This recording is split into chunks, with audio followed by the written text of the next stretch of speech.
Good evening, and welcome to the History Dreaming. Tonight we walk through the corridors of time, where the wind still carries the voices of civilizations long asleep. Under the silver hush of forgotten moons, the stones whisper prophecies carved for a future they could never see. Empires have risen like tides and fallen like sighs, yet their dreams remain, etched into pillars hidden beneath ash, murmuring beneath our feet. Power fades, flesh returns to dust, but intention endures, waiting for ears that remember how to listen. In the hush between stars and ruins, the past does not end. It leans forward, asking if we have learned. So let the night open its ancient book. Let the echoes breathe, and together we shall read what remains of those who built forever, knowing forever was only borrowed time. I invite you to like, subscribe, or share a thought in the comments. In the beginning there was no dawn, no dusk, no horizon to divide the heavens from the sea. There was only chaos, a silence without texture, a vastness without sound, an emptiness so complete it seemed full. No breath yet stirred, no voice yet trembled, and the fabric of existence lay unstitched, heavy with dreams it did not know it carried. Within that nothingness, a pulse began to form, faint, slow, deliberate, the first thought of being. It was not born, but remembered, as if life were a story retold by darkness to itself. From this breathless stillness came the hint of motion, a ripple of yearning, and the ripple took shape as Gaia, the earth, the patient mother of form. Around her swirled the raw dust of eternity, waiting for a name. Time, still unborn, lingered at the edge of her awakening. She unfolded like a wave curling back upon itself, and the void shimmered as her body took weight. From her warmth rose the first whisper of sky, Uranos, broad, bright, unending, who covered her like a thought completing itself. Together they formed the first boundary. Above and below, light and dark, thought and dream. Their union was both cradle and chain, love and gravity intertwined. From their breath came the mountains, the oceans, the roots of forests yet to grow. The still air thickened with promise, and the newborn world waited to see what came next. In the twilight between their embrace, sparks gathered, children of the first horizon. They were the Titans, vast minds clothed in substance, tall as storms and ancient as sleep. Each bore a fragment of the universe's unfinished song. Some carried flame, others shadow, and a few, the cold patience of stone. But harmony cannot endure without tension, and within their blood ran both obedience and defiance. Gaia loved them, but Uranos feared what they might become. He pressed his vastness down upon her, hiding their children deep within her heart, burying creation inside creation. The earth groaned beneath his weight, and the first sorrow took root. Pain ripened into purpose. From her suffering, Gaia shaped a plan, a secret seed of rebellion. She gathered flint and shadow, and in her quiet rage forged a blade of time itself. To her youngest son, Kronos, she whispered through the soil, her voice slow as roots, urging him to rise. He listened, and in his stillness learned patience, for patience is the weapon of the bound. When the sky descended again, heavy and proud, Kronos struck. His sickle cut through heaven's endless grasp, and from the wound spilled blood and light, both red and gold, mingling like sunset upon the waves. The sea trembled as that blood met its surface, and from the foam arose strange forms, spirits of desire, of vengeance, of dawn. From the ruin of Uranos came beauty and fury entwined. The heavens recoiled, the earth exhaled. The first wind was born in that release, wild, young, and clean. Gaia was free at last, yet freedom carries a shadow. In the silence that followed, Kronos lifted the blade, its edge humming with destiny. What begins as rescue ends as rule. What frees one chain forges another. Such is the rhythm of the cosmos, endless and circular, repeating itself in the bones of gods and men. Now Kronos took the throne of heaven, crowned not by choice but by inheritance of consequence. Around him the world began to measure itself. Seasons took breath, stars found their paths, rivers learned to flow downhill. Time had begun, and with it, decay. What grows must fade, what blooms must seed. Yet Kronos, fearing prophecy, learned what his father had known. that every creator stands in the shadow of its creation. The whisper that once urged him to strike now whispered again, this time against him. Fate is patient, but it is never still. He took a queen, his sister Rhea, bright as the dawn he had unknowingly summoned. Together they ruled the age of Titans, a time of long peace and slow building, of mountains finding their shapes and forests finding their roots. But beneath the grandeur ran the same ancient fear, that a son might rise to undo the father. Prophecy, like the sea, returns no matter how many shores it breaks upon. So Kronos, wise and terrified, chose to swallow his children as they came. Hestia first, then Demeter, Hera, Hades, Poseidon, each devoured before their first cry echoed. Time consumed its own heirs, and the world learned the taste of inevitability. Rhea wept in secret, her tears carving new rivers into the land. In her sorrow, she sought the counsel of Gaia, the mother beneath all mothers, who whispered a quiet defiance into her heart. When the next child was born, Rhea hid him in a cave beneath the mountain of Crete, far from Kronos' reach. In his place she wrapped a stone in cloth, and Kronos, blind with habit, swallowed it whole. The true child, Zeus, slept beneath dripping stalactites, cradled by the hum of the world. Bees fed him honey, a goat gave him milk, nymphs sang lullabies older than stars. Time itself could not find him there. The cave became the first heartbeat of destiny. Its walls remembered every echo, every drop of water that struck the stone. Each sound marked a second, each second a promise. The child grew as quietly as dawn, learning the slow speech of thunder, the patience of roots, the certainty of tide. Outside, Kronos reigned still, unaware that the seed of his ending slept within the earth's breath. Even silence has a plan. Even darkness keeps a ledger. The gods themselves were learning what mortals would one day repeat. That order is never born clean, but always from the fracture of something older, something vast. And so the first age ended as all ages do, not with a crash but with a whisper. The sky, once unbroken, now carried memory of pain. The sea, shimmered with blood, turned to foam. The earth, heavy with lineage, waited for the return of her hidden son. Above it all, the stars opened their eyes, small and patient, recording every secret in their quiet script of light. The cosmos, at last, had rhythm.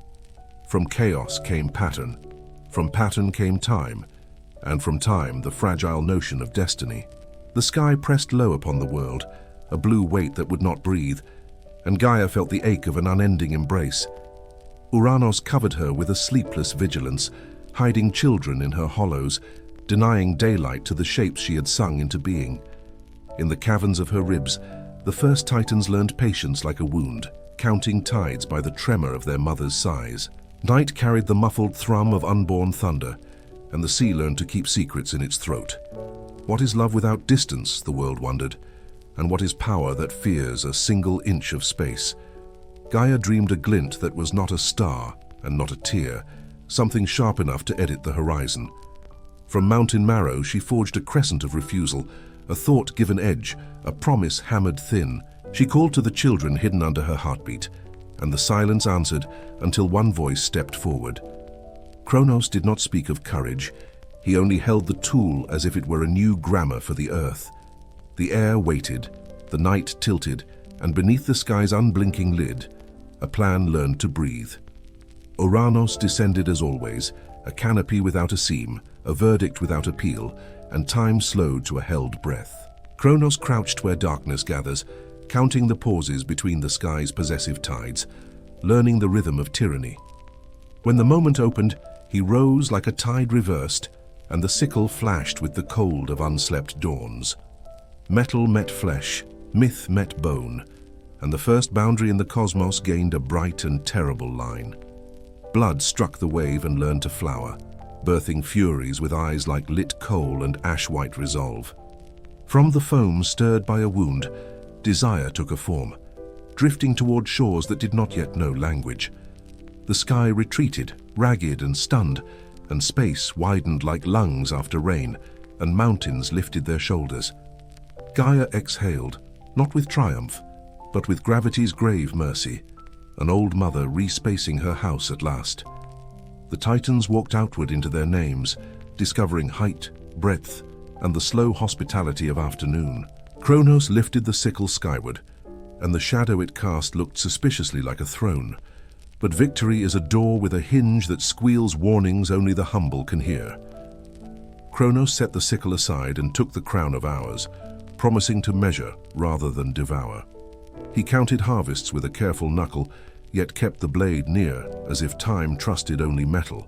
Prophecy, that thin draught seeping under every door, told him a child would rise and repeat the lesson. Where fear sits, appetite soon arrives, and the king of the Middle Age swallowed futures to quiet his breath. Hestia went down like a candle, cupped in two hands, gentled and gone, a warmth inverted. Demeter followed, a green ache trapped in an iron room, while Hera's bright ironies dimmed to hush. Hades fell like a coin into a locked well, and Poseidon joined him, a tide arrested inside a skull. Each child became a stone in the father's pocket, a weight he mistook for safety, a ballast against dawn. Around his throat, the seasons stalled, and even the sun walked slower, negotiating with dread. Rhea remembered the old mountain songs that sharpened courage without noise, and she walked them alone. She learned the secret geometry of refuge, a cradle shaped like absence, a lullaby braided with misdirection. When the sixth quickened inside her, the air around the caves adopted the hush of conspiracy. On a stormless night, she carried a boulder wrapped in new breath, swaddled in the sweet grammar of deception. Kronos, hungry for peace more than for power, swallowed the stone and smiled like a man closing a window. Rhea traveled beyond the farthering horizon to Crete, where goats read the wind and bees kept yellow theology. In a cave that drank its echoes, she placed the child upon moss that remembered dew. The Curetes struck shields with their blades, disguising the syllables of hunger with a clamor of devotion. Amalthea bent her horn to spill the first sweetness of comfort, and the infant learned the map of mercy. They named him Zeus, not with trumpets, but with a breath that knew the climb of mountains. Childhood wears secrecy like a second skin when destinies prowl the tree line, and the boy learned to be small and vast. He listened to rocks explain patience and to streams demonstrate revision, and his sleep grew deliberate as snowfall. Night taught him to stack quiet upon quiet until plans could step across without leaving prints. The goat's warm flank was a textbook of kindness. The bees wrote in golden clauses about industry and aim. Zeus practiced throwing pebbles where stars might land, a rehearsal for the ethics of thunder. He learned that mercy is an arrow with a mirror tip, returning the archer's face in the target's eyes. He tasted the metal tang of prophecy and did not spit it out, letting it teach the tongue restraint. His laugh, when it came, arrived like flint under wool, a secret glow that made cave walls remember mornings. Rhea visited as wind visits doorways, leaving a fragrance of fur and the hush of unshed advice. The Curetes kept time with their clashing shields, a metronome disguising a revolution's heartbeat. Adulthood arrived the way horizons do, by quietly relocating the boundary between near and far. Zeus left the cave as one leaves a long vowel, extended but resolved, and the goats bleated like patient bells. He walked among mortals disguised as weather and as rumor, testing the tensile strength of oaths and bread. Metis, whose mind folded solutions like silk, met him at a crossroads where shadows negotiated. Together, they distilled a draught to untie knots from the inside, a mercy shaped like justice, bitter and bright. Kronos reclined in the comfort of yesterday and sipped the future he had already caged. The potion asked a question no king enjoys. What exactly have you swallowed to feel safe? He retched up Hestia, a small and steady dawn. Demeter, spring unwinding its green handwriting. Hera rose with a crown of questions. Hades climbed back like a ladder from a deep well. Poseidon erupted like memory of storm. The room filled with siblings and with consequences, and the sickle on the wall remembered its first story. The world inhaled a larger breath, a cavernous vow that required mountains to stand straighter. Alliances were stitched in the mouths of caves. Thunder rehearsed its ethics in distant rehearsals of light. The old sky nursed his wound and muttered distances. The earth distributed counsel like bread. Titans uncoiled from their traditions, some bristling with the pride of first stones, others curious about new weather. In the grammar of omens, eagles redrew margins and rivers changed paragraphs of their patient prose. Zeus climbed a peak where wind keeps its scriptures and planted his gaze in the middle of fear.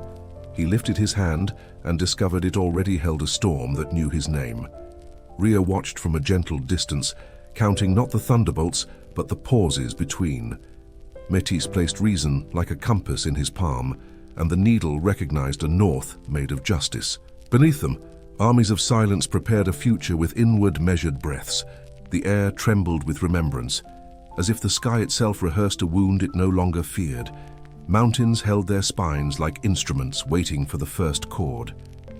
Rivers paused mid-sentence, tasting the tension before language became thunder. In the deep valleys, mortals and lesser spirits felt the change as a pulse beneath their souls, a rhythm not yet named. The Titans, vast and immovable, stirred in their strongholds, their pride echoing like drums inside caverns of gold. Kronos sat upon a throne of hours, his scythe beside him, a reminder that even victory rusts if left unspoken. Around him the air was heavy with prophecy, that patient visitor who never forgets an invitation. Time had finally met its rival, not in hate, but in renewal. Above the horizon, Zeus gathered lightning into thought, his eyes reflecting storms still unborn. The war that followed did not begin with noise, but with a shiver through the roots of being. Trees straightened as if listening, and oceans coiled their backs for the long song of impact. The first strike of lightning was not an act of wrath. It was a signature, a declaration that order now required courage. The Titans answered with avalanches and winds sharpened by memory, their blows slow but irreversible. Rock split against rock, and clouds burned into molten glass. The world became its own witness. Each god found a weapon shaped by temperament. Poseidon wielded tides like syllables. Hera commanded resolve. Hades turned absence into an armor of silence. Zeus moved between them, patient, methodical, measuring victory not by noise, but by precision.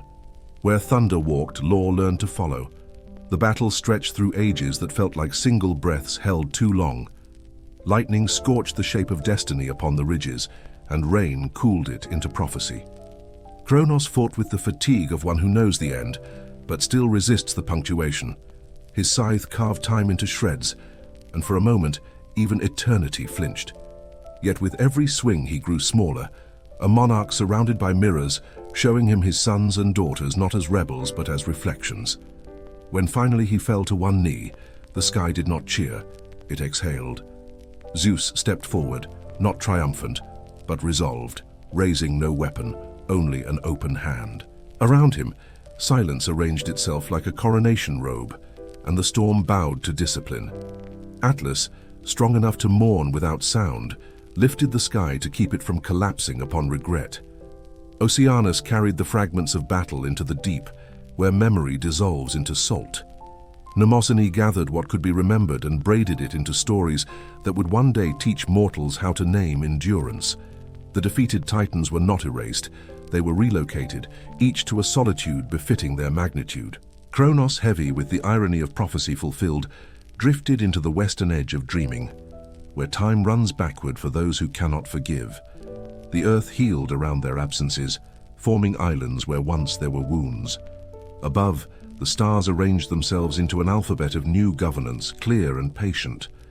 The first dawn after the war arrived shyly, as if afraid of being overheard. Smoke softened into mist, and rivers washed the sound of metal from their mouths. Zeus stood upon the peak of Othrys, where even wind must kneel before balance. He did not speak immediately. The world had endured enough commands. When he finally raised his voice, it carried no thunder, only gravity.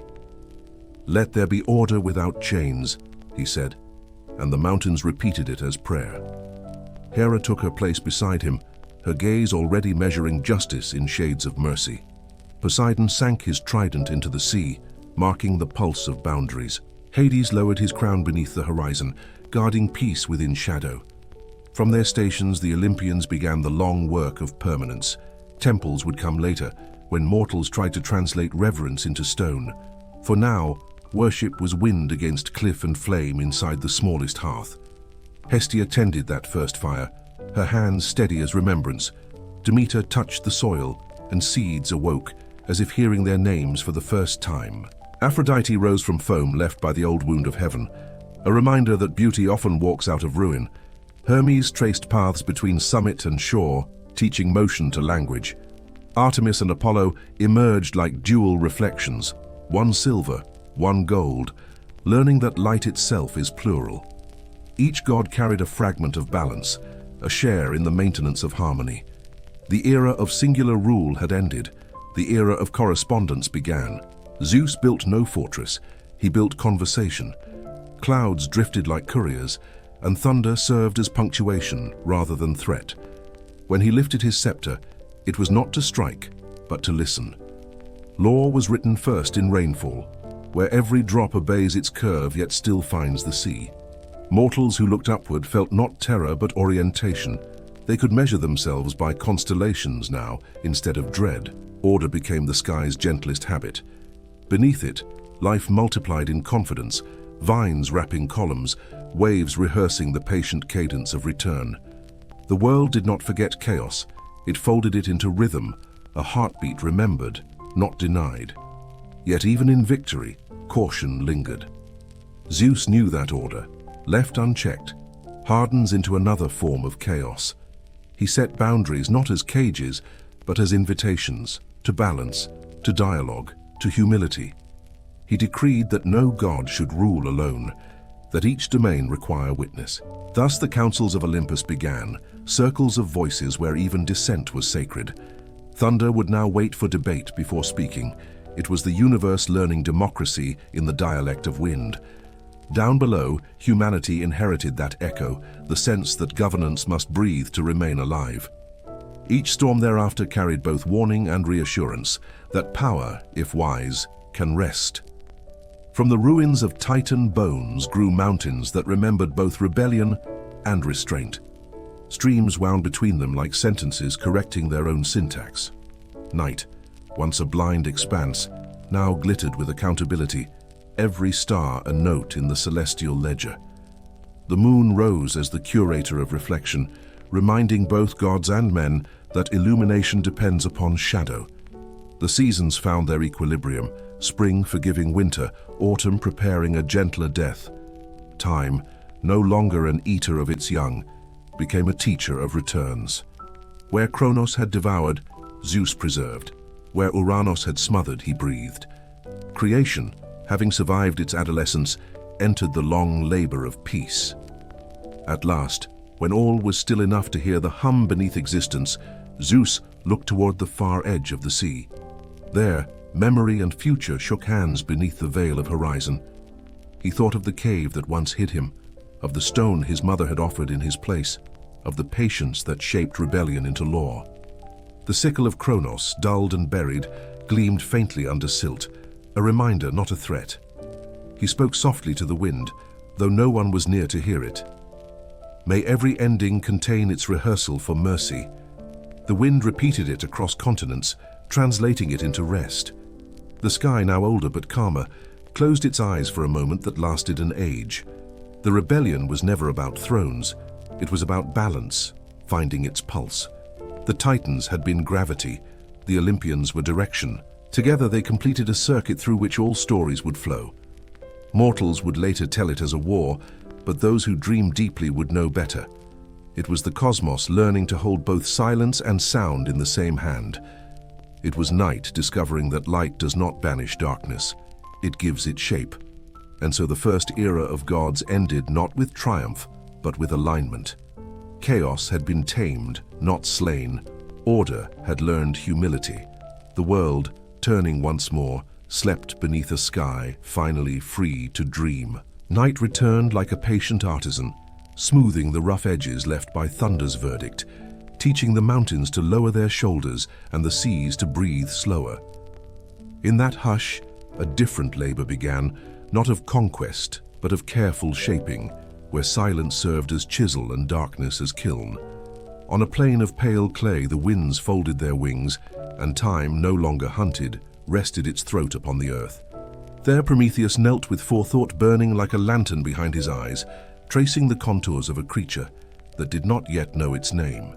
He scooped the soil as if lifting sleeping birds, mixing river-cool mud with the memory of stars. Around him, grasses bowed in a circle, a green amphitheater waiting for breath to speak. He molded ribs like harps for the air to play, and brows where questions might someday gather like rain. The face he smoothed last, saving the most dangerous surface for the quietest minute. When he finished, dawn pressed its soft seal on the horizon, an oath of light without witnesses. The clay did not move, but it listened, and in listening, learned how to wait. Prometheus whispered to the figure as if confessing to a future friend, his voice steady, shaped by distances he had already measured. "You will need more than shape," he said. "You will need a way to kindle your hours when winter leans hard against the door." He looked up toward Olympus, where law sat bright and distant, an altitude of certainties arranged like shields. The sky held its breath, for even wind knows when a vow is tightening its knot.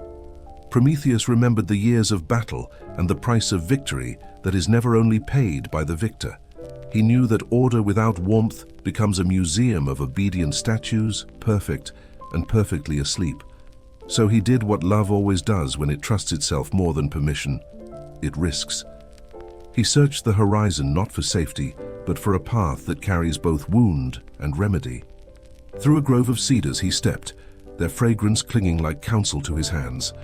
At the grove's far edge, fire waited, caged in the sun, patient as a king. He climbed the spine of evening with a reed tucked under his arm, a hollow bone borrowed from the marsh where frogs speak in riddles. Every footfall felt like the echo of an unwritten law, yet he kept walking, his gaze a quiet blade. At the summit, he found a chariot of light, tethered to the day, its horses stamping sparks onto the high air. From that radiant mane, he teased a single thread of flame, not tearing, not stealing, but borrowing the way a river borrows slope. He fed it carefully into the reed, a sliver of dawn nested in a flute of dusk. The fire purred like a small animal learning its own name, licking the hollow with a kitten's precise hunger. He carried it down the mountain as one carries a sleeping child, balanced, deliberate, willing to be slower than his courage. Around him, the sky dimmed to violet. The first star was a spy who refused to betray him. When he reached the plain, the clay figure waited as before, faithful in the ritual of stillness.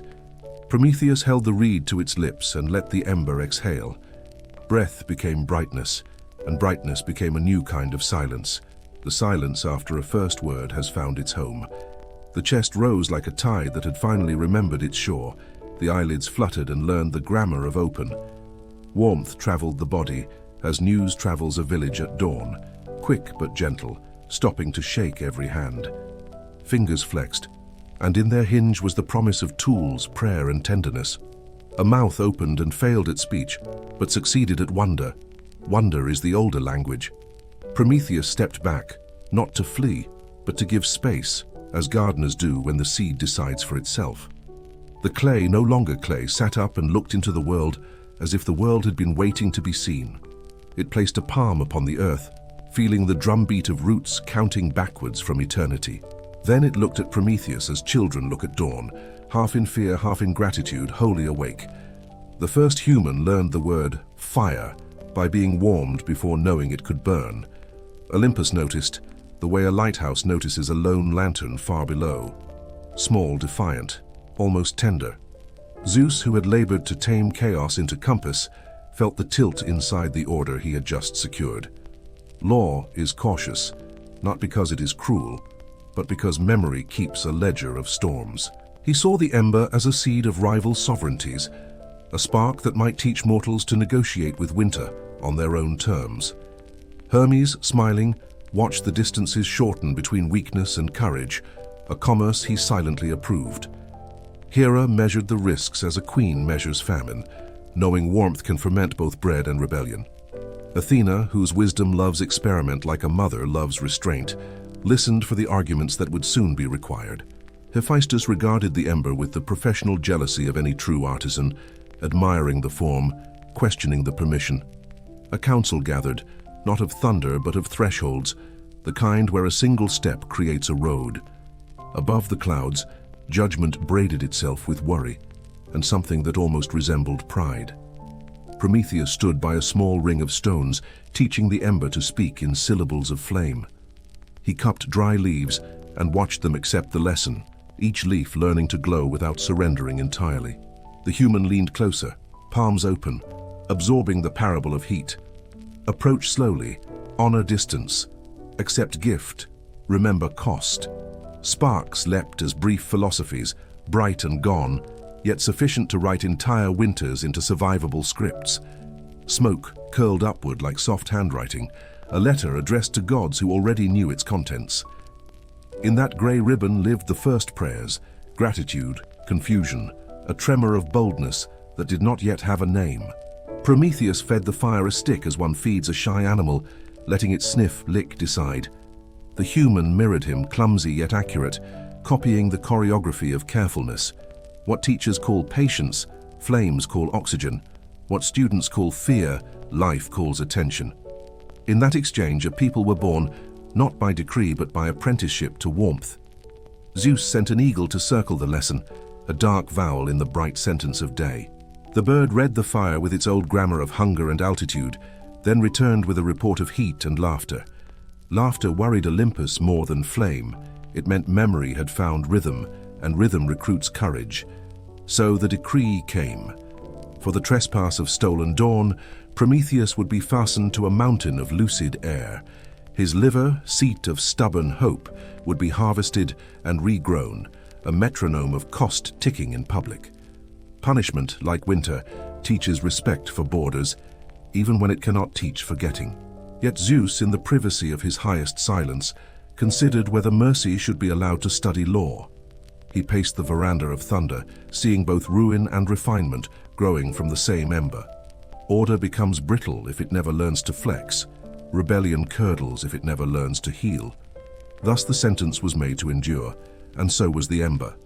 Balance would be educated by pain. Below, the human multiplied into village, then into the first geometry of shelter. Walls, doorways, thresholds where stories put on shoes. Fire sat at the center like a low red king, ruling not by fear but by usefulness. From its rim rose soups that remembered roots and bones. From its smoke rose songs that remembered mountains and mothers. Children learned to read by the margin of flames, where shadows teach the alphabet of depth. Tools listened to heat and answered by becoming sharper. Metals confessed their secrets when warmed into honesty. Night, which once had swallowed entire tribes whole, now negotiated, now asked permission to enter. The stars felt less like witnesses and more like mentors, patient points in a constellation of advice. Fear did not vanish, it transformed into caution, and caution into craft. The village slept, but not entirely. An ember always stayed awake to keep watch with the moon. Dreams arrived smelling faintly of cedar and rain, promising to return if treated well. Zeus watched the camps glitter like a patient archipelago, each island a heartbeat signed in ember ink. He considered Pandora, the counterweight wrapped in radiance, a lesson braided with allure. Beauty is not a trap, he mused. It is a door that asks you to read the hinges. So he ordered a vessel shaped like a question and filled it with the arithmetic of consequence. Sorrows, aches, small knives of chance.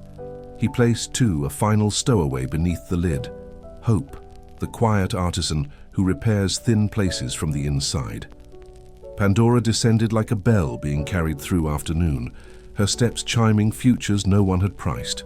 Mortals welcomed her, for welcome is the first law of warmth. Gifts always look like answers at first sight. When the seal broke, hardships flew out like startled birds, pecking fields and calendars with sudden hunger. The village staggered, then steadied for the ember held, and hands found each other in the new weather. At the bottom of the opened vessel, Hope sat blinking, then stood and went to work. Prometheus endured his mountain the way sailors endure horizons, aching toward a line that refuses to arrive. Each morning the eagle arrived with the efficiency of tide, and each evening the wound rehearsed itself into renewal. Pain wrote its timetable across his torso, but his eyes kept their pilot light, that small unpersuadable brightness. Below, fires continued to knit families into fabrics that could be folded and unfolded without tearing. He watched smoke teach the wind to carry stories where feet could not go, watched sparks write treaties with frost. He understood then. Gifts and punishments are sometimes the two hands of the same instruction. From the height of his sentence, he saw how mercy sometimes wears the mask of endurance before removing it. He did not regret the ember. Regret is a luxury reserved for those who believe time can be persuaded backward. Instead, he counted village lights across the dark like beads on a rosary of stubbornness. Each bead answered the eagle's shadow with a household sun. The gods argued, for argument in heaven is the weather beneath justice. Athena pressed for clemency measured in questions. Ares scoffed and sharpened the edge of his restlessness. Aphrodite wondered aloud whether love's warmth was not also a kind of fire, and thus whether mortals had mimicked divinity or discovered it. Hephaestus, hearing the hammer beat drifting up from mortal forges, felt a kinship that embarrassed him into silence. Hermes shrugged in the accent of crossroads, delighted by outcomes that braid opposites into usefulness. Hera watched the households and weighed fidelity against ambition, the old scales refusing to lie. Demeter counted loaves and worried about bad winters, the way all mothers do in every epoch. Artemis guarded sleep, seeing in the embers' glow a circle where creatures of the wild might watch without running. Apollo tuned his lyre to the pitch of human mornings and found it fit his songs without strain. Zeus listened, not aloof, but exacting, a craftsman of verdicts sanding the edges of certainty. In time, Hercules would come to that mountain, muscles singing with the logic of deeds, and break the chain that taught by repetition. The eagle would retreat into legend, a shadow printed on a cloud that keeps moving. Prometheus would climb down the long staircase of wind, knees remembering how mercy feels underfoot. He would not return the fire. Gifts once spoken into the world developed their own citizenship. Instead, he would walk among the villages like a rumor, a tall brother who smiles with the whole ache of history. Children would ask about the scar, and he would answer by teaching them how to cup their palms near a flame without trembling. Mothers would hand him bread still speaking in steam. Fathers would offer tools that needed only a glance to sharpen. Grandparents would look into the fire and see ships where others saw animals, journeys where others saw chores. He would nod, the way a lighthouse nods to a match lit far below, not approval but recognition, and the night would feel for once entirely at home in its own dark. The lesson of the ember spread not by conquest but by repetition, the soft army of practice marching from hearth to hearth. It taught the wrists to memorize patience, the eyes to measure brightness without greed. It taught tongues to bless meals before hunger could turn praise into bargaining. It taught arguments to lower their weapons, for one cannot shout with a mouth that knows hot soup is cooling in the bowl. It taught loneliness to become watchfulness, and watchfulness to become art. The oldest ceramics born of waiting wisely near heat. It taught fear to practice proportion.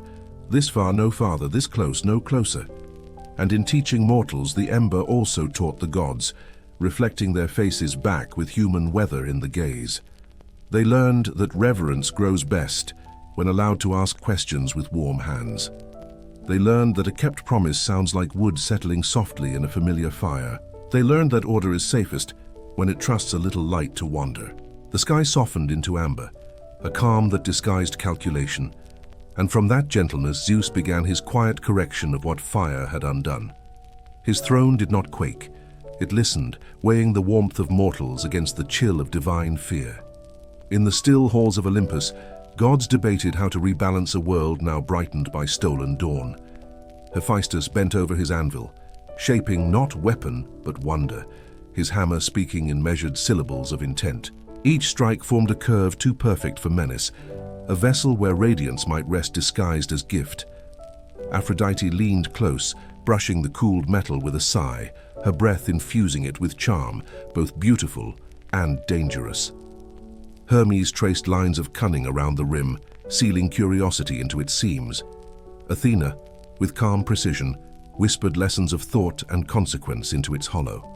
Thus the first paradox was forged, a gift crafted by all wisdom to test all innocence. From this labor came Pandora, the vessel's keeper, sculpted of ivory light and shadow folded in exact proportion. Each god contributed a virtue, not knowing they also built a mirror that would reveal them all. Hera gave grace tempered by pride. Poseidon lent rhythm from the tide's heart, Demeter placed in her smile the promise of fertile seasons. Apollo painted her voice in sunlight, a melody that could heal or haunt, depending on who listened. Artemis laced her silence with independence so clean it could wound vanity by accident. Hermes touched her eyes with question marks, bright and cunning, ensuring curiosity would always outweigh caution. Athena crowned her with wisdom, but withheld foresight, for prophecy dulls adventure. Lastly, Zeus breathed command into her spine, the poise of those who never beg. When she stood upright, the air adjusted around her, learning to make room for choice.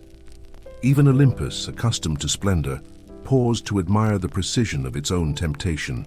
Epimetheus, brother to Prometheus, lived among mortals now wise with warmth but still young in caution. His house faced east, where fires greeted each dawn like disciplined hearts. He was warned not to accept any gift from the mountain gods, yet the warning arrived wrapped in boredom, and boredom is a soil where folly grows quickly. One morning, Hermes arrived at his door with laughter disguised as courtesy, leading Pandora by the hand. She bowed, sunlight braided in her hair, eyes reflecting a kindness practiced but not false. The box, though shaped more like a jar, rested beside her feet, unassuming, silent as a question withheld. Epimetheus forgot every oracle's caution the moment he saw her smile, for wisdom untested is no wiser than ignorance. He invited her in, offering fruit, stories, the slow comfort of shared curiosity. Behind them the jar glowed faintly, humming with patience. Days passed as dreams pass through half-sleep, vivid yet too soft to fear. Pandora tended the small hearth as if she had always known its customs, sprinkling crushed herbs into flames that whispered gratitude.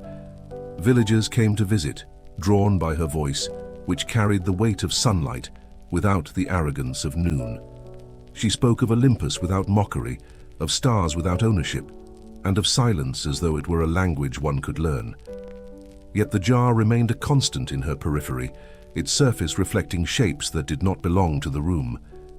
Curiosity is hunger disguised as admiration, and admiration when left unfed turns restless. Pandora began to wonder if trust could still be trust when guarded too tightly. At night, she would touch the lid lightly, tracing its edges like a musician memorizing a new instrument. The seal was cool beneath her fingertips, the temperature of restraint. It happened not as defiance but as accident, the kind born from too much tenderness toward mystery. One afternoon when the house slept and the air swelled with that fragile quiet between sigh and song, Pandora leaned closer. She heard inside the jar a chorus of wings pressed against the dark, impatient and persuasive. Curiosity, when it reaches ripeness, no longer asks permission. It simply blossoms. Her hand lifted the lid only an inch, but eternity measures rebellion in inches. A rush of wind burst forth, carrying with it the grammar of every sorrow not yet named. Out flew sicknesses shaped like sighs, envies sharp as needles, griefs with patient claws. The room darkened not in color but in mood, shadows remembering how to move. Pandora stumbled back, the lid slipping, her breath a confession of awe and regret. The jar tipped, spilling inevitability into history's bloodstream. The world changed texture that moment. Air thickened, laughter became finite, and even hope felt momentarily homeless. Rivers learned to carry reflections more carefully. Mountains began to count their echoes before releasing them. Pain found its first vocabulary, and joy discovered its need for contrast. The gods watched, neither gleeful nor grieving, for this was not vengeance but calibration.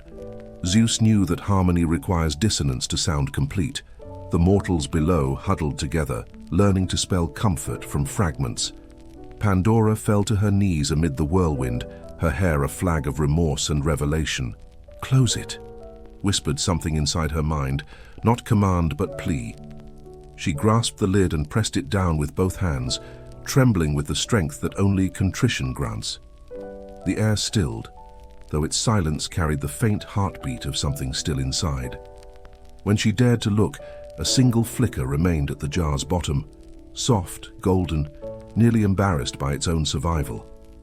It was Elpis, hope, the last tenant in the architecture of calamity. It shimmered not like flame but like breath upon glass, a fragile persistence that refuses definition. Pandora reached for it, and it did not retreat. Instead, it flowed into her palms, an unburning warmth that knew when to rest. She understood then that creation is never punished, only educated. The gods had not cursed humanity, they had completed it. Without sorrow, compassion is theory. Without peril, courage is ceremony. She carried the jar outside and placed it beneath an olive tree, where light filtered through leaves like slow forgiveness. Hope stayed within, not trapped but waiting, a silent teacher whose lessons begin only after ruin. Prometheus found her there, weeping without despair, the jar cool beside her knees. He did not ask what had happened, for the air already spoke the answer through its new density. Instead, he sat beside her, and together they listened to the world relearn its breathing. Over the fields, farmers were already testing gratitude against fatigue, and mothers were teaching lullabies that bent around sorrow without breaking. The sky, having witnessed too much brightness, now admired its own depth of blue. They understood that loss, once named, becomes less absolute. Prometheus, bound still upon his distant rock, saw the same dawn and smiled faintly, recognizing the completion of his gift. Fire had taught survival, Pandora had taught endurance. Between them lay the arithmetic of being. To gain one virtue, another must fracture. Night came like a calm apology, folding its wings over the house and the olive grove. Pandora slept. Her dreams waited but not cruel, filled with images of stars watching rivers mirror their patience. Zeus, high above, turned his gaze from wrath to watchfulness, knowing the lesson had taken root. The world below glowed faintly from its scattered fires, each one now burning with both purpose and caution. Hephaestus admired the jar from afar, proud of its craftsmanship, saddened by its perfection. Hermes whispered through leaves, promising that no lock could ever truly silence curiosity. Athena recorded the outcome in the quiet ledger of balance, another proof that wisdom's cost is never waived. When dawn touched the jar again, it gleamed with forgiveness, gold tempered by shadow, warm but disciplined. In that first light, the gods and mortals shared an unspoken understanding. Creation was now complete enough to be beautiful. Even after calamity had folded its wings, the scent of ash remained, a memory too honest to fade. Villages rebuilt themselves with quieter hands, weaving endurance into every beam and bowl. The fire still burned in their hearths, but its voice had changed. It no longer roared, it breathed. Children gathered beside it to hear stories about how the world had once cracked open to let wisdom escape. The old spoke of Prometheus and Pandora, of how gifts and mistakes are sometimes the same doorway viewed from opposite sides. Each tale settled into the night like embers beneath milk-blue smoke, slow, patient, unwilling to cool completely. Beyond the villages, mountains watched, their silence carrying both judgment and compassion. The gods, though distant, listened to these stories carried upward on the wind and learned to hear themselves in mortal tongues. Even Olympus, eternal and unmoving, seemed to soften at the sound. Prometheus, freed now from his long punishment, walked the ridges where lightning sleeps. The scars upon his body had become constellations of their own, tiny maps glinting in moonlight. He looked down at the villages shimmering like spilled amber, and understood that rebellion had ripened into ritual. Fire no longer belonged to theft or divine decree. It belonged to those who fed it gently and understood its moods. He knelt beside a shepherd's flame and warmed his hands, grateful that warmth could exist without boasting. The people recognized him not as god, but as traveler, and that recognition pleased him more than worship ever could. They offered him bread and honey, and he accepted, smiling at how generosity needs no altar. The mountain that once held him now echoed with the hum of forges. Pain had become an industry of hope. Prometheus listened to the hammers below and called it forgiveness. In the house of Zeus, the balance trembled but did not break. He had seen what unchecked power can do, how even mercy can harden if left unexamined. Now he ruled with a quieter authority, measuring storms before he let them fall. Hera, watching from her silver balcony, found in his restraint a beauty rarer than thunder. Athena, patient architect of comprehension, whispered through mortal minds, teaching them that reason, like fire, must be tended, or it devours its keepers.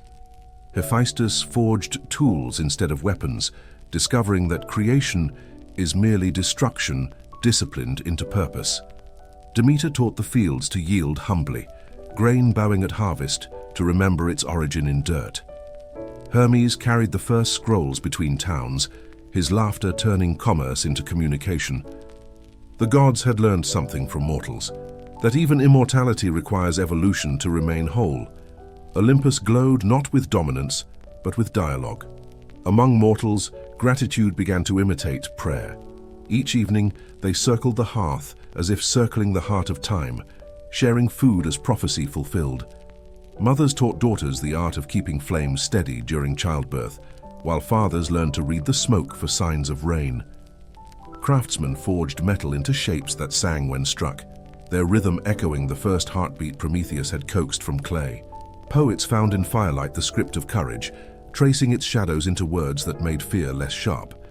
Even silence acquired dignity, for where there is warmth, there is also room to listen. When storms rose, people did not curse the sky. They waited for lightning to teach them patience again. In this new rhythm, joy was no longer a luxury. It was a discipline, practiced softly each night before sleep.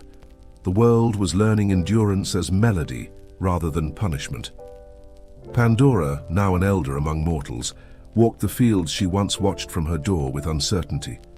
Time had gentled her beauty, but not her awareness. Her eyes still carried the reflection of the moment the jar opened. She had become a teacher of humility, reminding her people that knowledge must travel with tenderness to remain kind. The jar, resting beneath the same olive tree, had grown warm with sunlight and moss, its surface whispering when touched. Children were told never to open it, yet they visited often, leaving flowers or questions nearby. Pandora smiled at them, knowing curiosity could never truly be banished, it could only be refined. She taught that inside every hardship hides the seed of its remedy, sleeping until compassion wakes it. Each evening she knelt by the jar and thanked both suffering and mercy for completing one another. The gods watched and approved in silence. Hope, that last gift hidden within calamity, had learned to move quietly among men. It wore many shapes: the patience of mothers, the discipline of builders, the laughter that returns after loss. No longer confined to a jar, it lingered in gestures. The way one hand steadies another, the way dawn insists despite exhaustion. Hope did not shout. It hummed low and constant beneath the chores of ordinary days. It traveled in bread shared with strangers, in songs hummed while mending torn cloth, in seeds pressed into soil that might betray them. The firelight mirrored its rhythm, reminding people that endurance is not defiance but dialogue with time. When despair came to sit by the hearth, hope simply made room and poured it tea.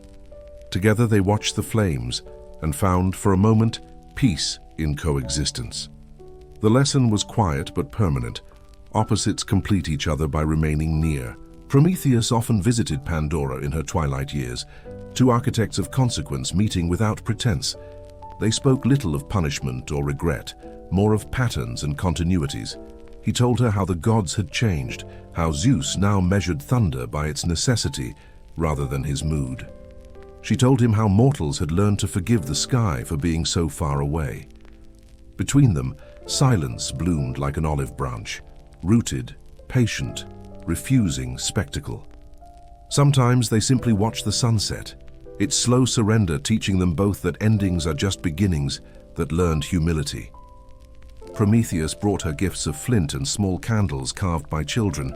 She offered him fruits grown from trees born after the jar was closed. Their friendship became a bridge, stone by stone, between divine guilt and human gratitude. The wind carried their laughter to Olympus, where even the sternest gods smiled. As seasons turned, humanity began to understand creation not as miracle, but as maintenance. They realized that the sacred hides best in the ordinary, in bread rising, in tools cooling, in laughter echoing through wooden doors. Temples were built not to impress but to remember, a symmetry of stone echoing the symmetry of hearths. Priests learned to tend fires quietly, for arrogance is the first enemy of flame. Poets inscribed on walls that every gift, when held too tightly, becomes burden. Every wound, when understood, becomes wisdom. The gods received these offerings not as tribute, but as correspondence, reminders that divinity had found an interpreter below. Even Zeus, looking down through the gauze of cloud, whispered to Hera that mortals had learned what gods had almost forgotten, that balance, once found, must be rehearsed daily. The world, for the first time, seemed content to exhale. When Pandora's body returned to Earth, the jar beside her shimmered one last time, releasing a sigh that felt like completion. The olive tree leaned toward her grave, its leaves singing small hymns that required no translation. Prometheus placed a stone upon the mound, a gesture borrowed from mortals, the first prayer spoken by a god without words. The jar remained sealed, though its meaning had escaped long ago, diffused into every human act of endurance. Above, the constellations flickered, patterns of old rebellion now transformed into quiet guardianship. Hope ascended with the smoke from countless hearths, dispersing itself evenly through the lungs of the world. Even Zeus bowed his head, not in grief, but in respect for a law newly written in gentleness. In that breathless stillness, creation itself seemed to rest, its heartbeat slow, rhythmic, certain. The gods and mortals for once dreamed the same dream. And so the second great lesson of the ages concluded, that every gift requires a counterweight, and every shadow hides a candle. Fire had given humanity the means to survive. Pandora had given them reason to endure. Together, they completed the circle, first drawn in chaos and rewritten in compassion. Olympus watched in quiet approval, no longer a fortress, but a balcony of guardianship. The world turned beneath a sky that had finally learned modesty, its stars glinting like signatures on a shared promise. From the mountains to the seas, the whisper spread. Be gentle with beginnings, they remember everything. In every flame, the gods heard that promise repeated. In every dawn, they saw it kept. The cycle would continue, but now with awareness, with rhythm, with grace. The cosmos at last slept without fear. Night had begun to fold the hills like blankets when Demeter paused in the barley field and listened to the breathing of the earth. She knew each furrow's whisper, each root's private dream, yet tonight the ground said nothing, as if holding back a name. Persephone's laughter should have threaded the dusk like silver string, guiding mother to daughter with effortless certainty. Instead, a hush dropped across the meadow, tender but wrong, like a lullaby sung to an empty cradle. The torches in the farmsteads flickered, respecting the silence with a cautious bow. Demeter turned her palm over a seed and thought of doors, the ones that open downward, the ones that open inside. Somewhere, a boundary had shifted, and the world had not yet said where. Sorrow, still unripe, pressed its soft knuckles against her heart. The goddess waited, and the field refused to speak. Persephone had wandered along a seam in the light, where flowers negotiate with shadow, and shadow willingly kneels. She moved how spring itself moves, curious, luminous, unaware of what it awakens just by arriving. The Narcissus stood taller than usual, wearing a brightness too deliberate to be innocent. When she leaned to breathe its secret, the ground sighed open with the manners of a well-trained host. A carriage carved from midnight rose, its wheels turning like patient thoughts. Hades, robed in grave quiet, lifted his gaze, not as a thief surveys a window, but as a monk beholds a relic. The air cooled with a disciplined grace. Even the birds folded their songs for safekeeping. The world exhaled and descent began. Above, the Narcissus trembled, already rehearsing grief. Demeter's search started softly, with the careful dignity of a prayer not yet afraid of failure. She asked the bees first, because they understand absence in a language made of distance and return. She listened to the river, which offers gossip only to those who have wept beside it and can be trusted. She pressed her ear to rock, to leaf, to the lingering warmth of footprints that had not decided whether to vanish. Every answer was a refusal, disguised as a shrug. and every refusal fed the slow animal of panic pacing behind her ribs. When she lit her torches, fire obeyed as though remembering who first taught grain to love its own becoming. The flames parted reeds, exposed fox dens, kissed the throats of caves that might know a hidden name. Night, seeing its equal, stepped back, respectful. Somewhere below, wheels continued their gentle, merciless turning. In the house beneath all houses, Persephone sat beside a quiet that had learned manners from the sea. Hades spoke minimally, choosing words like a craftsman chooses stones for a bridge. He offered not threat but order, not flattery but form, inviting her to consider a kingdom where endings are taught to walk without limping. The walls breathed with the memories of ancestors, a tapestry made from the patience of bones. At the table, pomegranates gleamed, worlds within worlds, seeds like crimson punctuation marks willing to rewrite any sentence. Cerberus, 3 heads drowsy with responsibility, lay as if guarding the grammar of thresholds. Persephone listened, her breath aligning with the measured cadence of subterranean time.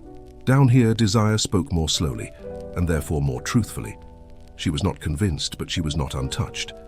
Above ground, crops stalled as if holding their breath to avoid an accusation of complicity. Children asked for bread with voices that sounded like wind hurrying through an empty granary.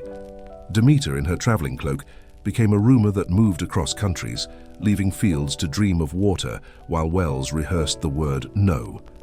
She visited kings who could only offer polished helplessness, queens who set their wrists like locked doors. At each threshold, she left a lesson disguised as politeness, that power without tenderness grows blind. Hecate found her by a 3-way path, where decisions wear masks and the moon keeps its promises. The torch-bearing goddess gestured toward Helios, who never forgets what his light reveals, even when night begs him to. Together they followed the route the sun knows by instinct, and the truth rose like a bruise healing into color. Helios witnessed the taking, and his testimony arrived not as spectacle, but as geometry. He spoke of balance as a bridge engineered from opposites, of kingdoms that require one another to remain whole. Demeter's grief was a weather system, but it did not drown the logic in his chart. Zeus listened from the throne that anchors storms and measured the request inside her rage. A compromise began to assemble itself, bead by bead on the string of law. The world cannot flourish on a single season. Even joy, if unbroken, becomes a burden. Yet love does not negotiate lightly, and a mother's calendar is written in a script the sky struggles to pronounce.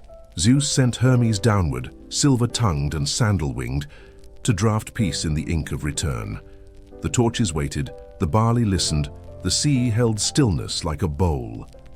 In the sitting room of shadows, Hermes' arrival sounded like laughter, carefully carrying a message. He praised the underworld for its tidiness, its ethical corridors, its governance that respects silence as a citizen. Hades regarded the envoy with the courtesy of stone learning to imitate silk. Persephone stood between them, an axis around which arguments learned to orbit without colliding. The agreement shaped itself with priestly calm, part of the year above, part below, a contract written in breath and harvest and the metrics of Thor. Consent was not a single word, but a cadence, a sequence of doors opening at the correct tempo. Hades offered the fruit as custom, not coercion. Persephone accepted with a thoughtfulness that would later be called fate. 6 seeds touched her tongue, 6 small suns learning to burn in winter. Law, having listened, exhaled. When the chariot climbed toward daylight, the earth rehearsed blooming before the wheels touched grass. Demeter ran without dignity, which is to say with love, and love outruns the most disciplined sorrow. Mother and daughter met in a collision that repaired more than it broke, a music best heard with eyes closed. The barley loosened its shoulders, trees tried on the color green and found it still fit. Animals remembered their future and behaved accordingly. Demeter's touch reschooled the soil in generosity. Flowers woke as if from a dream they had ordered years ago and finally received. Above, the sky leaned closer, asking to be forgiven for its distance. The reunion was not perfect. Nothing sacred is, but it was sufficient, which is a greater miracle. The first season was written that afternoon, its ink still damp when evening arrived with a bowl of stars. Persephone taught the fields the taste of return, and Demeter taught the towns the ethics of waiting. Priests at Eleusis began to rehearse mysteries that are not secrets, but courtesies extended to the soul. They carried torches that behaved like gentle commandments and grain that remembered the patient alphabet of roots. Initiates learned that death is a hallway, not a wall, that grief is a shepherd when treated kindly, that hope lives underground because seeds do. In the sacred nights, drums asked questions, and feet answered with a hush that sounded like snow choosing where to fall. The rites did not promise safety, they promised meaning, which is a steadier shelter. Sleep afterward came honest and deep, like a field no longer afraid of winter. In time, Persephone traveled her orbit with the composure of a moon that trusts its ocean. She wore crowns appropriate to both worlds, measuring kindness in the currency each realm understands. With Hades, she calendared mercy. With Demeter, she choreographed abundance. With herself, she studied thresholds until they revealed their manners. When she descended, mortals practiced the craft of inwardness, mending, storying, tending embers no wind could find. When she rose, doors sang, and hands remembered how to plant foresight into furrows. Children learned the pomegranate as both caution and promise, sweetness earned by understanding boundaries. The year matured into a language people could speak without books. Somewhere between torch and furrow, the heart discovered it could keep 2 times at once. Thus, the law of descent and return rooted itself in the calendars of breath and bread. Demeter no longer mistook stillness for absence. Persephone no longer mistook darkness for loss. Hades tended his corridors with a gardener's patience, pruning despair so meaning could grow. Zeus respected the treaty because balance keeps the sky from shaking itself apart. Hermes, delighted, told the story wherever paths braided, turning crossroads into classrooms. And mortals, grateful, learned to welcome autumn as a teacher and spring as a student who always shares notes. Each year the drama ended where it began, but the ending behaved like a beginning that had read more books. The torches burned lower. Sleep approached like a harbor. Beneath the soil where memory thickens into mineral, the underworld hummed in a key that mortals seldom hear. Its air was neither cold nor cruel, but deliberate, filled with the patience of endings that have learned not to hurry. Rivers moved with purpose, each one a sentence flowing towards silence. Styx for vow, Lethe for forgetting, Acheron for lament, Cocytus for tears, and Phlegethon for desire that will not extinguish. On their banks, souls gathered like travelers waiting for ferries that never run late, each holding the faint light of its own story cupped between translucent hands. Cerberus slept with one head dreaming of loyalty, one of duty, and one of rest denied. The vault above glimmered not with stars but with thought, and the thought was steady. This was not a place of punishment. It was the Republic of Consequence, a country where meaning finishes its sentences. Hades ruled here with the calm of someone who has outgrown both applause and rebellion. His crown was woven from silence, his robe stitched from patience, his scepter carved from the spine of time itself. Every judgment he pronounced began with listening, and in his gaze no lie could keep its shape. He did not scold the living for their noise. He simply managed the echoes.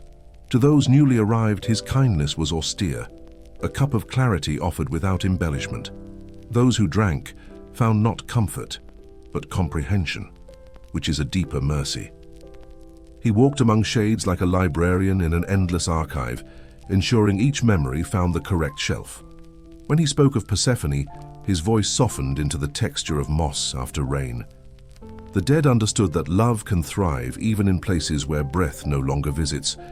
At the far edge of his realm lay the asphodel meadows, vast and pale, where ordinary souls rested in perpetual dusk.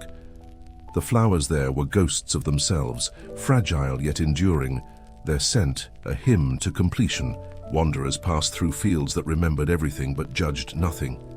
They conversed not with words but with resonance, recognizing each other by the weight of shared quiet.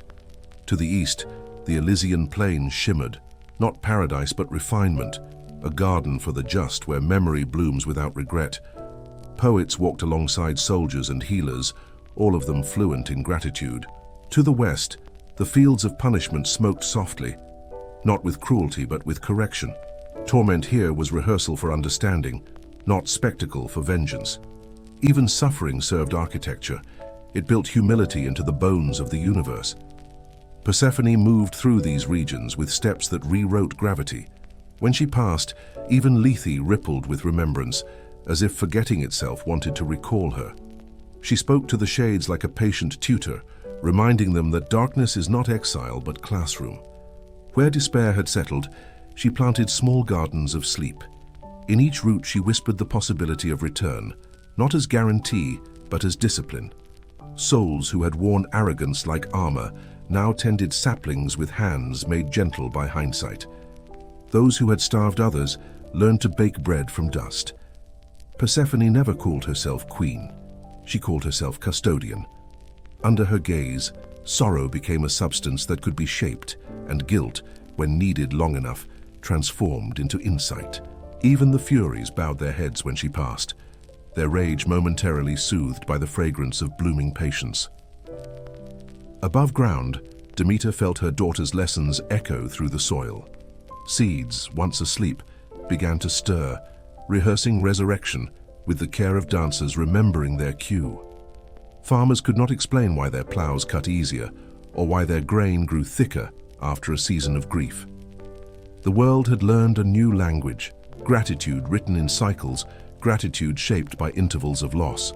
Temples rose where torches burned through the night, sanctuaries of rhythm rather than doctrine. Priests whispered the names of the rivers as blessings, and harvesters traced Persephone's story in furrows that curved like open hands. They understood that abundance is a conversation, not a possession. Each meal became an echo of her ascent, each hunger a rehearsal for faith. Demeter, though still wary of the underworld, began to trust its curriculum. One evening, Persephone stood by the river Styx, watching her reflection tremble in the slow current. It was not vanity that held her gaze, but curiosity, the need to recognize the person she had become. The face looking back was both hers and not, brightened by understanding that costs more than beauty. Around her the whispers of the dead moved like reeds in wind. She asked them softly what they feared most, now that fear could no longer touch them.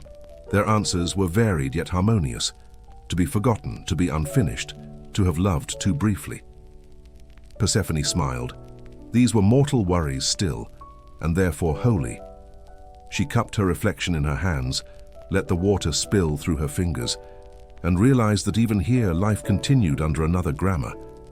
Death was not opposite of life, it was its accent. Hades approached, the sound of his steps matching the metronome of distant dripping water. "So you are quieter this season," he said, though the words felt more like an observation than inquiry. Persephone turned to him with eyes that had learned the color of forgiveness. "I am learning the language of stillness," she replied, "so that I may teach it to the restless." He nodded, understanding that wisdom cannot be imposed, only shared. Together they walked the corridors where shadows practice honesty. At a crossroads of marble and mist, he paused. "The world above calls you," he murmured. "Spring is hungry." She smiled, hearing both summons and permission. They parted not with sorrow, but with continuity, their bond measured not by distance, but by rhythm. The underworld dimmed slightly, but its calm deepened. When Persephone rose again, her ascent was slow and deliberate, the way truth returns after a long absence. Each step upward left behind a trace of light that the dead could follow when ready. Above, Demeter waited beside an altar of unbloomed wheat, her hands trembling with both hope and caution. The first breeze that touched her face smelled faintly of stone and blossoms, a perfume of paradox. Then Persephone emerged, carrying silence like treasure. They embraced without words. The earth understood and answered in flowers. Birds sang not for joy but for confirmation. From that reunion, spring unfolded with elegance, not haste. Every leaf contained a footnote about patience, every petal a reminder of depth. Humanity felt it too, the reassurance that descent does not cancel ascent, it prepares it. At Eleusis, initiates repeated the story as ritual, though none spoke the whole of it aloud. They danced in circles to mimic the turning year, stamped the ground to thank it for holding both loss and growth. In the innermost chamber, torches burned low and golden, guiding the mind inward. Each participant walked through darkness blindfolded, trusting that the path, though unseen, led toward understanding. When the blindfolds were lifted, no one shouted revelation. Instead, they exhaled as if greeted by a familiar face. They knew then that faith is less about believing and more about remembering what the body already knows. Outside, dawn waited modestly, its light shaped by the lessons learned below. The underworld, watching, approved. Thus was born the theology of rhythm, a doctrine without scripture but full of trust. To die and return, to lose and find, to fall and rise. These became not tragedies but techniques. The underworld no longer frightened, it tutored. The living no longer feared descent, they prepared for it with songs that glowed like coals in winter. Demeter and Persephone embodied a wisdom the gods themselves began to imitate. That eternity, if wise, must inhale as well as exhale. Zeus from his distant cloud saw the harmony and set his thunder aside for a while. The world breathed, learned, and began again. In the cadence between departure and return, life discovered its clearest music, and even darkness, listening closely, hummed along. When the world had learned the rhythm of loss and return, the city of Eleusis became its heart, a threshold where gods and mortals spoke the same dialect of silence. The temple stood not for worship, but for remembering, its marble walls breathing the same patience as the earth beneath. Pilgrims came from distant islands and wind-worn shores, carrying nothing but questions and the will to walk. They entered at dusk, when the air smelled of crushed grain and torch smoke, and the sky, half gold and half indigo, resembled the soul between lives. No one spoke as they crossed the sacred fields. Words were too small for what waited. Torches flickered like disciplined stars, leading them along furrows that mirrored the paths between life and death. In their steady glow, fear softened, becoming curiosity. Each step felt both familiar and foreign, as if memory were guiding them home by way of a dream. Inside the great hall, darkness gathered like velvet, thick enough to erase the outlines of certainty. The priestesses, clad in linen that whispered like water, moved with the patience of moons. They carried baskets of barley, symbols of life folded inside humility, and poured them slowly upon the temple floor. The sound was soft as rain upon a distant roof, and in that rhythm, hearts began to align. Then came the invocation. No command, no plea, only the slow recitation of names that meant thank you in forgotten tongues. Smoke rose from the altars, a braid of scent, myrrh, honey, olive oil, curling upward as if writing invisible scripture. The pilgrims stood still, learning that reverence begins with quiet. When the high priest lifted her torch, it was not to banish darkness, but to give it form. Shadow became partner, not enemy, and mystery finally felt kind. Demeter herself was said to wander among them unseen, a breeze tasting faintly of wheat and morning. Mothers felt her in their wrists as they poured grain, fathers in their backs as they bent to light lamps. Children sensed her in the lull of the night air, the heartbeat of soil steady beneath their feet. The goddess did not demand sacrifice, she asked only attention. When offerings were placed, bread, pomegranates, water, each was accepted as a reminder that sustenance is a dialogue. Some whispered prayers for abundance, others for understanding. And Demeter answered both with the same lesson, that growth is never free and gratitude must be harvested daily. In the temple's half-light, her presence felt like a pause between sentences, that perfect stillness when meaning chooses to arrive. She was absence perfected into reassurance. Persephone too was invoked, not as captive nor queen, but as interpreter of thresholds. Her story was sung in minor tones, a melody that folded descent and ascent into one seamless breath. The singers began low, voices trembling like roots underground, then rose gently until the roof itself hummed. The music carried neither triumph nor lament. It was balance incarnate, the sound of comprehension finding its pitch. The initiates closed their eyes and saw gardens blooming in shadow, felt seeds turning in the dark as if guided by memory. They understood then what Persephone had become, a compass within the human heart, pointing not to escape from sorrow but through it. Each note of the song was a door, each pause a return.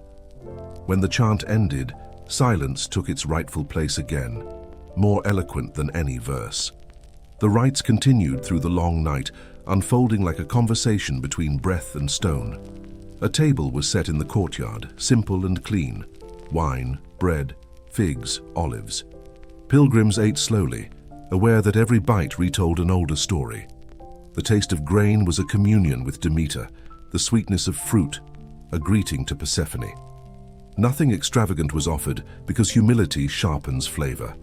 Around them, torches burned lower, painting amber halos upon the faces of strangers who no longer felt like strangers. Some wept without knowing why. Others laughed softly, realizing that revelation need not be loud. It was not ecstasy they found, but alignment, the quiet certainty that being alive is permission enough to honor the divine. The night thinned toward dawn, and in its thinning, every soul became transparent to itself. When the first hint of morning touched the temple's highest stones, the high priestess spoke again. "Behold the cycle," she said, her voice both whisper and command. The daughter descends, the mother mourns, the earth sleeps.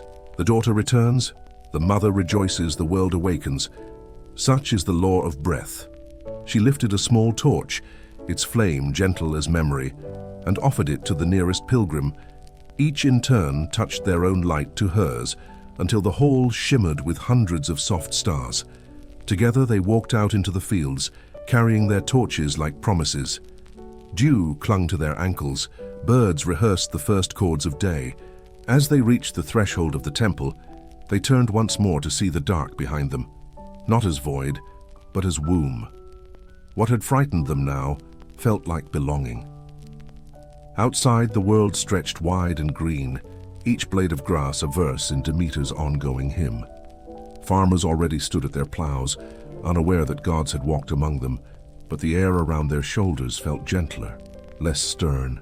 Women kneeling at wells found their reflections steadier. Even the oxen moved with a rhythm suggesting they too had glimpsed revelation.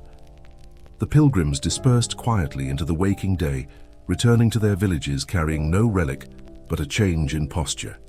They spoke differently now, with pauses long enough for meaning to land.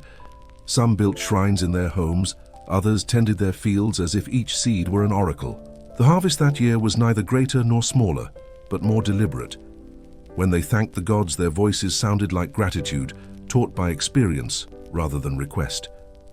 Persephone, standing once again beside her mother, watched the morning gather itself into gold. Her hands smelled faintly of soil and eternity. Demeter touched her cheek, marveling that life could endure so many separations and still arrive whole. "Do you tire of returning?" she asked. Persephone smiled, her eyes reflecting both sunlight and shadow. "No," she said, "for I have learned that ascent is not escape. It is the continuation of depth." Together they looked upon the fields, which shimmered like pages already inscribed. From far away, the river carried fragments of the hymns sung at Eleusis, echoing them across ages. The gods listened, humbled by what humanity had understood first, that holiness is not found in distance but in repetition done with care. As evening fell, the temple keepers swept the floors, leaving behind only the faint trace of ash from extinguished torches. The smoke rose lazily toward a sky that had learned contentment, curling through the first stars like ink through water. In Olympus, Zeus observed and did not interrupt. Even thunder rested, lulled by the rhythm of gratitude below. Hades, in his distant halls, felt the pulse of light filtering down and whispered Persephone's name without need. The boundaries between above and below thinned once more, not to collapse, but to converse. For one rare night, the universe spoke in unison, the language of cycles, of patience, of return. And when silence came to close the ritual, it felt less like an ending than the deep inhalation before another growing season. The road to Delphi climbed like a measured thought, turning upon itself until the mountains learned your name and gave it back in echoes. Pilgrims walked in quiet processions, their sandals rasping the pale dust, their offerings wrapped in wool, as if truth was something that could bruise. Above them, The cliffs shone with a patient light, honeyed and silvered, as if the stones themselves had been listening for 1,000 years. Cypress trees marked the way like tall, dark metronomes, keeping the tempo of the journey slow, exact, deliberate. Each bend revealed another vision: goats stepping along impossible ledges, hawks stitching the air into ribbons, a distant river rehearsing its single song. The omphalos, the navel stone, waited somewhere ahead, a promise of center in a world of drifting edges. And the wind, tasting faintly of laurel and ash, touched the lips of the travelers as if testing their questions for weight. No one hurried. Haste breaks the spine of prophecy. Delphi belonged to Apollo by conquest and by song, a place he took from the vast coil of a serpent named Python and then taught to sing its own stillness. The god's arrows were said to be sunlight sharpened into law. They did not merely kill, they clarified. Where Python had made a history of fog, Apollo made a geometry of air. He ringed the sanctuary with rules that felt like music: purify before entry, offer before asking, listen before speaking. The spring of Castalia, quick as a bright thought, ran cold from the mountains, and those who washed there felt their excesses fall away like leaves. The laurel groves whispered in articulate syllables, syllables the wind recomposed into counsel. Nearby, the treasure houses of distant cities glittered with gifts, but the quiet between those facades held more wealth than gold. Pilgrims approached the temple with the same care they would use to touch a fevered child. Inside waited the tripod, the smoke and the mouth of a woman who could become more than herself. She was called the Pythia, a title and a threshold, chosen from the women of Delphi, tempered by abstinence, made empty so that something larger might arrive. On appointed days, when the calendar turned to the proper syllable, she would sit upon the tripod above a cleft in the earth and breathe the rising breath of the mountain. Laurel leaves trembled in a bronze bowl. Water sang in a shallow dish. Barley murmured as if remembering the fields. Incense lifted in translucent veils, revealing and concealing in the same movement, and the chamber learned to glow from within. The priest asked the question formalities required, but the air answered first, widening the silence like a pupil. Then the Pythia spoke, not in sentences but in currents, as if words were only shadows cast by a deeper light. Her voice held both heat and snowfall. It broke and braided until meanings surfaced like a fish startling the glassy surface of a lake. Cities sent their bravest uncertainties to this place. Their kings packed their hesitations like folded maps. Their generals carried curiosities heavier than shields. They asked whether to march, whom to marry, how to govern, where to build, how to atone. The god did not give roads, he gave compasses, and then he watched. Prophecy here was not a door to certainty. It was the courage to keep walking while the landscape spoke in riddles. In the forecourt, stone inscriptions taught the preface to all wisdom, know thyself, and beside it, the stern gentleness of a second rule, nothing in excess. The two sentences met in the middle like palms pressed together in prayer. A thin bell sounded in the mind when you read them. Some men bowed beneath the sound, as though under sudden rain. Others mistook it for applause and hurried on. The sanctuary received both kinds, knowing time would finish what counsel began. When Croesus of Lydia sent gold enough to gild the horizon and asked whether he should make war upon Persia, the answer arrived poised between truth and trap. If you cross the river, a great empire will fall, the god said, and Croesus heard only the music his ambition could sing. He crossed, and his own empire unthreaded like a careless seam. So Delphi taught a hard tenderness, that oracles speak in mirrors, and the image depends upon the angle of the one who looks. Time and again, the sanctuary offered instruments rather than victories, angles rather than answers, scales instead of verdicts. Citizens returned home with a new posture around their questions, as if shouldering a long, disciplined cloak.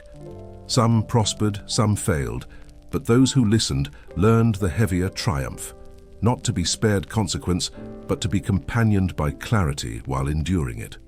The temple stones kept a calendar of steps, thin grooves etched by centuries of feet, believing that patience could be worn into a path. At midday, the sun laid its bright hand upon the marble and found the pulse of the world steady beneath its touch. Athletes trained in the gymnasium below, bodies turning into harps that could be tuned by breath, strength, and restraint. Philosophers lounged in the porticos like cats, unbothered by the serious fuss of history, asking questions that folded like paper cranes.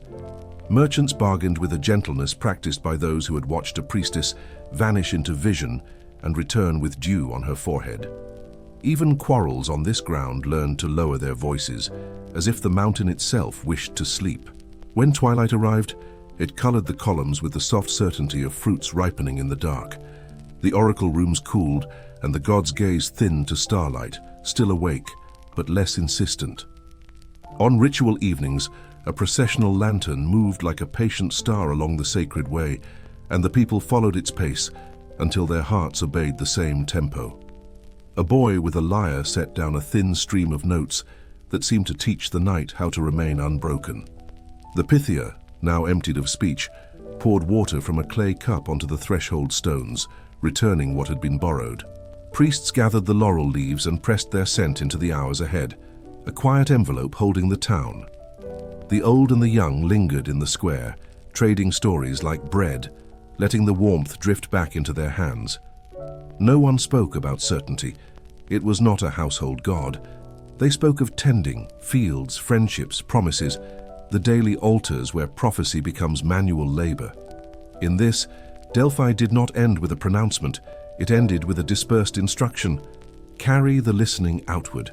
For the god here loved light, but he loved measure even more, and measure required shadow. Apollo's perfection was not cruelty, but calibration. He tuned the human instrument to the pitch of the possible. In the discipline of restraint, a sweetness appeared that appetites cannot manufacture. The archer's arm trembled not from weakness, but from the care required to let an arrow marry its target. The singer's voice haunted the air not because of its strength alone, but because of the silences it respected. And so the oracle spoke in shapes that required human patience to complete. We think fate is a decree, says Delphi, but more often it is a proportion. How much of your desire, how much of your doubt, how much of your listening and whom you harm to satisfy the first while neglecting the others. The mountain held those ratios as steadily as it held its own shadow. You could sleep at Delphi the way one sleeps beside a sea, the mind rocked by a breadth too honest to be tamed. Dreams arrived like disciplined messengers in linen, offering symbols rather than guarantees. A river that divided into three, a door that was also a mirror, a child handing you a scale with one pan empty. Waking before dawn, you would hear bees beginning their soft arithmetic in the time, tallying sweetness grain by grain. Shepherds moved their flocks along the slopes with a courtesy learned from looking at the sky too often to mistake themselves for owners. The first light touched the omphalos and made it seem to breathe, as if the earth remembered every question and forgave them all at once. In that forgiveness, the day took shape, not as a command but as an invitation to conduct yourself like a well-kept instrument. The foreigners among the pilgrims wrote letters home that never quite translated. They spoke of a clarity that did not cancel sorrow, a brightness that honored the shadow that made it visible. They tried to describe how a woman's trembling voice could move armies without giving orders, how two sentences on a stone could widen a nation's heartbeat without changing a single law. Some told of laughter that arrived unbidden when they realized the oracle had answered the question behind the question, instead of the one rehearsed. Others confessed to a hush descending upon them in the archives when they traced the long column of names who had asked before them and felt suddenly companioned by the living and the dead. The letters always ended the same way. I do not yet know what to do, but I know how to stand while deciding. By noon, the sanctuary brightened into work, the kind that required hands steady as prayers. Masonry repaired a step worn to kindness. Scribes copied a decree with the small devout movements of fishermen mending nets. A mother taught her daughter the laurel's several uses: crown for triumph, poultice for fever, seasoning for grief.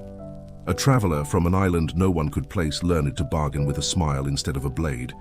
The god watched, sharp as an arrowhead and no less tender, reminding the town that order is not a punishment, but a rhythm.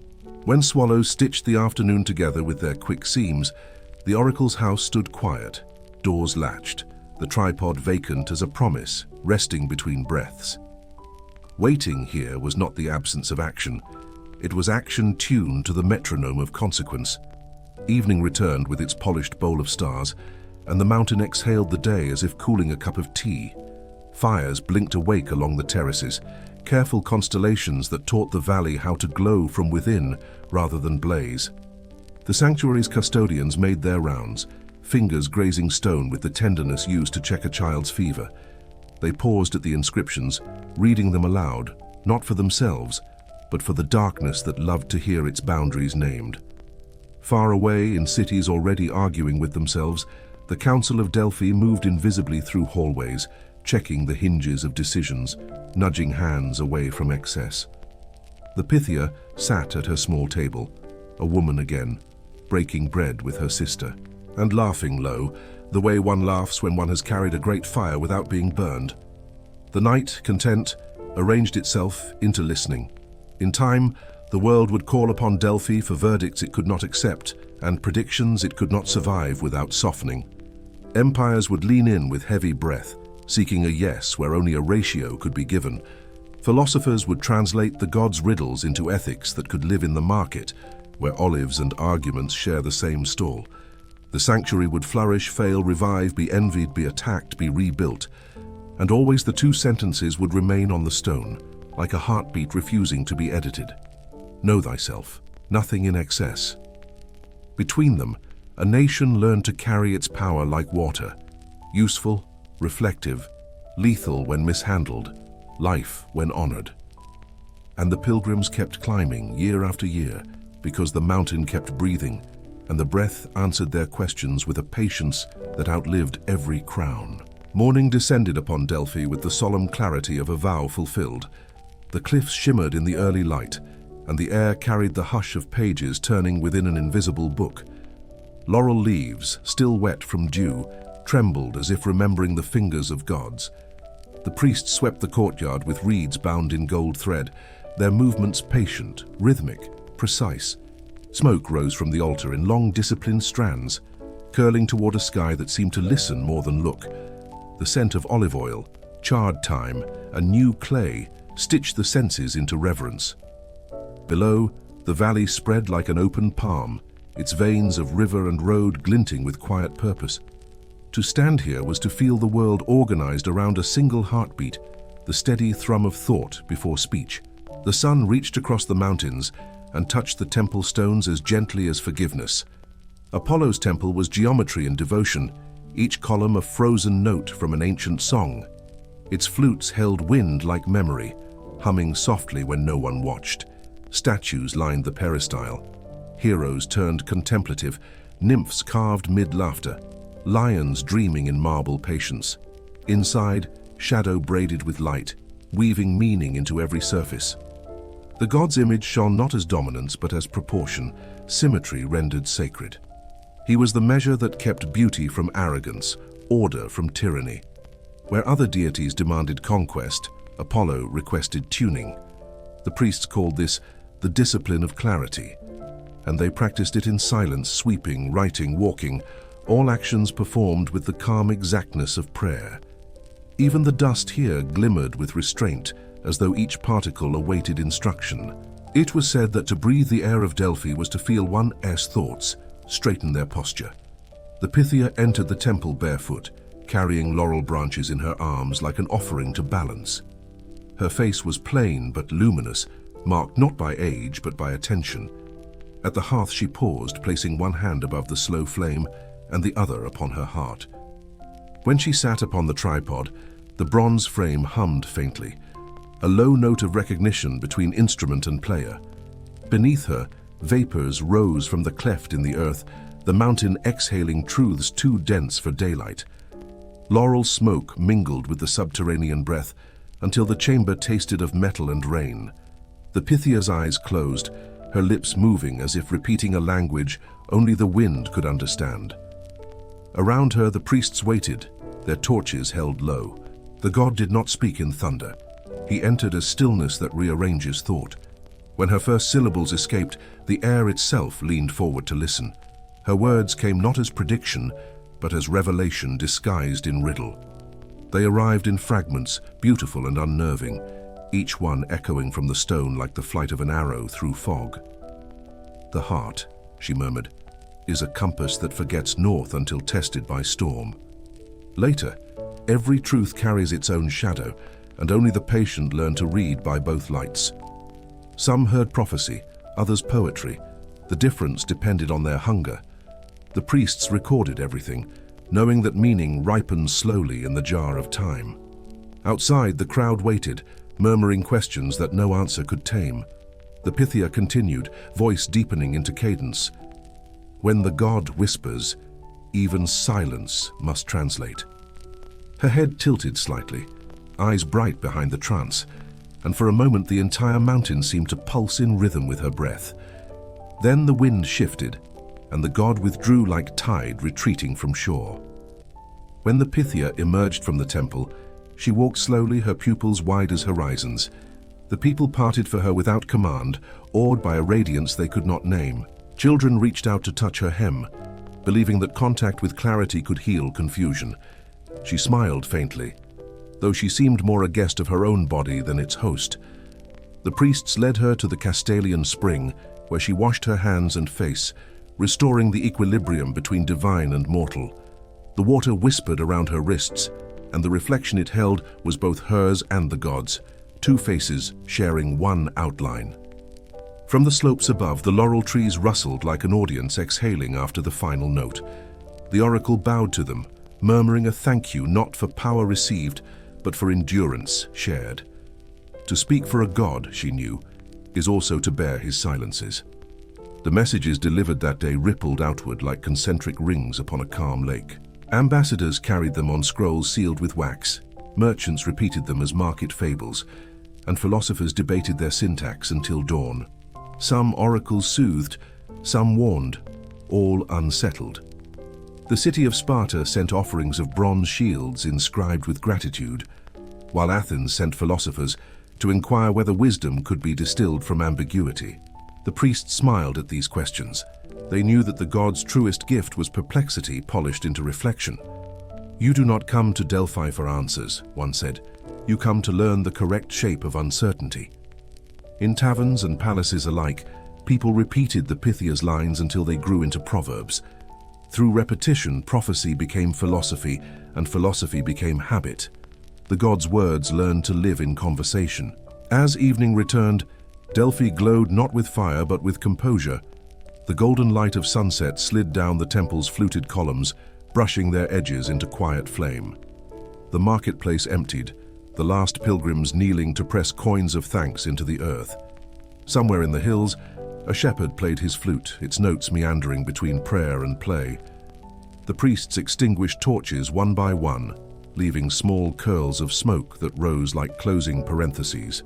The Pythia rested in her chamber, sipping honey water and staring into the cooling embers of her hearth. She thought not of the words she had spoken, but of those she had withheld. Sometimes restraint is the most exact form of devotion. Outside, the laurel groves whispered approval, their fragrance weaving itself into the sleep of the valley. The night deepened without hurry, its silence shaped like an answer too generous to speak. In the god's stillness, the people found instruction for their own. Delphi had taught them to pace their breath with the mountain, to match patience to purpose. The mason, laying the next morning S-stone, did so in rhythm with the oracle S-cadence. The mother spinning wool hummed the Pythia's phrases, turning them into lullabies of proportion.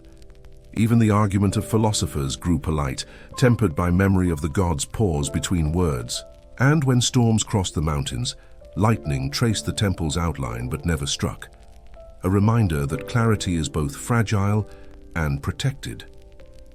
The people believed it was Apollo's favor. Perhaps it was their own discipline reflecting back its calm.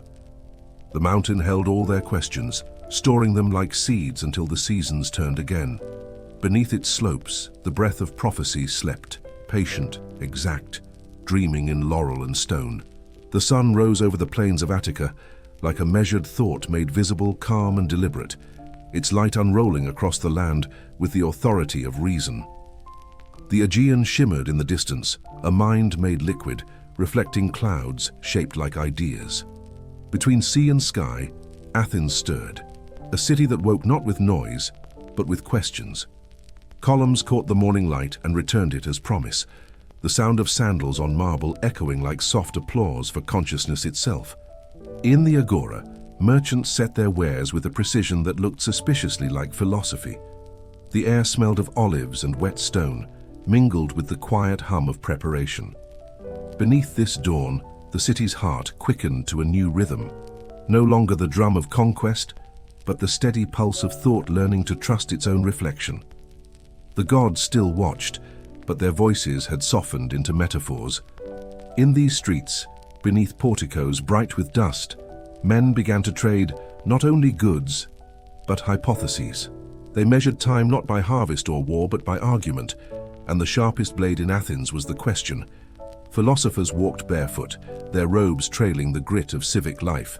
Artisans debated geometry while hammering bronze. Poets recited ethics to children chasing pigeons. Every voice, from beggar to magistrate, seemed to test the fabric of reality, tugging at its edges to see if it would unravel. What had once been prayer was now inquiry. What had once been mystery was becoming method. The oracle's riddles, brought from Delphi on weary feet, were discussed over bread and diluted wine. In this city, the act of thinking had become a form of worship, and every citizen was, in some way, a priest of curiosity. Among them walked Socrates, barefoot philosopher of the marketplace, his face lined by both sun and patience. He did not lecture from marble steps. He ambushed certainty in the alleys. His voice carried the texture of gravel and kindness, a paradox too humble to be ignored. He questioned with the precision of a surgeon and the affection of a father. Each inquiry was a scalpel, meant to heal ignorance rather than humiliate it. "What is justice?" he would ask, and the question, simple as bread, would grow teeth. "What is virtue? What is good?" His companions called him gadfly, the powerful called him dangerous. Yet even his enemies felt his sincerity, for Socrates asked not to win but to understand. He believed that truth was a mirror one polished through conversation, and that the greatest courage was to admit how little one saw reflected there. When Socrates walked the agora, time seemed to slow as if eavesdropping. Apprentices paused their chiseling to listen. Old men feigned indifference but leaned closer. His method, elenchus, the midwifery of the mind, delivered thought through dialogue. He asked, others answered, and through their own contradictions, they gave birth to clarity. "I cannot teach," he said, "only remind." The gods had once shaped men from clay. Socrates reshaped them from conversation. His irony was soft, almost affectionate, yet his logic stripped arrogance like bark from a tree. Around him, the youth of Athens gathered, Plato among them, a silent observer whose notebooks would one day outlive empires. They followed not to imitate but to remember what it felt like to think aloud beside a man who treated ignorance not as shame, but as invitation. Athens, under the eye of Pericles, became a canvas for ideas painted in stone. The Parthenon rose not as temple but as theorem, symmetry manifested in marble, harmony cast into columns. It was beauty disciplined into ethics, a building that reason itself could pray within. Sculptors chiseled bodies that balanced muscle and restraint. Dramatists wrote tragedies that weighed fate against free will. Democracy, fragile as a newborn ideal, stretched its limbs and learned to walk, one vote, one voice, one risk at a time. Citizens spoke in assemblies, crafting laws with the same grammar they used for poetry. Mistakes were made and mended publicly, each error becoming an education shared. The gods were not forgotten, they were reinterpreted. Zeus became lawfulness, Athena, the mind in motion, Apollo, the measured word, and Dionysus, the proof that joy, too, can be divine. Yet beneath this bright geometry of thought lay a quiet unease. Knowledge, newly born, was already learning ambition. Logic sharpened itself into pride. Curiosity flirted with arrogance. In the symposiums, wine loosened tongues until ideas turned combative. Some philosophers traded sincerity for spectacle, turning wisdom into sport. Others charged fees to teach virtue, packaging truth like luxury. The sophists sold cleverness the way merchants sold spices, fragrant, persuasive, ephemeral. They argued that truth was relative, that justice was a matter of convenience, that the gods were metaphors of the powerful. Socrates opposed them not with anger but with irony. If all things are relative, he asked, is that also relative?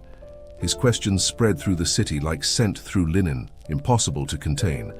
Athens stood at a precipice, between enlightenment and vanity, between freedom of thought and the tyranny of opinion. The trial of Socrates came as dusk comes, not suddenly, but by slow betrayal of light. The city that had taught itself to question now condemned the man who questioned best. Accused of impiety and of corrupting the youth, he stood before his judges calm as a teacher, before anxious pupils. His defense, the apologia, was not self-preservation, but demonstration.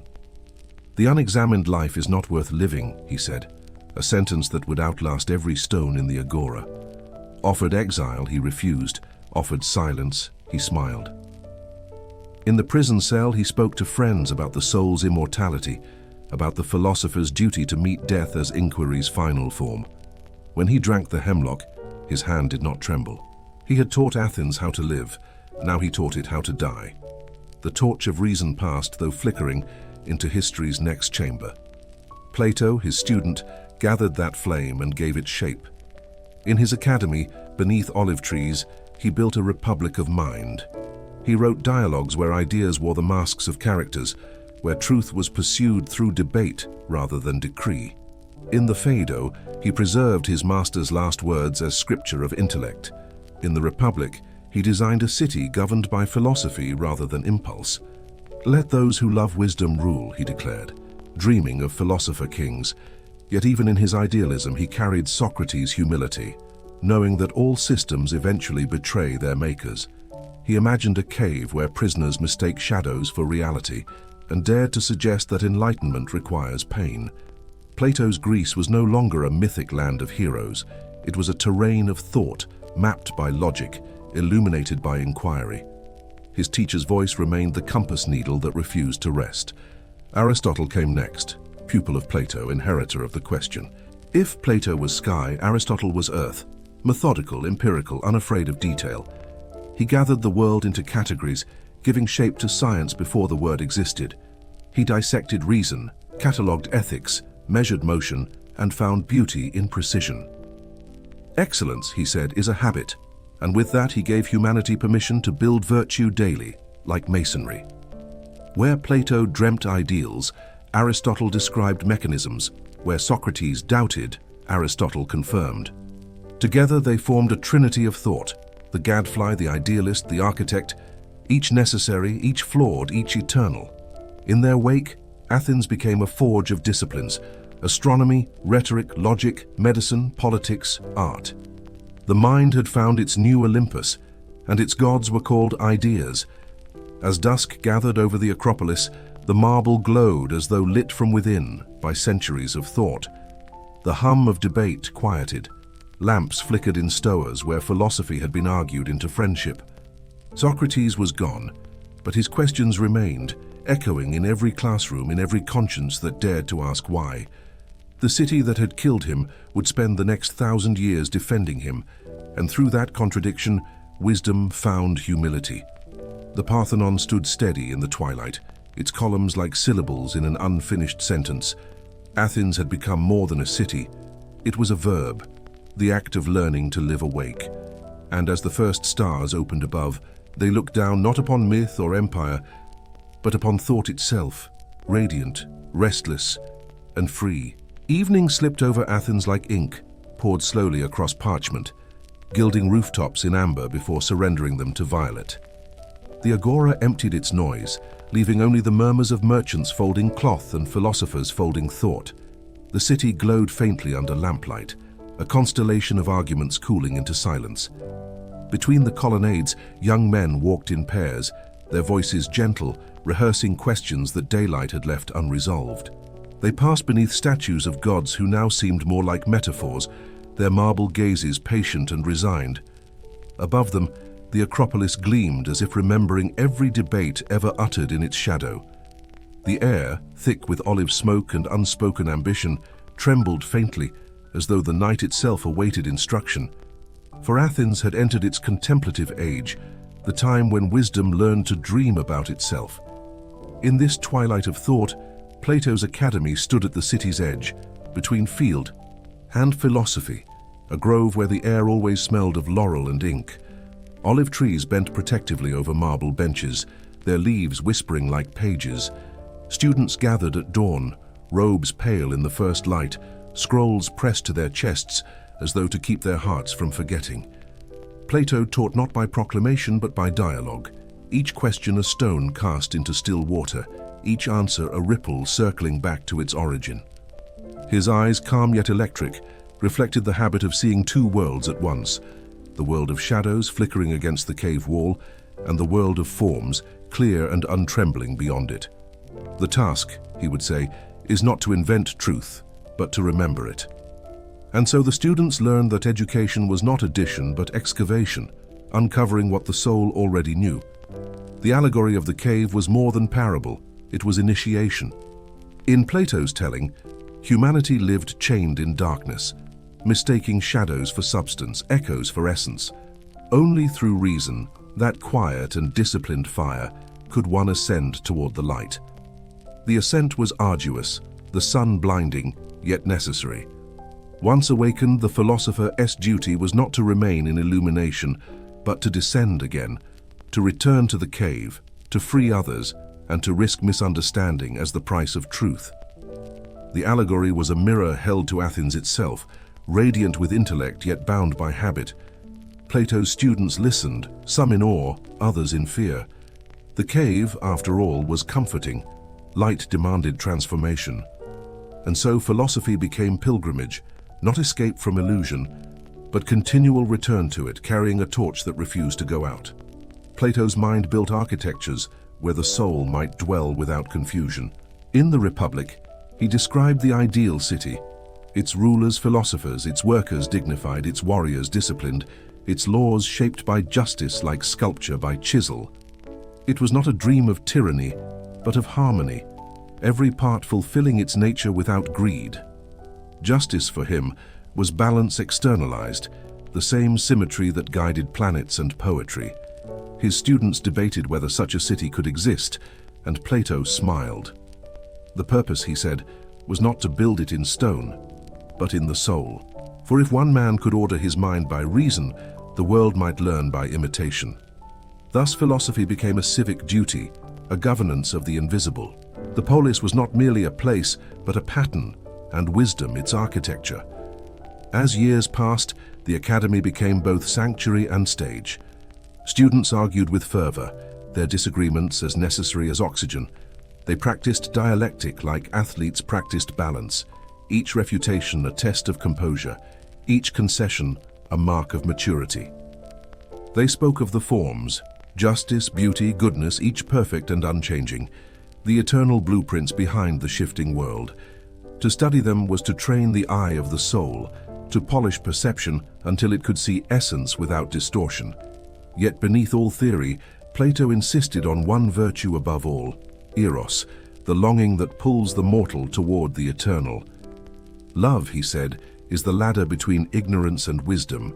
Each step desire purified by understanding. The students nodded, not all understanding, but all changed. For in their hearts a small divine ache began to grow, the ache for meaning unspoiled by time. Beyond the academy's walls, Athens evolved, restless as always. Sophists debated in courtyards, charging coins for cleverness. Dramatists staged moral dissections under Dionysus's gaze. Sculptors carved reason into marble thighs and brows. Yet shadows thickened beneath the brilliance. The empire's reach weakened, its pride outpaced its discipline. The democracy that once sang now quarreled with itself, each citizen certain, each certainty slightly blind.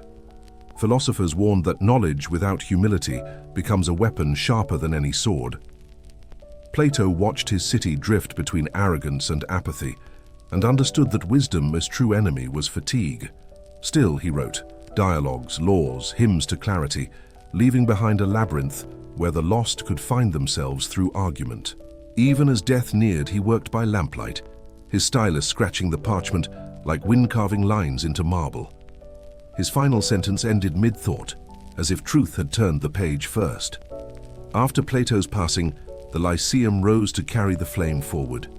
There Aristotle walked beneath shaded colonnades, his students pacing beside him with wax tablets and restless eyes. He sought not ideals, but anatomy, of logic, of nature, of soul. Where his teacher saw heavens, Aristotle saw patterns. Where Plato imagined perfection, Aristotle traced cause and effect. "Let us study the world as it is," he said, "for even imperfection obeys order." His method was observation disciplined into clarity. He dissected reason the way a physician examines pulse, cataloguing ethics, rhetoric, physics, dreams. He taught that virtue lies in moderation, the golden mean, a harmony between excess and deficiency, courage between cowardice and rashness. In this balance, he found both ethics and art. Athens listened, its restless spirit briefly calmed by logic's quiet authority. The Lyceum became a workshop where wonder learned to count. The dialogue between Plato and Aristotle would echo for centuries, two halves of one heartbeat. One reaching upward toward the eternal, the other grounding truth in experience. Between them stretched the tension of the human mind, the desire to ascend and the need to remain.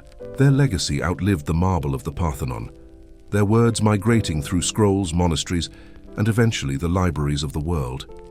In their wake, Greece transformed thought into architecture and ethics into melody. Wisdom, once the privilege of gods, had become an inheritance of mortals. The philosophers had stolen fire again, not from Olympus, but from ignorance, and the world, once more, was illuminated. And so the city of Athens became a classroom lit by torches that never went out. The night was quiet but not asleep. The stars above mirrored the minds below, each glowing, each unfinished. Plato's cave still whispered its warning. Aristotle's logic still measured the rhythm of being. The two lights crossed in the dark like compass points guiding civilization forward. Between them, humanity learned the art of reflection, how to question without despair, how to reason without cruelty, how to live within mystery without extinguishing it. When dawn returned, it found Athens serene, its marble gleaming softly under the returning sun. The School of Shadows had fulfilled its purpose. It had taught the world that truth is not a monument, but a movement of the soul toward light. Night settled over Athens like parchment, closing upon a finished scroll. The lamps along the agora flickered, their flames curling into the air like quiet punctuation marks upon the day's discourse. Beyond the Acropolis, the sea murmured, repeating the same soft syllables it had spoken to philosophers and fishermen alike. The air smelled faintly of oil and dust, of argument and olive trees.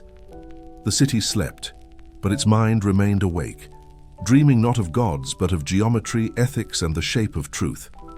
In the courtyards of the Academy and the Lyceum, the night wind moved through the colonnades, whispering in the tongues of the departed.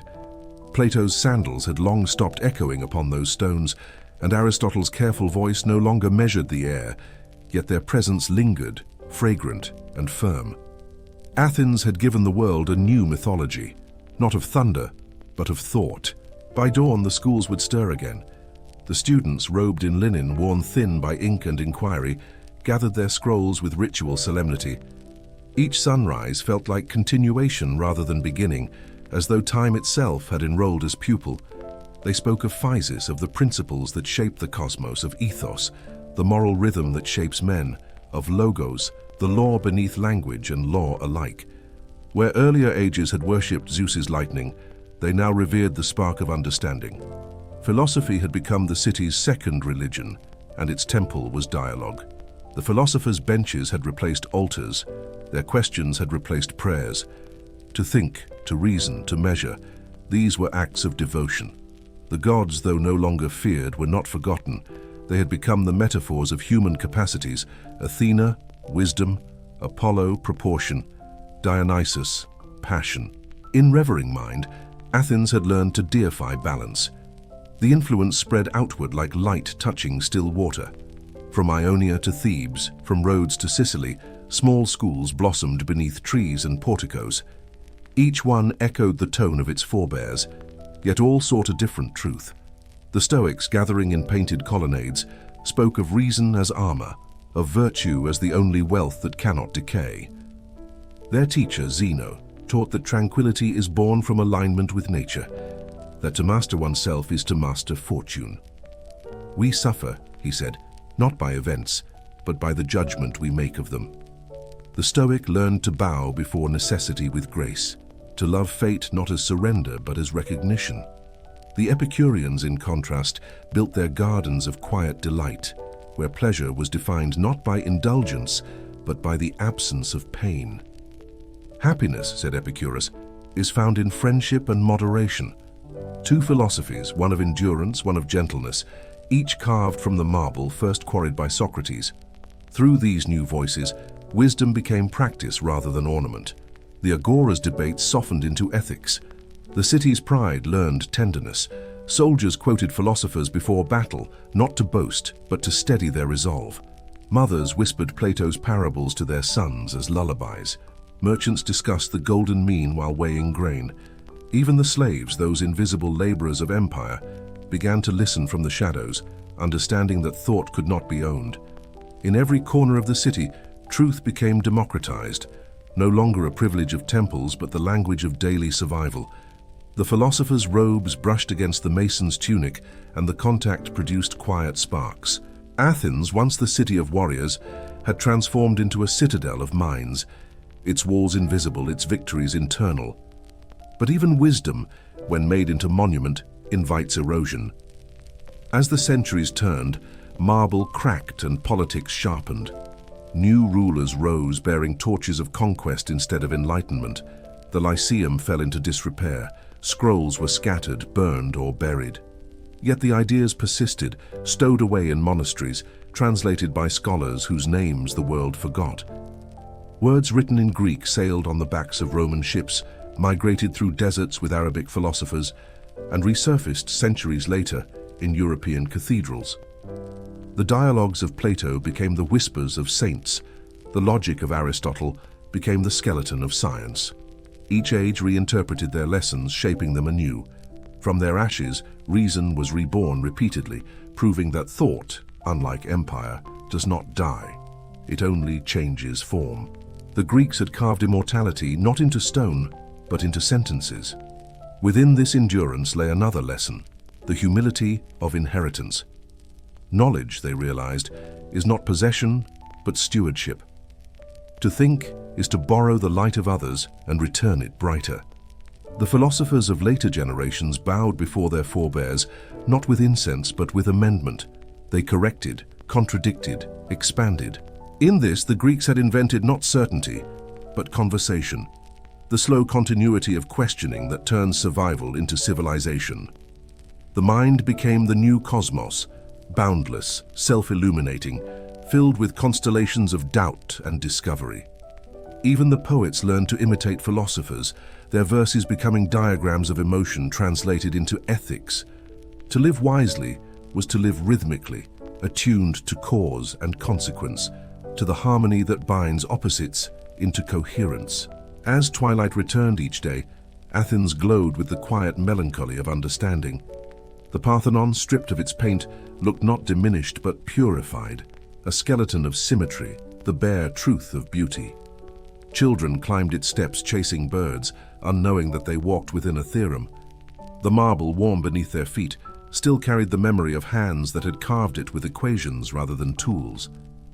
Down below in the agora, teachers gathered beneath colonnades now weathered but unbowed.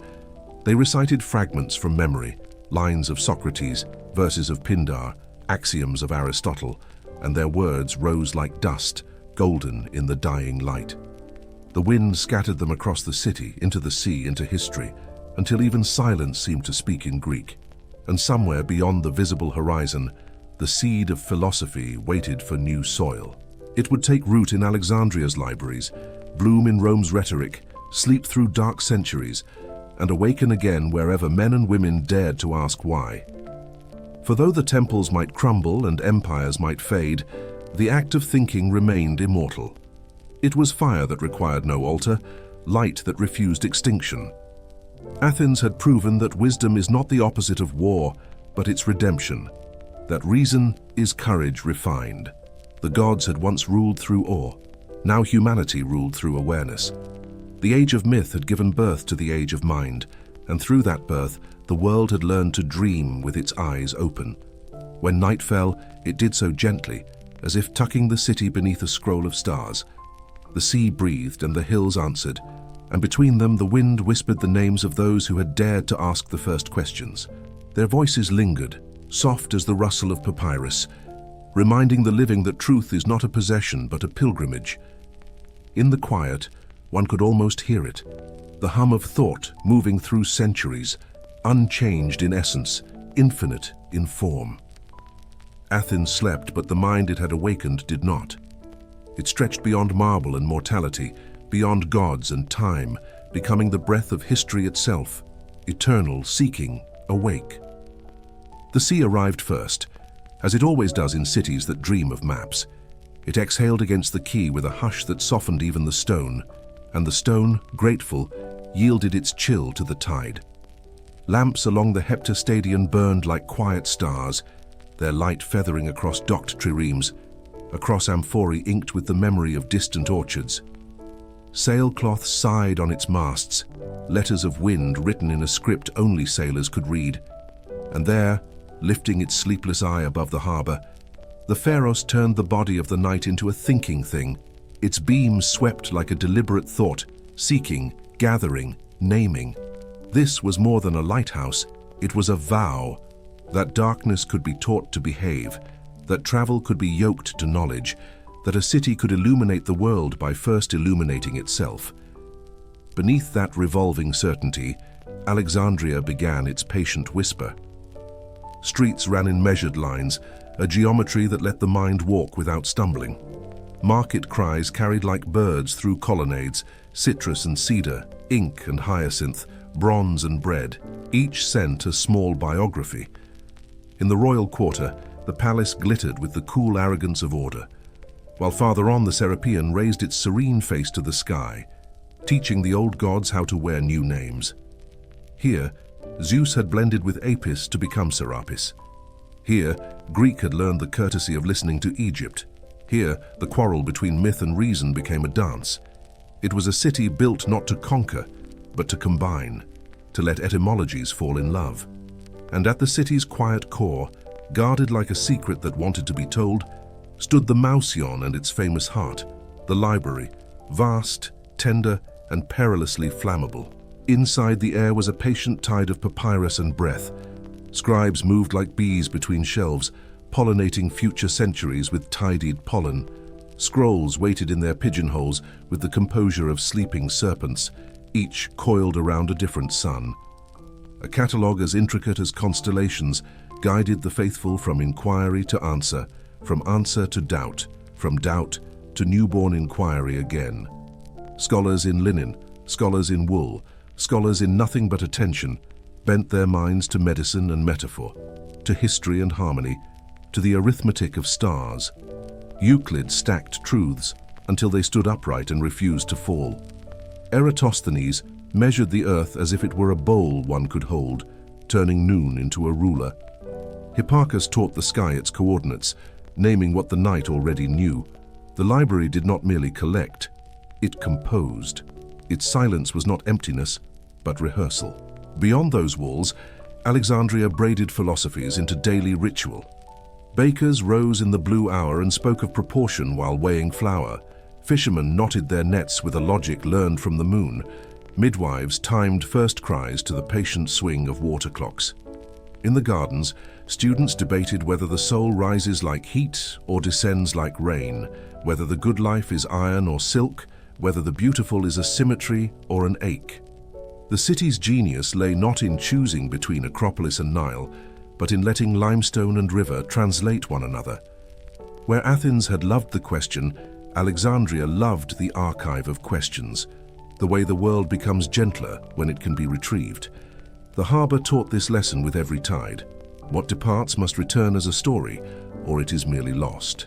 At dusk, the Serapeum filled with a fragrance no single language could name. Oil lamps trembled, writing soft vowels upon the walls, and priests in white stood like commas between two traditions. Statues met each other's gaze without offense. an ibis watching a laurel, a lotus thinking about an owl.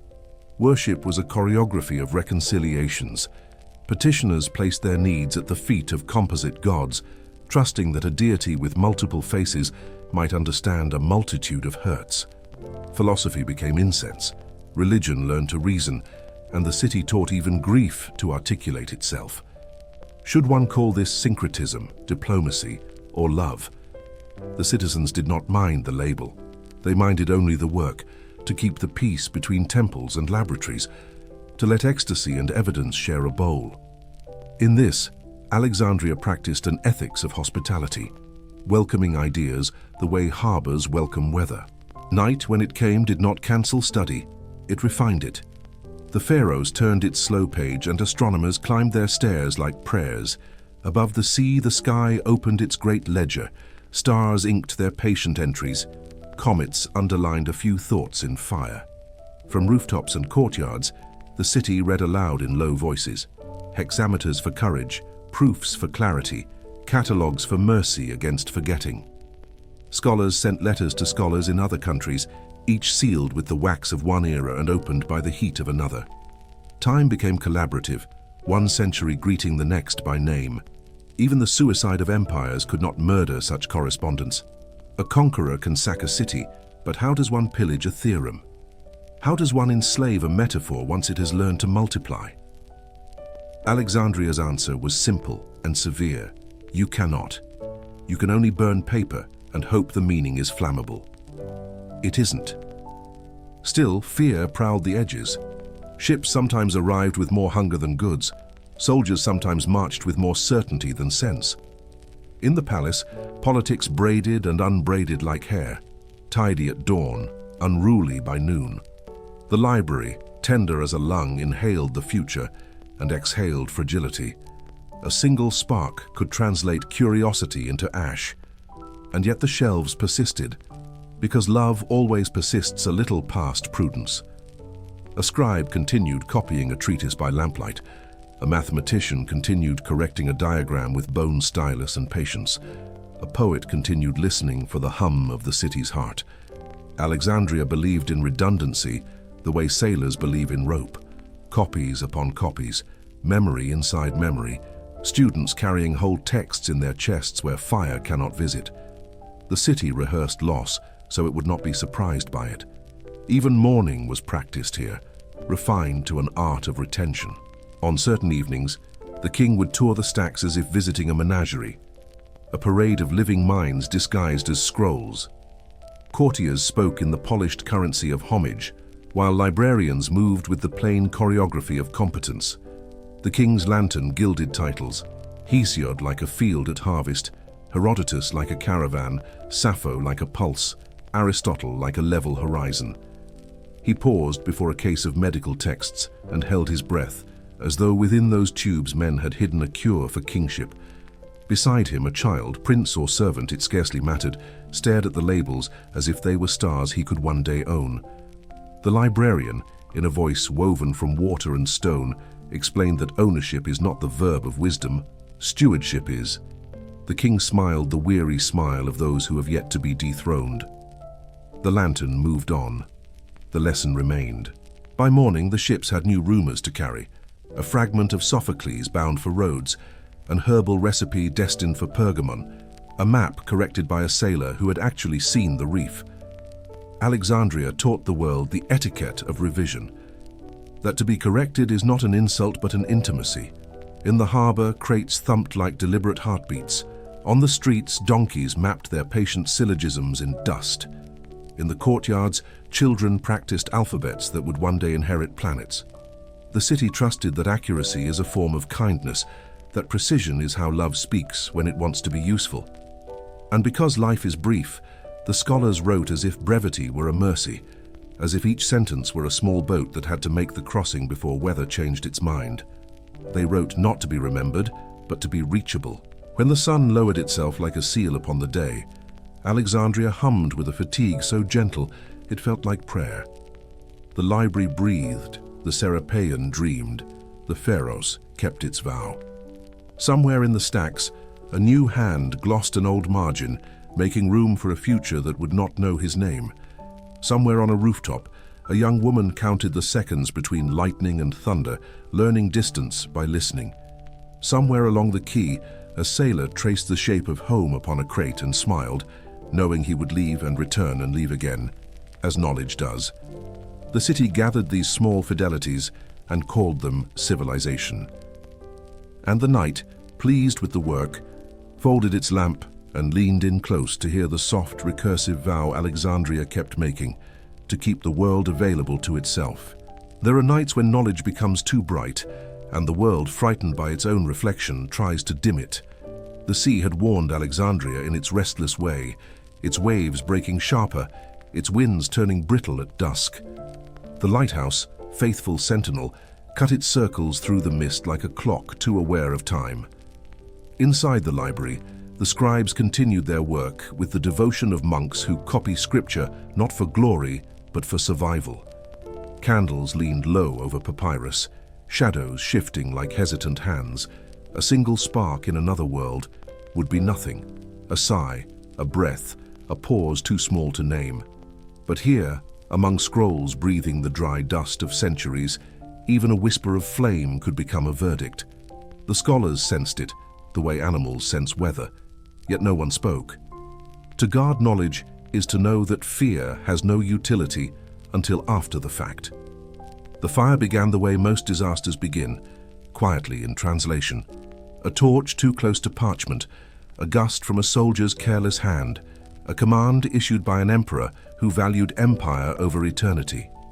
The flames licked first at the outer shelves, tasting thought before devouring it.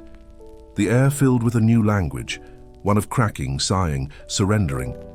Ink bubbled into smoke, histories folded themselves mid-sentence, geometry curled into confession, scribes ran through corridors like veins carrying panic, buckets of water became philosophy in motion, futile but pure. Outside, the wind stoked the chaos into chorus, and the lighthouse, watching from its dignified perch, could do nothing but illuminate the crime. The library burned, but it did so elegantly, its embers lifting like prayers too honest to be denied. Even as destruction marched, knowledge refused to scream. It recited. Smoke rose over the city in slow columns, bending slightly toward the harbor, as though bowing farewell to the ships that would carry its memory. The people gathered at the edges, silent as mourners at an open grave. Some wept, others prayed, others simply watched, unable to decide whether they were witnessing the death of wisdom or its proof of immortality. A scholar pressed his hands to the marble, feeling the heat crawl up through stone, whispering lines of Homer under his breath to keep the rhythm of language alive. "Sing, goddess," he murmured, as if the invocation could steady the flames. Another clutched a bundle of scrolls to his chest, running toward the docks. The guards stopped him. "Those belong to the king," they said. The scholar smiled sadly. "No," he replied, "they belong to whoever remembers them." He dropped the scrolls into the sea, trusting water to finish what fire had begun.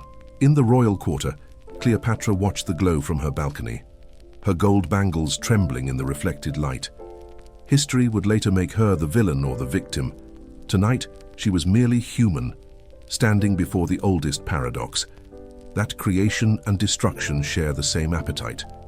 The flames painted her face in gold and crimson, and for a moment, she resembled a goddess rediscovering her mortality. She turned to her attendants and whispered, "Let them save what they can." Runners scattered, carrying armfuls of scrolls to temples, homes, ships. Yet the fire was patient, methodical, intent. It moved through the library like a teacher correcting errors, sparing nothing but what had already been memorized.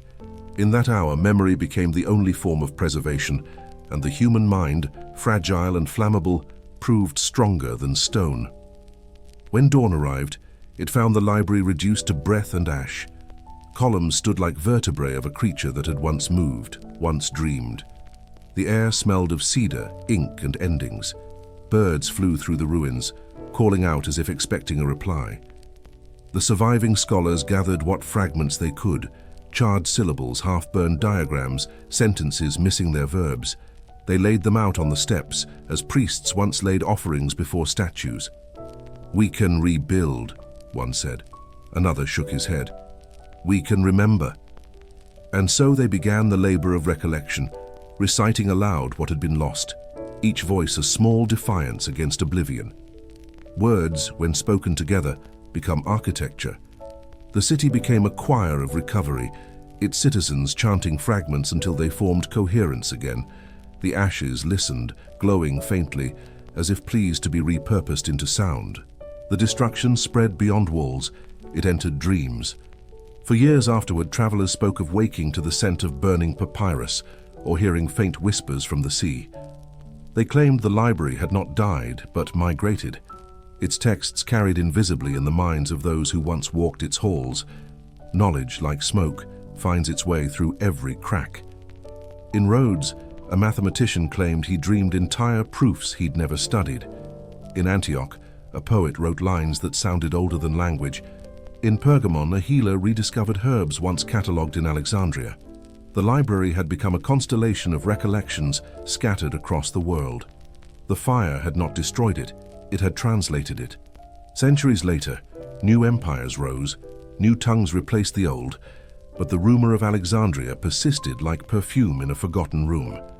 Scholars spoke of the city not as loss, but as legend, a paradise of intellect whose light still colored their night skies.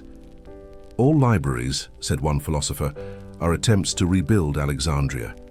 And indeed, wherever ink met parchment, its ghost leaned close, guiding the hand.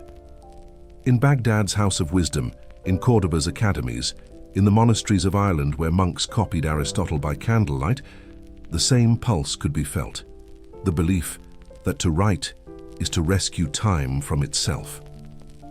Alexandria had burned, but every flame afterward carried its ember. The gods watched quietly, their temples long turned to dust, their worshippers now scientists and poets. They understood now what even Zeus had not. Immortality is not thunder or flame, but the persistence of meaning. Athena, somewhere in eternity, smiled through the smoke, proud of the mortals who had outgrown her, and yet still honored her by thinking. The world had learned that memory is stronger than fire, and that even loss, if cherished, becomes continuation. The library was gone, yet its purpose survived, to make the mind hospitable, to let the world remain curious about itself. As evening fell once more over the harbor, the Pharos resumed its measured rotations. Its beam cut through the dark as before, steady, unrepentant. Below, children played near the ruins, their laughter ringing through the hollow colonnades. A young girl picked up a fragment of blackened scroll and held it to the wind. The ashes rose and scattered like ink, returning to the sky. She smiled, sensing without words that something had survived. Perhaps knowledge, like fire, never dies. It only changes form, one consuming, one illuminating, both eternal. The sea breathed in, breathed out, and the light continued its patient turning. Alexandria slept, but in its dreams, the library still whispered.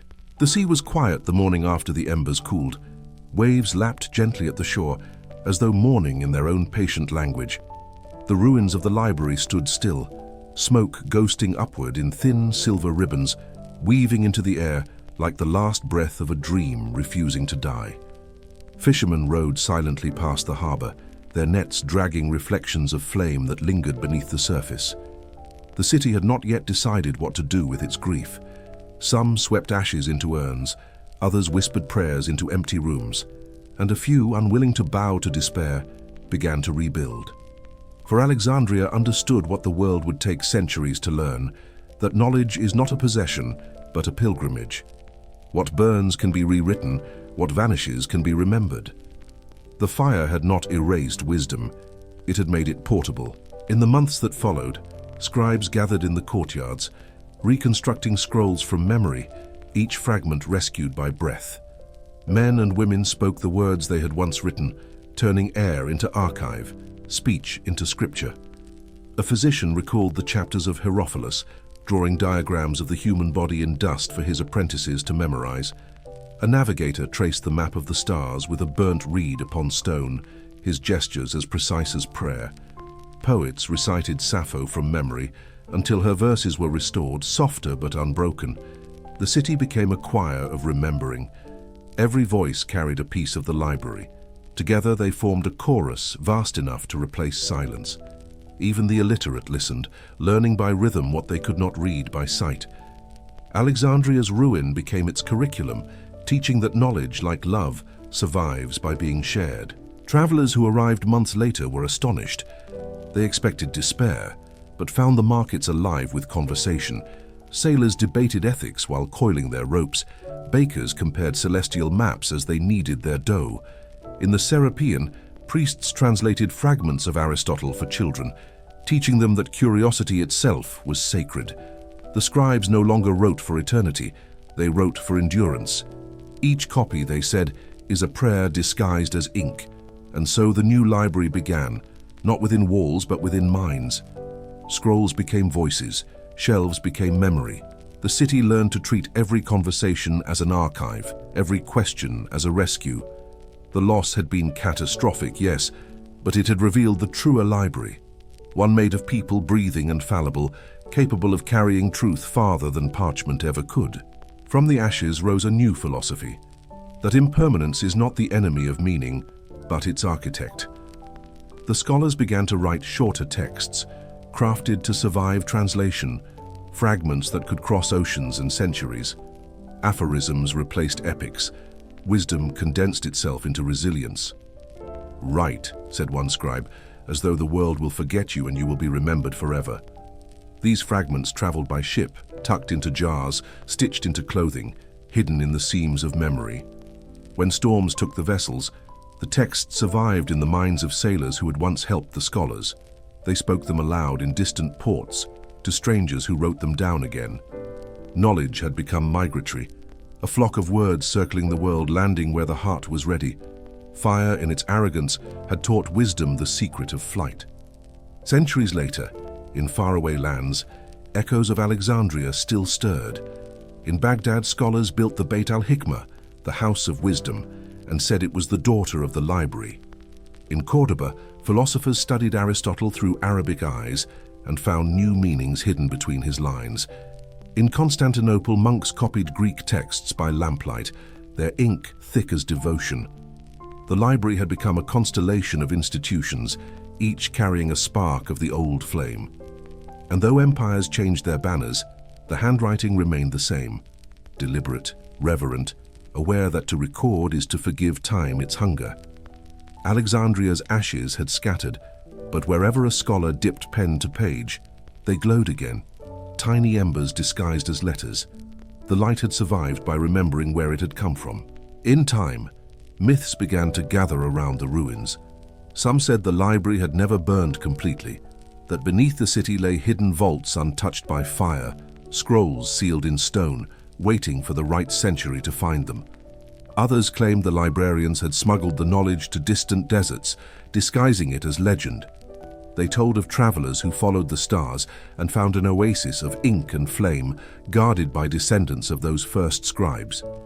Whether these stories were true no longer mattered. They existed because humanity needed them to. The myth of Alexandria became its final manuscript, one written not on papyrus, but in the collective dream of civilizations, the dream that wisdom, once born, cannot truly die. In the quiet that followed centuries of retelling, the ruins endured as bone endures flesh, white, fragile, necessary. Children played among the columns, their laughter echoing like punctuation marks in a sentence the gods had left unfinished. Merchants built stalls nearby, selling books bound in leather dyed the color of dusk. Pilgrims from distant lands came to touch the stones, believing that contact with dust could transfer memory. They would kneel, press their palms to the marble, and whisper questions about love, death, justice, creation, trusting the ruins to answer. And sometimes, when the wind was right, it did. The sound of pages turning drifted faintly from the sea, as if the library still practiced its recitations somewhere beyond hearing. The Pharos, older than grief, continued its rotations. Each sweep of its light crossed the ruins, tracing them with tenderness, as if the lighthouse itself had chosen to remember. From its balcony, one could see the whole city, a geometry of rebirth, streets glimmering with new markets, new voices, new texts. Alexandria had been scarred, yes, but its scars shone like gold inlaid into stone. It had become a symbol of what the mind can endure. That knowledge may fall to fire, but meaning rises again in human breath. To look upon it now was to understand the strange mercy of destruction, that sometimes the loss of walls is what lets truth escape them. The light reached outward, touching ships that carried scholars and sailors alike, guiding them toward every future that still needed remembering. At the edge of the harbor, an old woman sat each night beside the water, copying verses by moonlight. She had never learned to read, yet her hand moved with certainty, tracing words she had memorized from others' lips. Children gathered to listen as she recited, fragments of philosophy, lines of poetry, maxims from lost scrolls. She told them that every time they spoke a sentence from memory, the library rebuilt itself a little more. The stars above, listening, seemed to blink in agreement. When her voice grew quiet, the waves carried her words away, but they always returned, whispering against the shore, patient, eternal, like the breath of the sea itself. The light from the pharaohs swept over her, gilding her silver hair, and the city exhaled in peace. For in her voice, Alexandria had found its proof that even after fire, the mind still burns. Dawn broke over the Tiber like a verdict. The river, bronze and slow, carried fragments of yesterday's empire in its current. Ashes from the hearths of senators, petals from the altars of conquered gods, whispers from markets that never slept. The city that once called itself eternal stirred beneath the weight of its own design. Marble temples blushed under the first light, their columns rising like disciplined thoughts.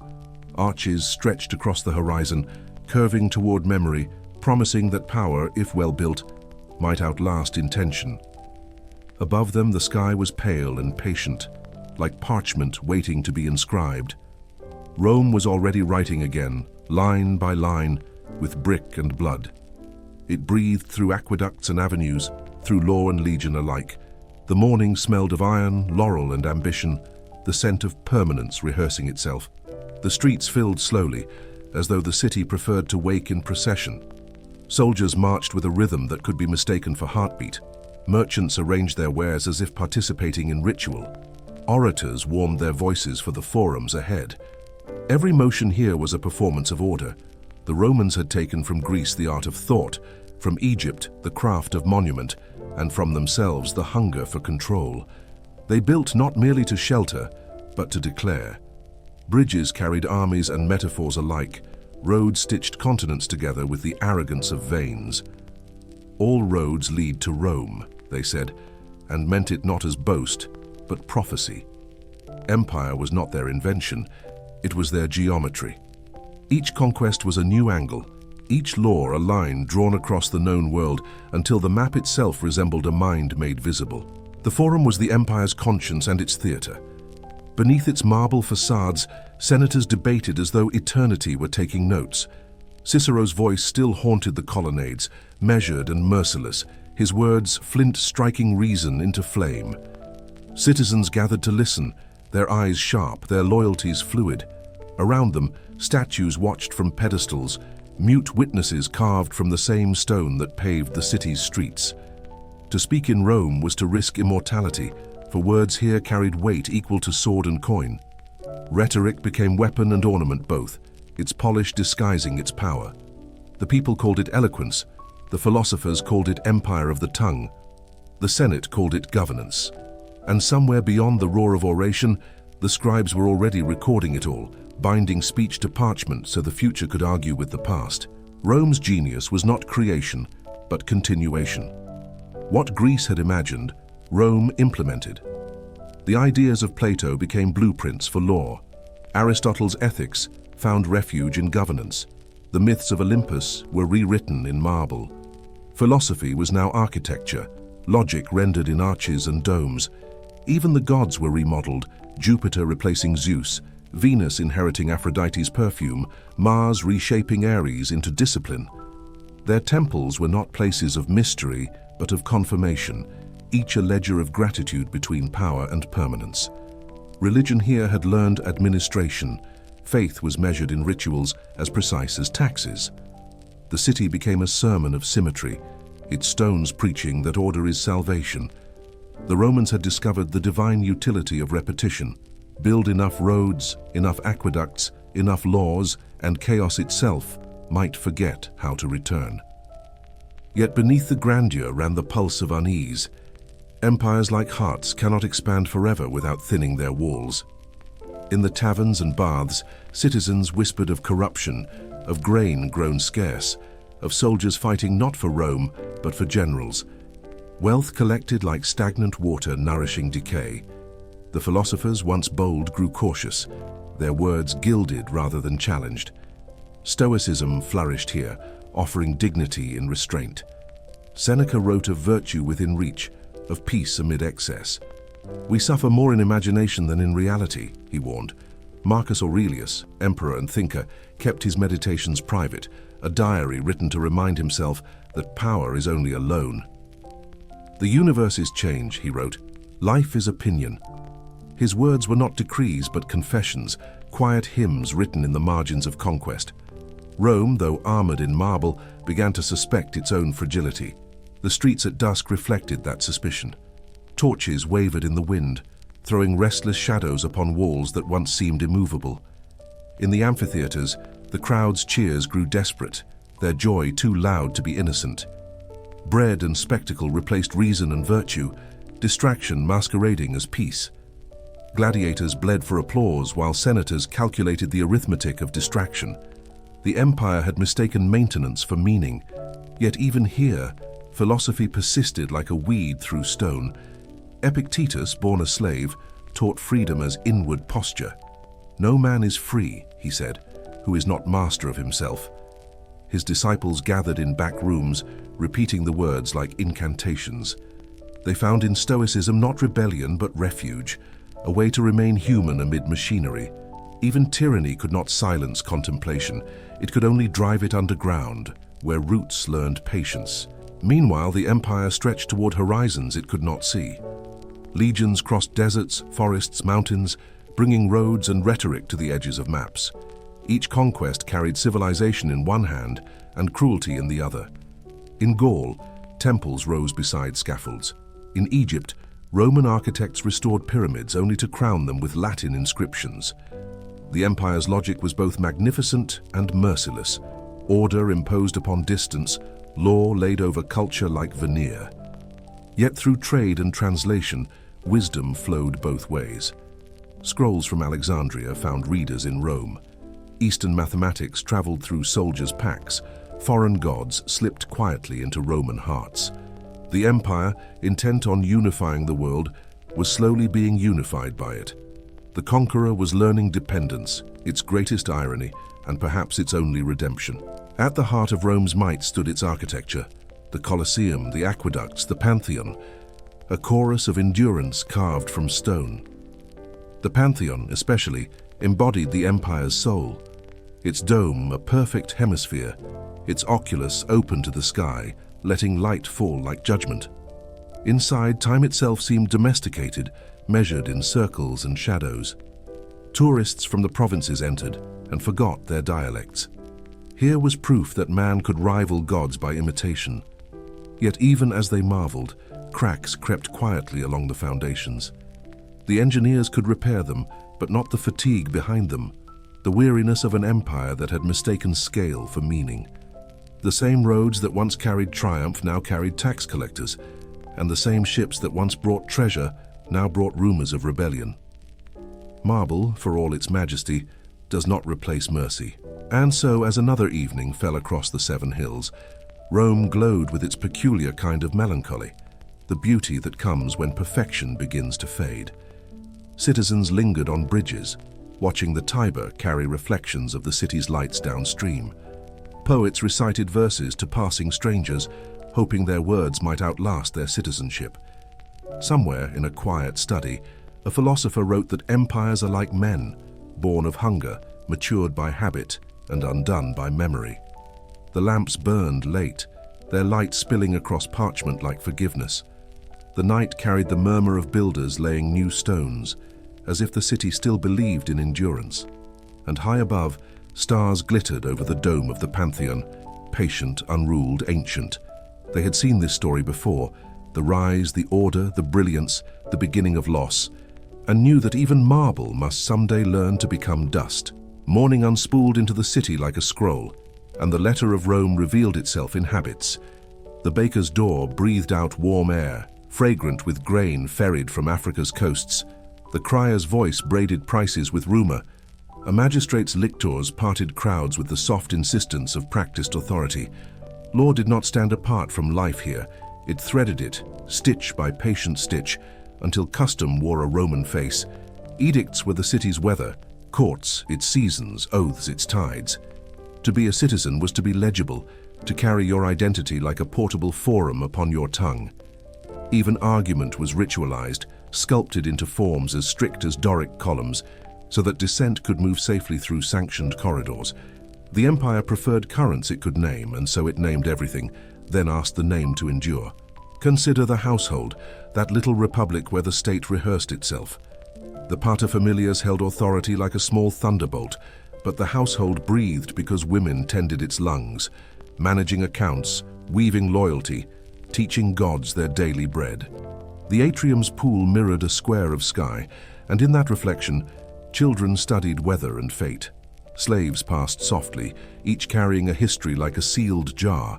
Some would be freed and call themselves liberty, wearing gratitude and ambition in equal measure. A single bronze lamp poured its patience over tablets of wax and lists of debts, over sandals drying by the door, over a laurel wreath saved for better days. Home was a vow with walls. In the evening, the lararium glowed, and figures of ancestor and deity shared a shelf, the living kneeling before the dead, as if kneeling before tomorrow. Elsewhere, a bathhouse opened its lungs. Steam rose with the gravitas of incense, and bodies turned philosophical in the heat. Here, the empire practiced equality in an hourglass. Senator and stonemason soaked in the same water, skins softened, tempers washed to silence. Voices lowered to the pitch of confidences.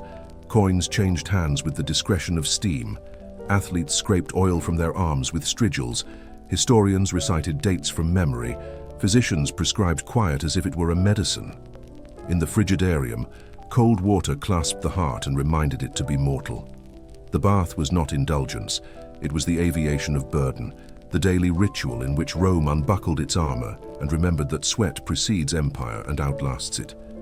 When they stepped back into sunlight, the world felt newly minted, as if the Tiber itself had blinked. Across the forum, jurists turned chaos into grammar. Tablets of bronze echoed with the tenacious 12, those old tables that taught citizens how to share streets and sorrows. Later, parchment multiplied, and with it, the audacity to arrange reality by paragraphs. Contracts became a species of promise with teeth, wills, a choreography for grief, treaties, a leash for distance. Even mercy was codified, measured against precedent like cloth against a standard length. And yet, beneath the notation, the pulse, a mother pleading for her son, a merchant defending the exactness of a scale, a foreigner asking for rights in a city that had annexed his home. Rome did not merely conquer bodies, it annexed dilemmas and taught them to walk in sandals. Thus the law became a mirror that flattered and accused, a discipline that taught the empire to speak to itself. In markets thick with cumin and rumor, trade wrote epics of its own. Amphorae stamped with shiproutes held wine that tasted of coastlines. Glassware carried Egyptian light to Roman tables, spices perfumed policy. A money changer's hands moved like small, careful birds, weighing more than coin. He weighed risk, voyage, weather, deceit. Above him, awnings breathed like sails, and under them, a chorus of tongues built rough bridges. Latin greeting Greek, Phoenician bargaining with Punic ghosts, Gaulish laughter breaking open a price. Commerce taught sovereignty to lower its chin, to look directly into the eyes of desire. It taught that the shortest distance between two empires is a ledger, and that faith, measured daily in payment, is the quietest god that empires serve.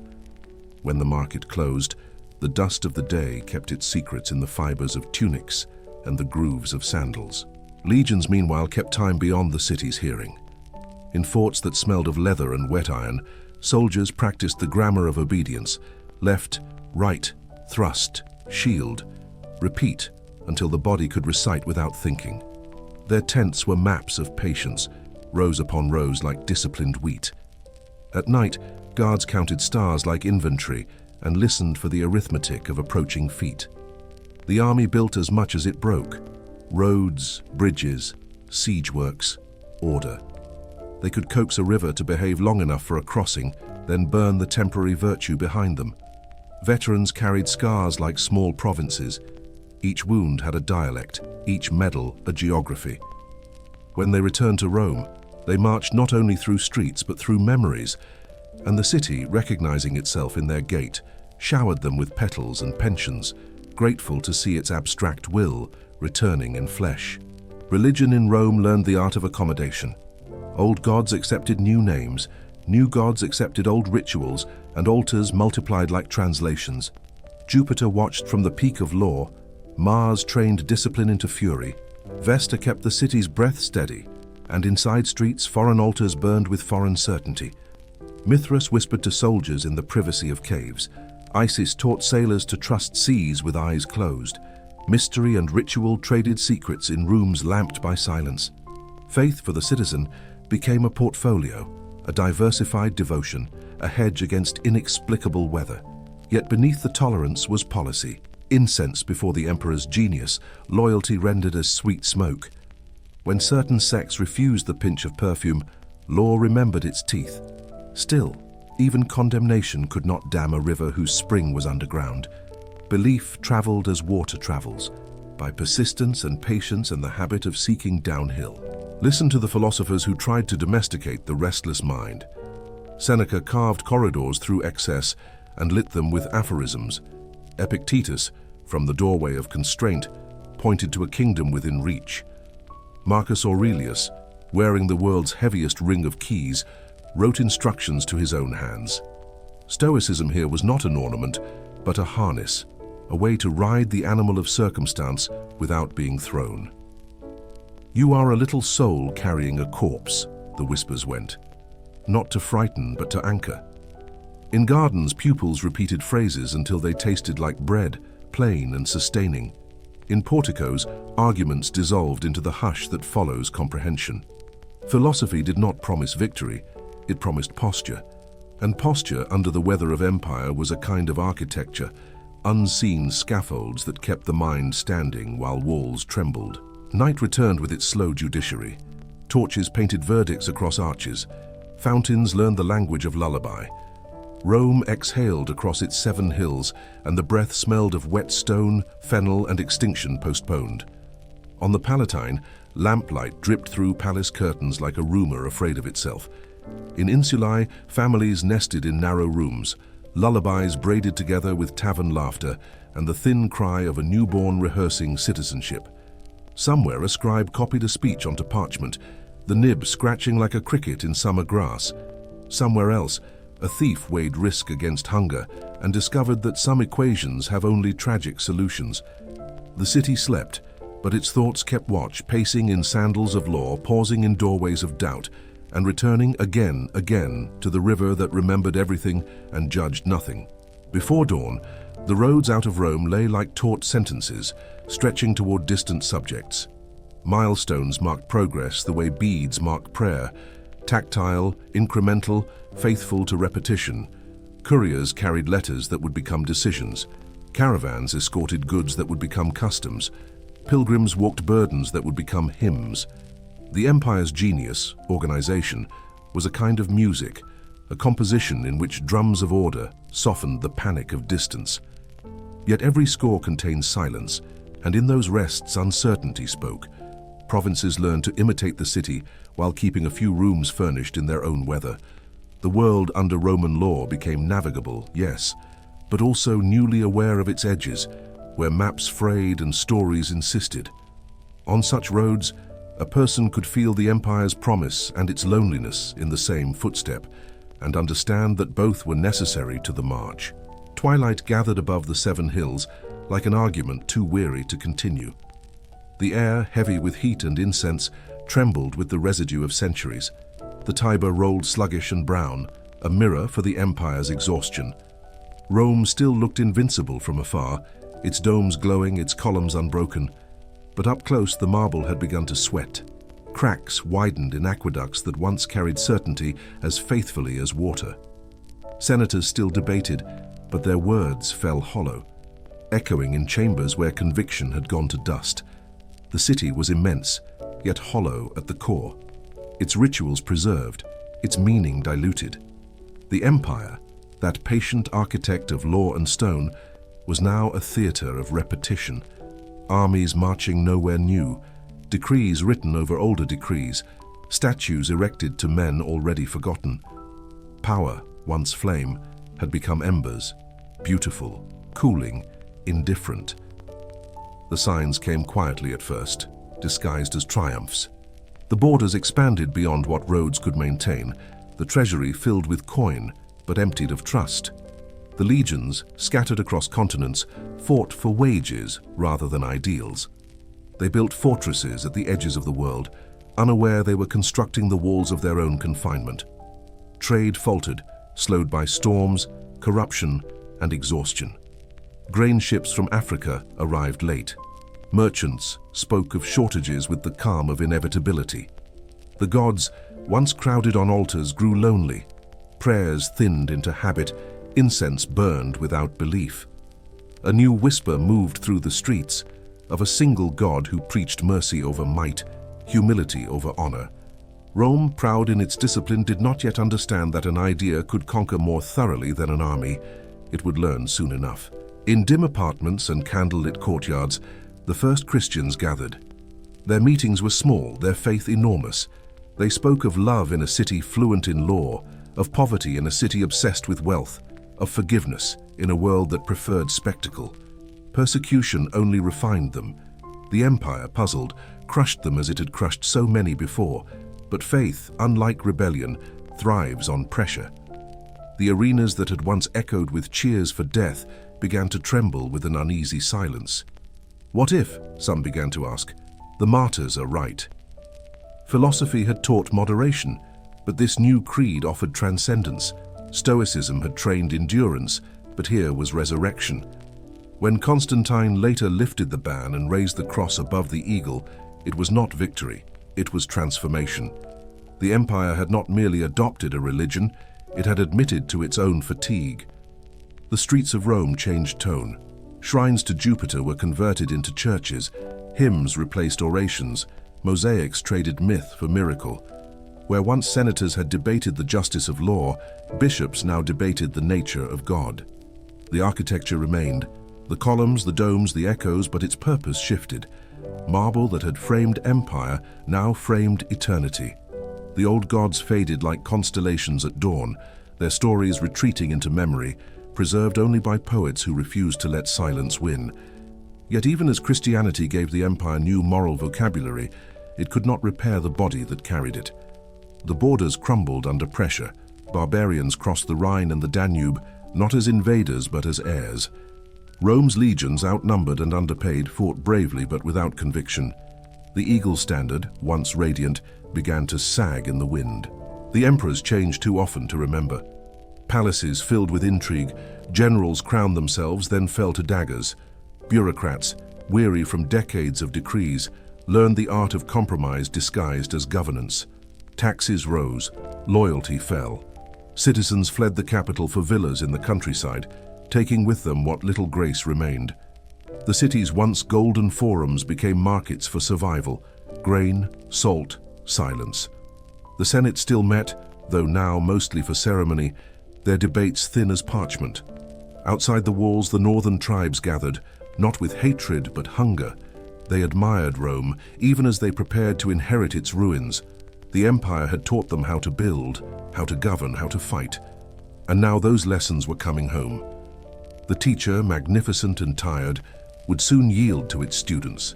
In 410 AD, the unimaginable happened. The Visigoths entered the city.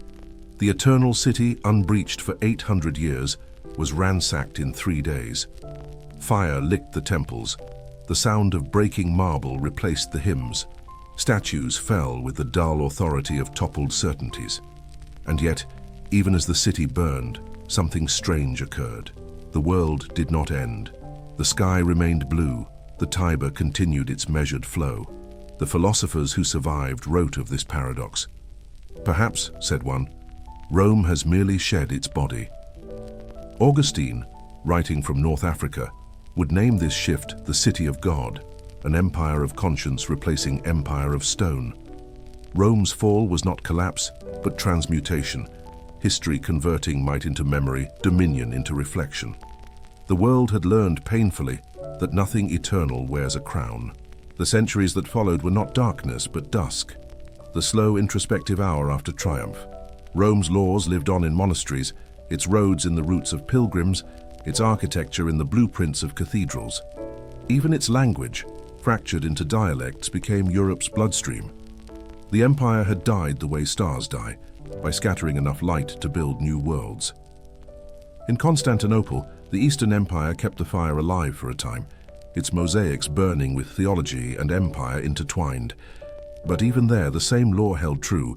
Permanence is a trick of perspective. What endures is not the marble, but the mind that shaped it. Rome's fall was not the loss of order, but its surrender to evolution, a necessary yielding the way trees fall to nourish the forest they began.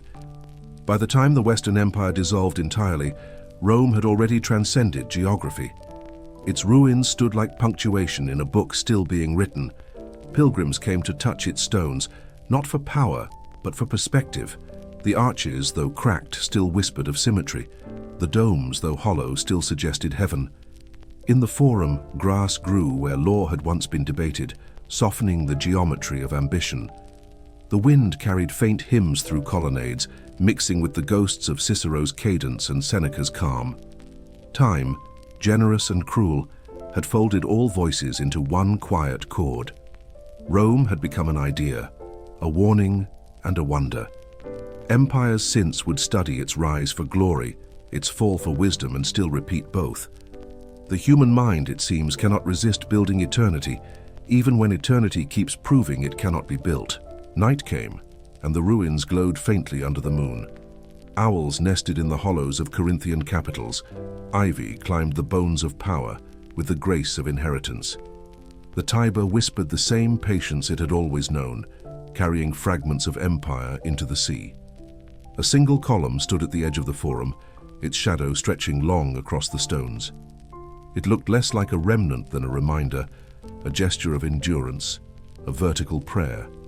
And somewhere in the dark, a monk lit a candle beside a stack of salvaged manuscripts, his fingers tracing Latin lines that once defined the world.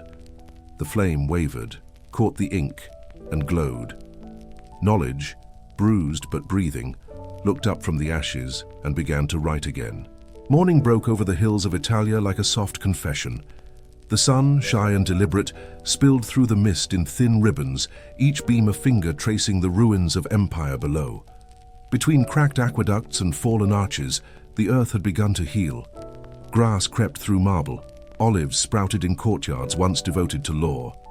The world, bruised by conquest and exhaustion, exhaled at last. Villages now slept where legions had marched. Prayers replaced proclamations. The air smelled of dew, parchment, and humility. In this silence after empire, men and women turned inward, as if searching the rubble of the world for something still alive. Amid that quiet reckoning, small communities gathered on lonely hills, places of refuge where thought could survive its own defeat. They were neither cities nor armies, but something gentler, more enduring. They were monasteries, the slow heartbeat of memory in an age of forgetting. The first light reached their stone walls, gilding the ivy and worn lintels with patient gold. Bells began to ring, low and measured, their tones scattering across the valley like a language of time. Within the cloisters, shadows stretched along the flagstones, tracing the rhythm of devotion. Monks in woolen robes moved through corridors, smelling faintly of beeswax and bread. They spoke rarely, and when they did, their voices carried the careful weight of purpose. For them, silence was not absence but discipline, a vessel to contain what might otherwise dissolve. They rose before dawn, prayed in unison, tended the gardens, mended the walls, and then, most sacred of all, entered the scriptorium, where the world's scattered fragments awaited resurrection. Here, beneath the dim light of oil lamps, the dead were made to speak again. The scriptorium was both tomb and womb, a place where loss became labor. Rows of desks stood beneath arched windows, each marked by scratches, candle drips, and patient fingerprints.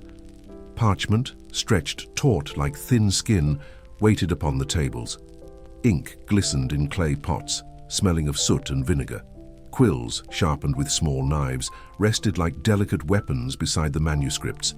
Each monk bent to his task with reverence, copying not just words, but the pulse beneath them.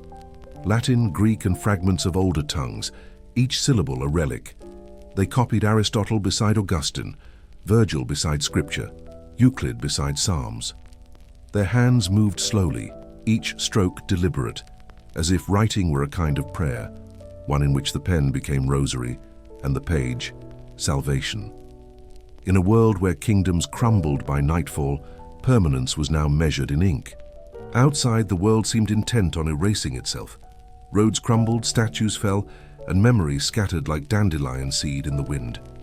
Yet inside the monastery walls, order survived in miniature. Gardens grew according to geometry. Herbs were arranged alphabetically. Hours were divided by bells into 7 sacred portions. Every task had rhythm, every rhythm its meaning. To till soil was to recite a psalm. To bake bread was to practice gratitude. They lived by a single rule, that labor and prayer are not opposites but mirrors. Ora et labora, said St. Benedict, and his disciples obeyed, turning work into worship. They were farmers, healers, copyists, astronomers, each vocation a fragment of the divine mosaic. They did not seek glory. They sought continuation, for in their humility lay a quiet defiance to preserve knowledge when the world no longer remembered why it mattered. At midday, sunlight flooded the refectory, where the monks ate in silence while one brother read aloud. His voice rose and fell over the clatter of spoons and the soft rustle of wool, carrying stories older than empires. Sometimes scripture, sometimes Virgil, sometimes the letters of Paul. They did not choose between sacred and secular. They read both, believing that truth, like light, can pass through any window. Between courses, they bowed their heads in reflection, not prayer of petition but of presence. They had come to understand that the divine hides best in discipline, in the precision of letters, the patience of cultivation, the fidelity of small acts repeated without applause. By afternoon, the bells summoned them again to labor, mending manuscripts, binding codices, painting margins with vines and golden suns. Even beauty here was utility, the color of reverence made visible. In the evenings after Compline, the final prayer, the monks lingered in the cloister. The wind moved through the arches, carrying the scent of thyme and parchment. Somewhere, a nightbird called, its song echoing against the stone. A novice, new to the order, asked his teacher why they worked so tirelessly when the world outside had forgotten them. The old monk smiled, lighting a candle between them. "We are not saving the world," he said. "We are saving the memory of it. The world will return for it someday." He placed the candle upon the ground, and its light, trembling, illuminated their faces like scripture rediscovered. Beyond the walls, the night pressed close, curious but kept at bay. Knowledge, newly fragile, slept in their care, swaddled in ink and silence. Across the centuries, pilgrims would come to these monasteries, farmers seeking cures, nobles seeking absolution, scholars seeking lost wisdom. They would enter, humbled by the stillness, and find in the dim libraries the bones of the ancient world, Aristotle's logic, Galen's anatomy, Cicero's rhetoric, the geometry of Euclid, the music of Pythagoras, all copied by hands that never claimed authorship. Each page bore the patience of 1,000 dawns, each letter a covenant with time. From Ireland to Byzantium, from Monte Cassino to Lindisfarne, the scriptoria became sanctuaries of continuity. Knowledge, once the privilege of kings, now passed through the ink-stained hands of men who owned nothing but discipline. In their silence, civilization hid like a candle cupped against the wind. As centuries rolled on, These manuscripts would wander again, carried by pilgrims, traded by merchants, translated by scholars. The light preserved in those quiet rooms would ignite new worlds.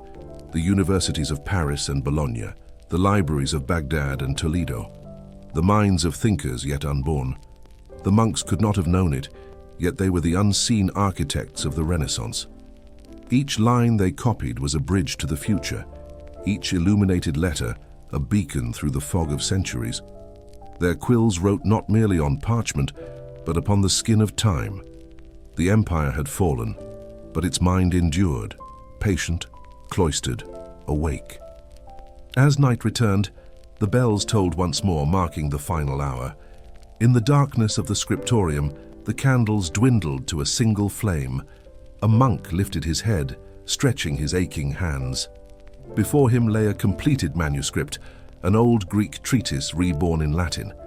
He blew gently across the wet ink and whispered, "Fiat lux, let there be light." Outside, the wind sighed through the valley, carrying that light forward, unseen but unextinguished. The stars above the monastery blinked as though taking attendance, and from their small fortress of silence, the monks kept their impossible promise to remember the world until it was ready to remember itself. The morning mist clung to the monastery like a blessing reluctant to depart. Bells tolled across the valley, summoning the day from its sleep. In the gardens, dew glittered on the leaves like scripture written in water, fleeting yet eternal. The monks worked with the precision of ritual, each movement quiet as punctuation. Rows of sage, rosemary, and lavender trembled under their touch. These gardens were more than sustenance. They were laboratories, pharmacies, poems. Every seed planted was an act of theology, each root a lesson in patience. Between the furrows, bees hummed softly, their sound the monastery's only argument with silence. Birds dipped through the air, tracing brief parables of freedom before settling again on the stone walls.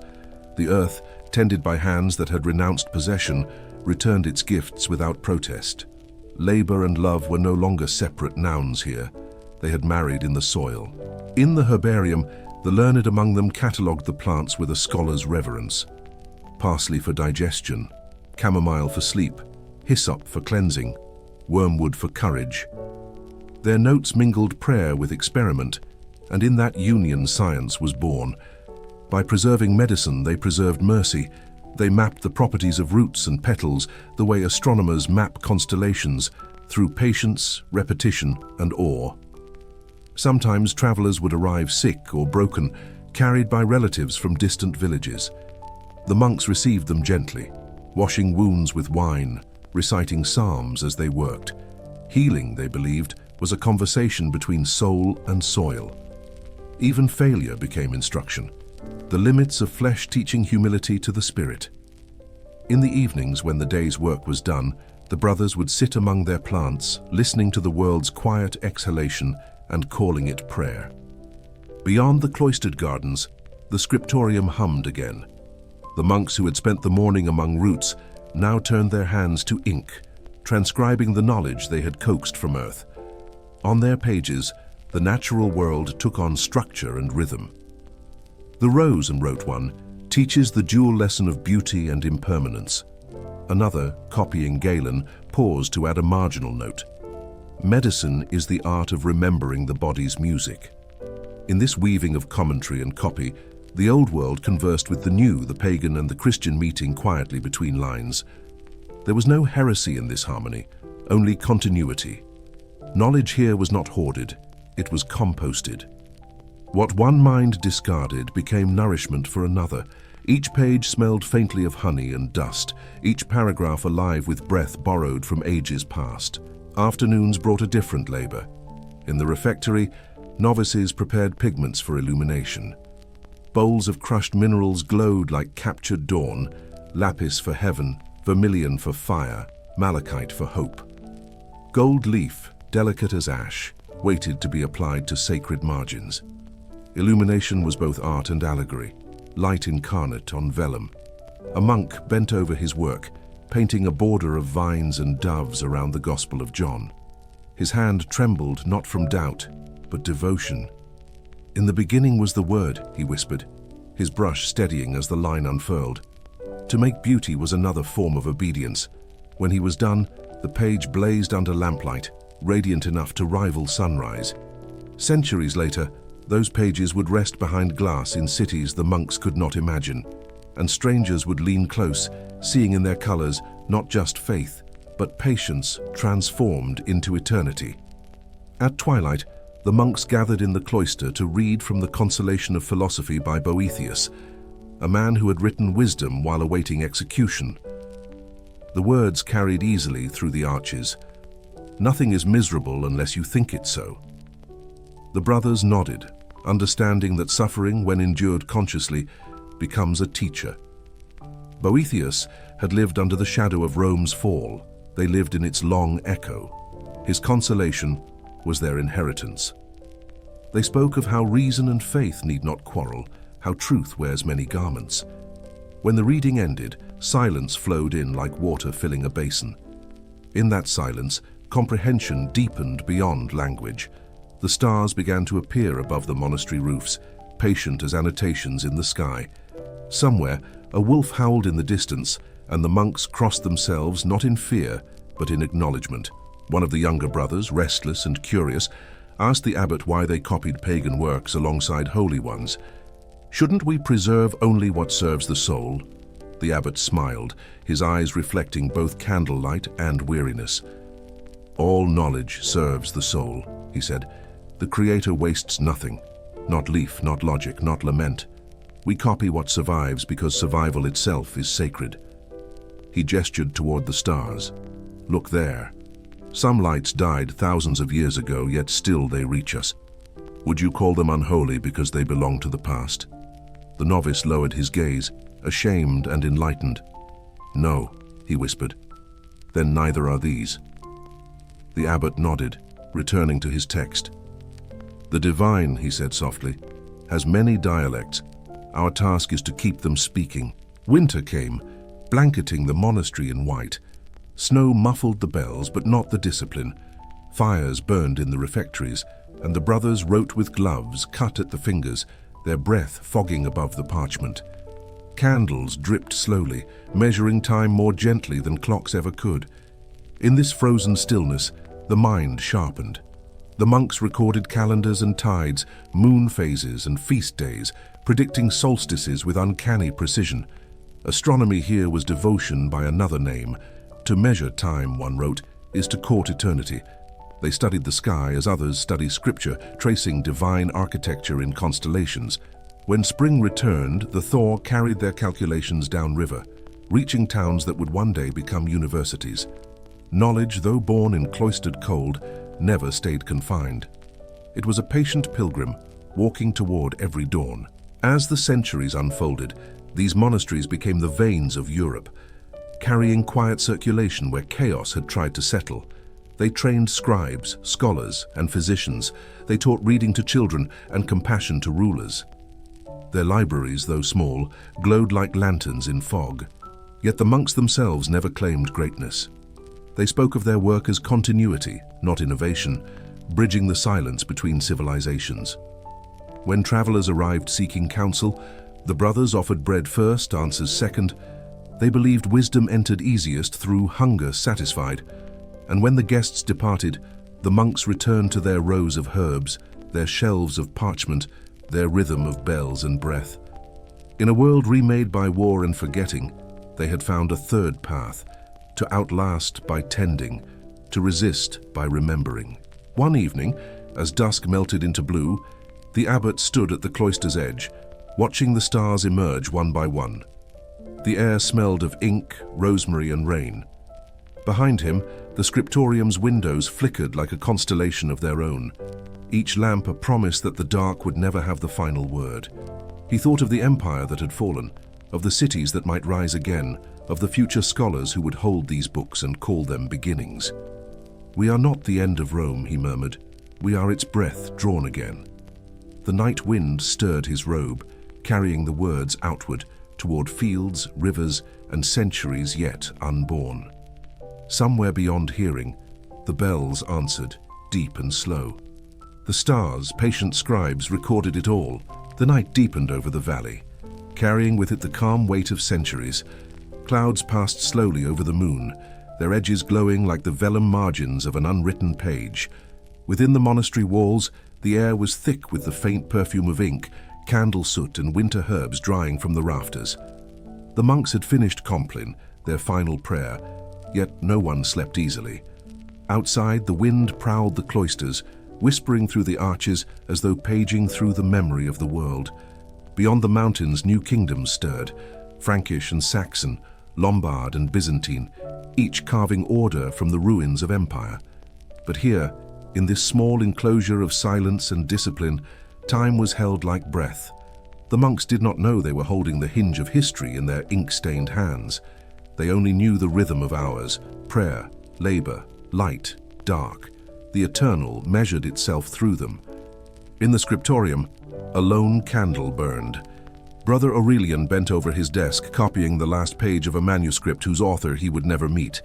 His hand trembled from cold, yet his lines flowed with quiet certainty. He paused, listening to the wind clawing at the shutters, and smiled faintly. "It wishes to enter," he whispered, "as all chaos does." Then he dipped his quill again.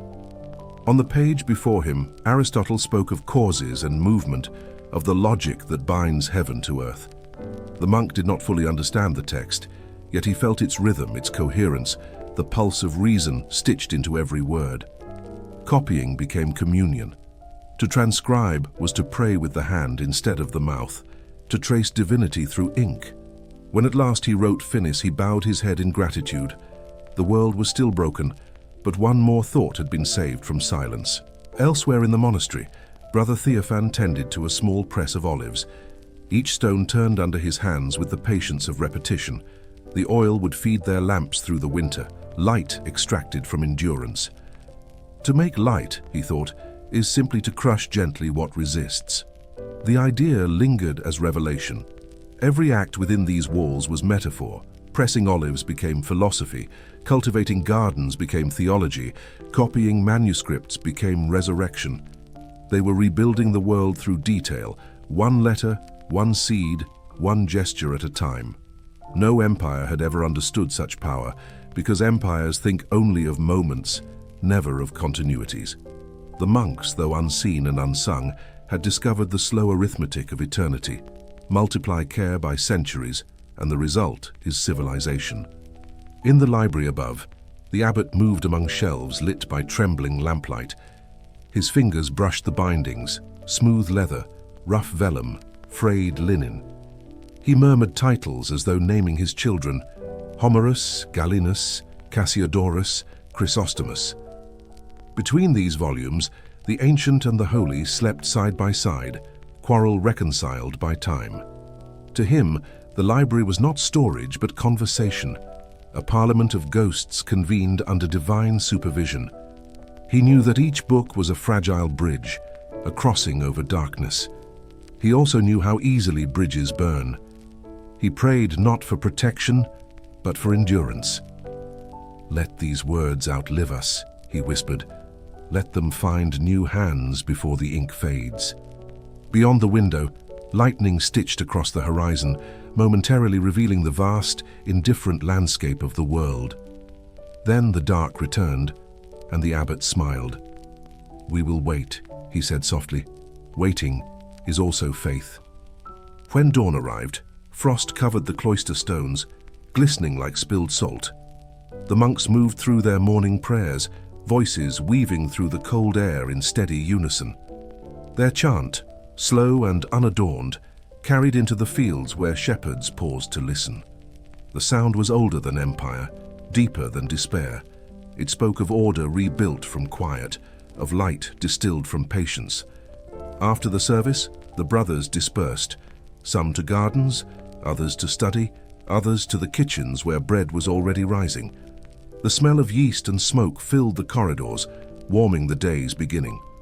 Life here was not heroic, yet heroism of another kind pulsed beneath its simplicity. The courage to persist without recognition, to plant knowing you will never harvest, to write knowing you will never read. In the afternoons, travelers often came knocking. Peasants seeking healing for the body, nobles seeking healing for the soul, scholars seeking texts long thought lost. The monks received them all without question. Bread was offered first, then silence, then counsel. One weary soldier, his armor dented and eyes hollow, confessed that he no longer believed in anything. The abbot led him to the garden where snowdrops had just begun to pierce the frost. "Faith," the abbot said, kneeling, "is like this flower. It does not wait for perfect weather. It grows from cold ground because it must." The soldier wept and left lighter. The monks returned to their labors, unmoved by praise. Each encounter, each act of mercy, was simply another sentence in the long manuscript of survival they were writing together. As years folded into decades, the monastery grew in renown. Its manuscripts spread across valleys and coasts, carried by pilgrims and traders. In distant lands, universities would rise upon its foundations. In libraries yet unborn, its handwriting would be studied like scripture. But the brothers did not know this. They wrote as though eternity were fragile, as though each letter might be the last. The rhythm of their days continued: sunrise, prayer, labor, dusk. Empires changed outside their walls, Carolingian kings, Viking raids, holy wars, but within, the pulse of continuity never faltered. Even when fire came, as it sometimes did, they rebuilt quietly, replacing ash with ink, ruin with ritual. Their resilience was not defiance, it was obedience to a truth deeper than empire. That knowledge is the soul's form of prayer, and to preserve it is to worship creation itself. One evening, a storm swept down from the mountains, hammering the abbey with rain and thunder. The brothers gathered in the church, candles flickering against stone. The abbot read aloud from the Psalms: "Truth shall spring out of the earth, and righteousness shall look down from heaven." Lightning illuminated their faces, weary yet serene. They knew the storm would pass. Storms always do. And when it did, they would dry the manuscripts, tend the gardens, and begin again. Outside, the river swelled with rain, carrying bits of soil downstream, perhaps to other monasteries, other hands. The world was still broken, but these men had become its quiet glue. They would die one by one, their graves unmarked, their names unspoken. Yet their work would outlive marble and crown alike. Centuries later, scholars would look back and call this time the Dark Ages, but the monks would have smiled at that. Darkness, they knew, is only the interval before dawn. Their lamps, small and steady, had never gone out. They had burned beneath the veil of centuries, awaiting rediscovery. Through famine, plague, and invasion, they had kept civilization alive, not by conquest, but by care. The world would awaken again to the knowledge they had guarded, the words they had whispered into parchment, the faith they had written in lines of patient light. And when that dawn came, when libraries filled again, when the hum of inquiry returned, they would remain unseen, their victory silent, complete. That night, long before that dawn, Brother Aurelian returned to the scriptorium one last time. He lifted a candle and passed it before the shelves, watching the light skim across rows of manuscripts like a slow wave across water. He smiled, whispering a benediction over them. "Sleep well, children," he said. "The world will need you soon." Then he placed the candle on the desk, extinguished it with his breath, and stepped into the dark. Outside, snow was beginning to fall again, soft and endless, wrapping the monastery in silence. Above, the stars shone cold and patient, each one a letter in the unwritten sentence of tomorrow.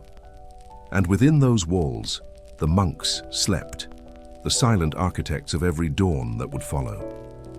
The city rose like a dream over water, its domes catching dawn as if the sky had placed coals upon their crowns.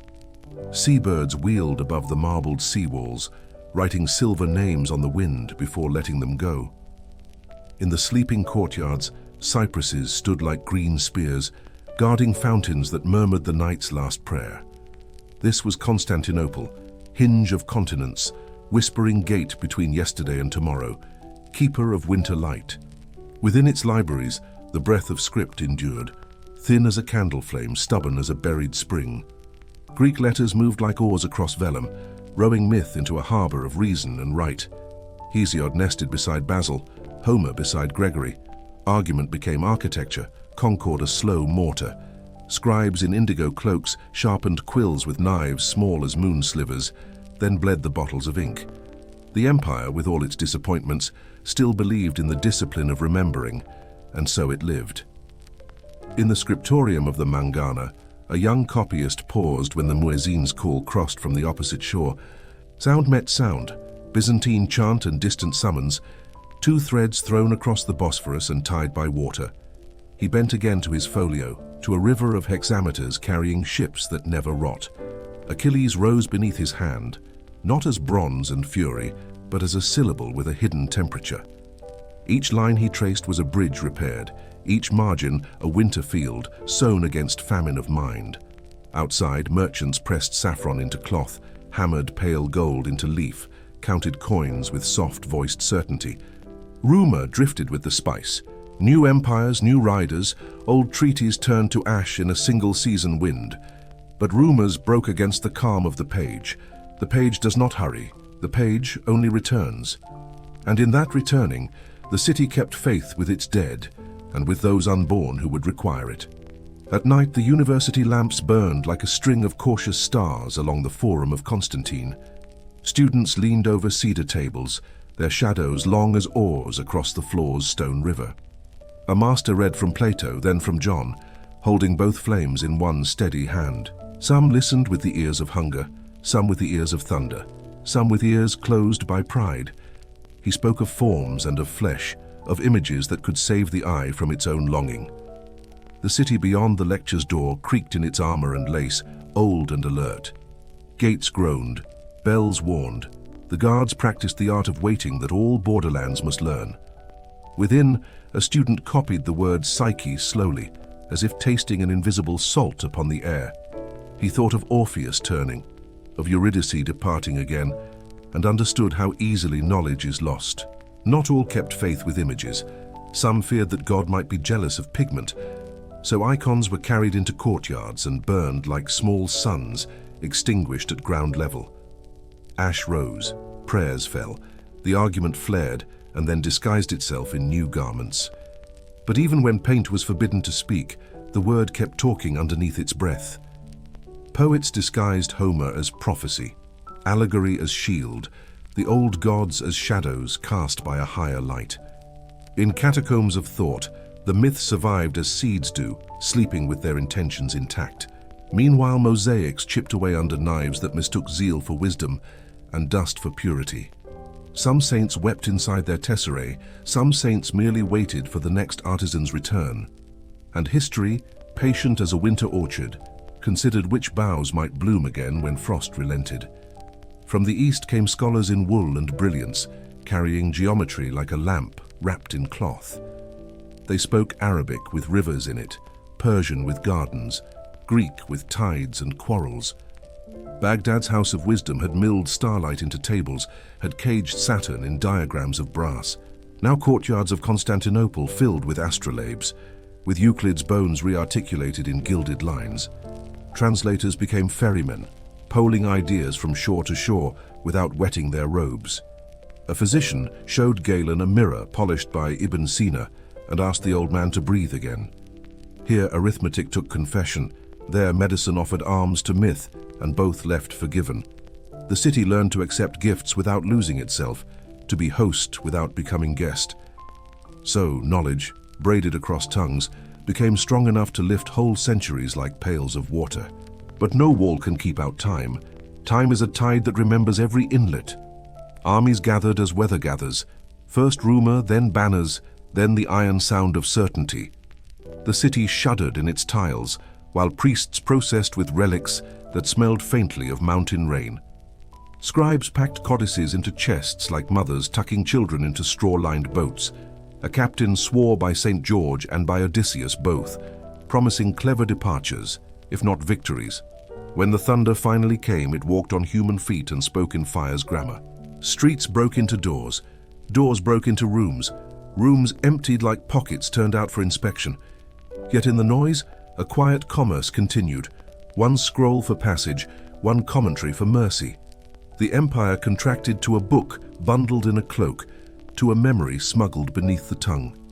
Night fled with the scholars, westward, like birds feeling the shape of a continent under their wings. They landed in Ragusa, in Venice, in Florence, wearing exhaustion like wet linen. Out of their trunks sprang gods who had slept politely through sieges and bad weather. Hermes crossed bridges he had whispered into existence.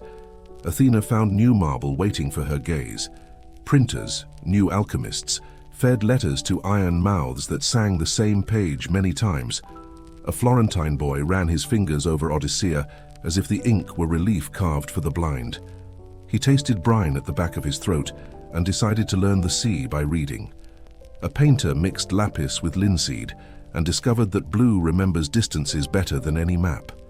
The past re-entered the present not as echo but as instrument, tuned, tempered, and ready. Meanwhile, monasteries of the north opened their cupboards and found the south inside them. Old glosses kissed new margins. The handshake took 2 centuries and was firm. Scholars argued under apple trees heavy with bees, their Latin sweetened by quiet labor. They wore wool and walked far and believed in the patience of sandals. A pilgrim carried a codex wrapped in waxed cloth, guarding it against both rain and despair.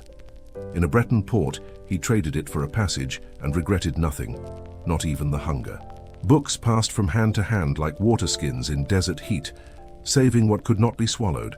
Each village that received a volume planted another field of listening in its school. Soon the continent hummed again. The sound of reading is the sound of grain in wind. And yet, memory is never finished.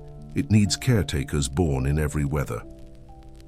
In a small Cretan cell, an old man copied Hesiod while the sea rehearsed its bright indifference. He paused to rub his knuckles and smiled at the thought that bees once taught humans geometry. On his windowsill, a lemon warned the room with fragrance that knowledge should be tart and clean. He wrote about the ages of man and heard outside the usual quarrel of dogs and carts. A child knocked, delivering oil for the lamp, and lingered shamelessly to watch the letters hatch. The old man invited him in, pressed his hand to the page and said, "Feel how the world warms." The boy nodded, not understanding everything. He would carry that warmth through winters. Thus the future entered the room, not as prophecy but as a curious face in lamplight. So the city of light lost and found itself, through openings stamped by fear and by resolve. Its lanterns sailed the seas inside books, were set again upon new tables, and did not go out. Homer learned to sleep in a Venetian warehouse. Aristotle learned to argue in a Paris dawn. Pallas stood in a Florentine courtyard and approved the angle of a young sculptor's wrist. The gods, honored at last as metaphors with marrow, taught men to count the bones of truth. Faith found that beauty need not apologize for breathing. Reason learned a psalm's patient gait, and everywhere translation continued, which is to say love continued, across storms, across alphabets, across eras. The myth of return returned, not to the same shore but to the same sea, wearing a kinder weather. What the monks had kept, the scholars would scatter. What was scattered became harvest again. Morning unfurled across Florence like a revelation written in light. The Arno shimmered, its surface trembling with gold, as if the river itself had learned to remember the sun. Bell towers pierced the pale sky. Their bronze tongues rang softly over tiled roofs and narrow streets, where merchants, artists, and scholars moved as though following some ancient rhythm newly rediscovered. Here, in this valley surrounded by quiet hills, a city dared to awaken memory itself.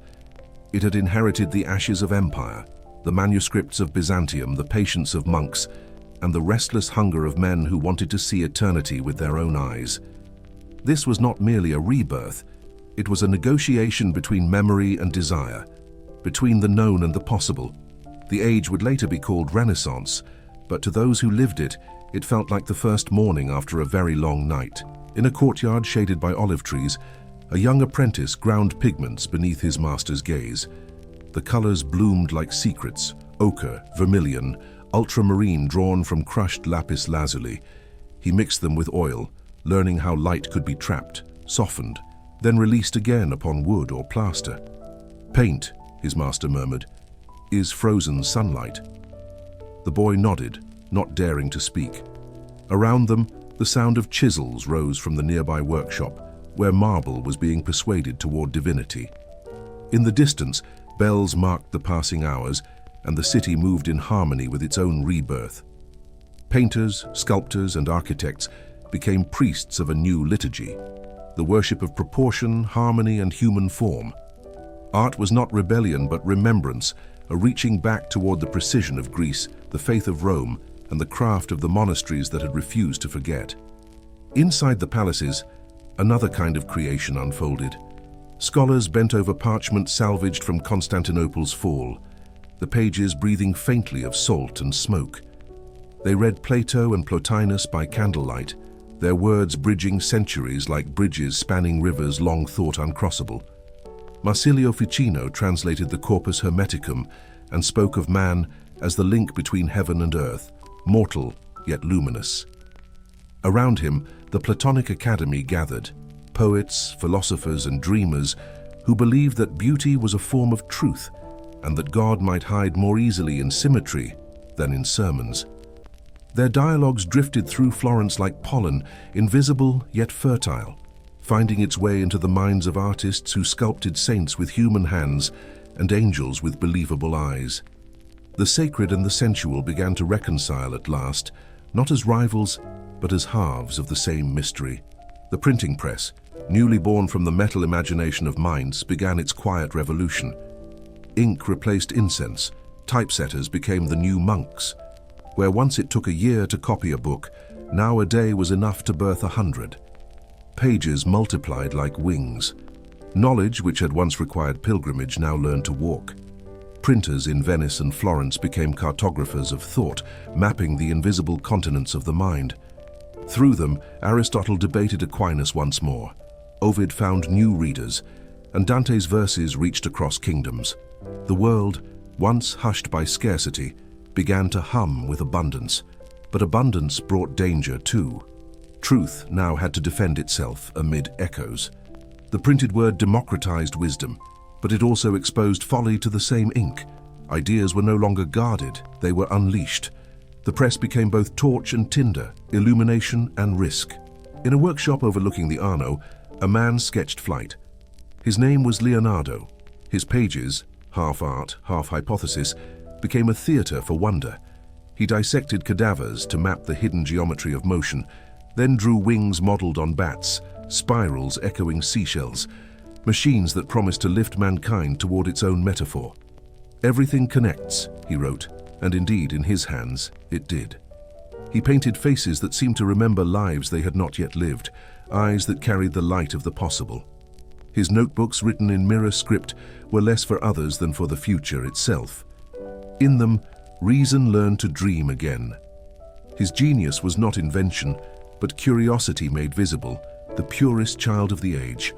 Half monk, half engineer, bridging the sacred patience of the scribe with the restless hunger of the maker. Yet Florence was not alone in its awakening. In Rome, Michelangelo carved divinity out of defiance, his marble figures straining toward light, as if stone itself remembered breathing. In Milan, Bramante taught walls how to bear weight without cruelty, his domes curving like the thought of heaven. In Venice, Titian found the theology of color, painting flesh so luminous it seemed baptized by the eye itself. And above them all, Brunelleschi's dome rose, a perfect hemisphere balancing heaven and earth, as if the city had finally learned to build its prayers in public. These men, bound by talent, yet divided by temperament, shared one creed. That beauty is the handwriting of God. Each brushstroke, each chisel mark, was an act of reverent rebellion, a refusal to accept that the divine must remain unseen. In creating, they worshipped. In perfecting, they remembered. Meanwhile, in the universities of Padua and Bologna, scholars turned from Aristotle's shadow to the living body itself. Surgeons peeled back skin with trembling respect, finding in its architecture the same precision as in cathedrals. Astronomers raised polished glass to the sky and found imperfection in perfection. The heavens, once immutable, now seemed alive, shifting, mathematical, reachable. Copernicus, quiet and cautious, whispered to his notes that perhaps the earth moved, not as metaphor but as fact. It was a thought both heretical and holy. Truth, long buried beneath reverence, stirred like a seed beneath snow. Science was being born again, not in opposition to faith, but in its image, humble before mystery, fearless before order. The Renaissance did not destroy belief, it refined it, teaching God's creation to speak its own language. In the salons and taverns of Florence, conversation became a new kind of cathedral. Merchants discussed poetry, painters debated philosophy, priests quoted Plato without apology. Even laughter became scholarly. The city glittered with the friction of intellect, with the hum of minds realizing that wonder need not be limited to scripture. Libraries expanded, artists studied anatomy, astronomers studied love, poets turned theology into rhyme. Everywhere the senses awoke, rediscovering the holiness of perception. The body, long condemned to silence, now became a hymn. To draw it was not sin, but study. To admire it was not lust, but reverence. Humanity itself was being repainted, its frailty seen as design, its curiosity as grace. The Renaissance was not an age of arrogance, as later centuries would call it, but of reconciliation. Man had rediscovered himself, and through himself, the divine. Yet the light of rebirth cast new shadows. Wealth, once the servant of art, began to hunger for dominion. Patronage became politics, genius a weapon. The same hands that built cathedrals also financed wars. In Florence, the Medici turned faith into currency and beauty into empire. They loved art, yes, but as kings love armies. Still, even their ambition served creation, for art has always thrived on contradiction. Where there is vanity, there is visibility. Where there is power, there is preservation. The masters worked within the glittering cage, knowing that even captivity could serve eternity. What they created outlived its purpose, as beauty always does. And so, amid greed and glory alike, the human spirit continued its climb, slow, luminous, inevitable, as though the universe itself had decided to look at its own reflection and smile. When night descended upon Florence, the river mirrored its lamps, turning the city into a trembling constellation. Somewhere, a printer set type by lamplight, his fingers stained with black and wonder. Somewhere, a sculptor cleaned the dust from a new creation and whispered a prayer of exhaustion. Somewhere, a student copied a line from Plato, the same line a monk had copied 5 centuries before. Time is a moving image of eternity. And across that eternal motion, mankind had begun again, writing, building, remembering.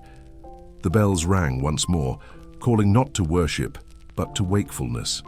The Renaissance had become morning itself, a light born from ruins, gentle and unrelenting, illuminating not perfection, but possibility. Evening descended over Europe like a revelation written in gold leaf and shadow.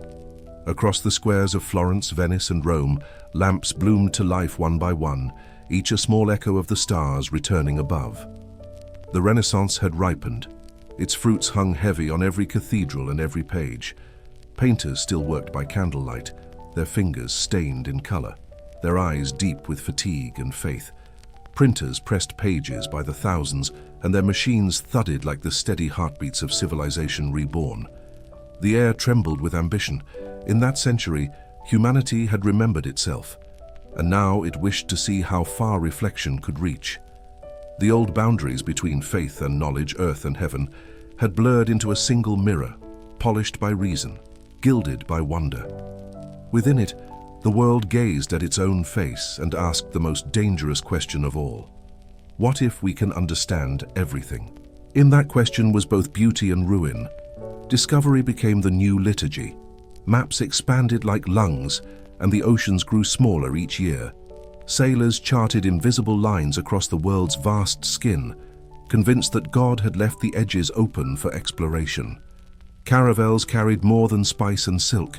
They carried vision.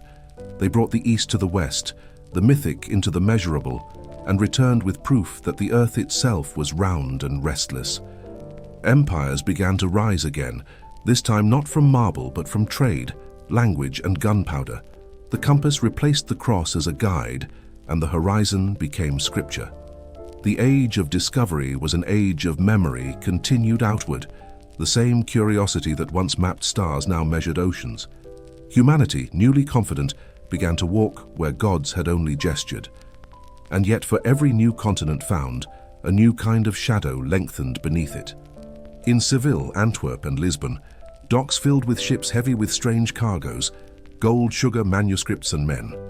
Knowledge, it seemed, had learned to purchase as well as to wonder. The Renaissance love for proportion turned to commerce, and beauty was bartered like any other wealth. Still, among the markets and the marble, invention flourished. In Florence, Brunelleschi's dome still stood like the mind's first cathedral. In Venice, Canaletto captured light as if it were a legal document. In Nuremberg, Dürer's engravings turned philosophy into anatomy. Every craft was a confession that perfection was possible, if only briefly. Art became the empire that outlasted all others. But even as it soared, new thinkers began to see the cracks in heaven. Copernicus had whispered, Galileo would shout. The earth moved, and with it, certainty trembled. The mirror of the world no longer reflected the divine, it reflected us. Galileo's telescope, simple and silvered, turned night into question. He looked upon Jupiter's moons and saw order orbiting order, a clockwork that required no miracle to move. His discovery was not rebellion, it was continuity. He had only taken the Renaissance promise to its logical horizon, that the divine mind could be traced in the geometry of stars. Yet the Church, threatened by reflection that made it seem smaller, accused him of arrogance. He bowed outwardly, but his eyes did not. The universe had grown and humanity with it. Soon Kepler would refine the dance of planets into mathematics. Newton would find the rhythm of gravity itself. The heavens, once a place of awe, became a place of comprehension. But wonder did not vanish. It simply changed altitude. The divine had moved quietly into laws. And man, in naming them, unknowingly continued his oldest worship. Beneath this ascent of reason, the human heart kept pace. In Florence's narrow alleys, poets and philosophers wrote of the body with reverence once reserved for souls. The sonnet became a cathedral of breath and pulse, a chamber built for longing. Petrarch's verses carried the echo of Plato. Boccaccio's tales carried the laughter of mortality, and Machiavelli's pages revealed the politics of fallen angels. The Renaissance had discovered that even imperfection could be art if observed with honesty. A painting of a wrinkled hand could move the spirit as deeply as an angel's wing. The sacred had learned to dwell in the ordinary, and the ordinary in turn had learned to shine. To see the world clearly became the highest devotion. Humanity was no longer content to be sculpted, it wished to sculpt itself. And in that act of creation, both glory and hubris intertwined, like twin vines climbing the same marble pillar. The libraries of Europe filled again. In Paris, Oxford, and Bologna, shelves bowed under the weight of rediscovered voices. The ideas rescued from monastic silence, revived in Byzantium, and translated in Florence now began to mingle, argue, and reproduce. Aristotle met Augustine.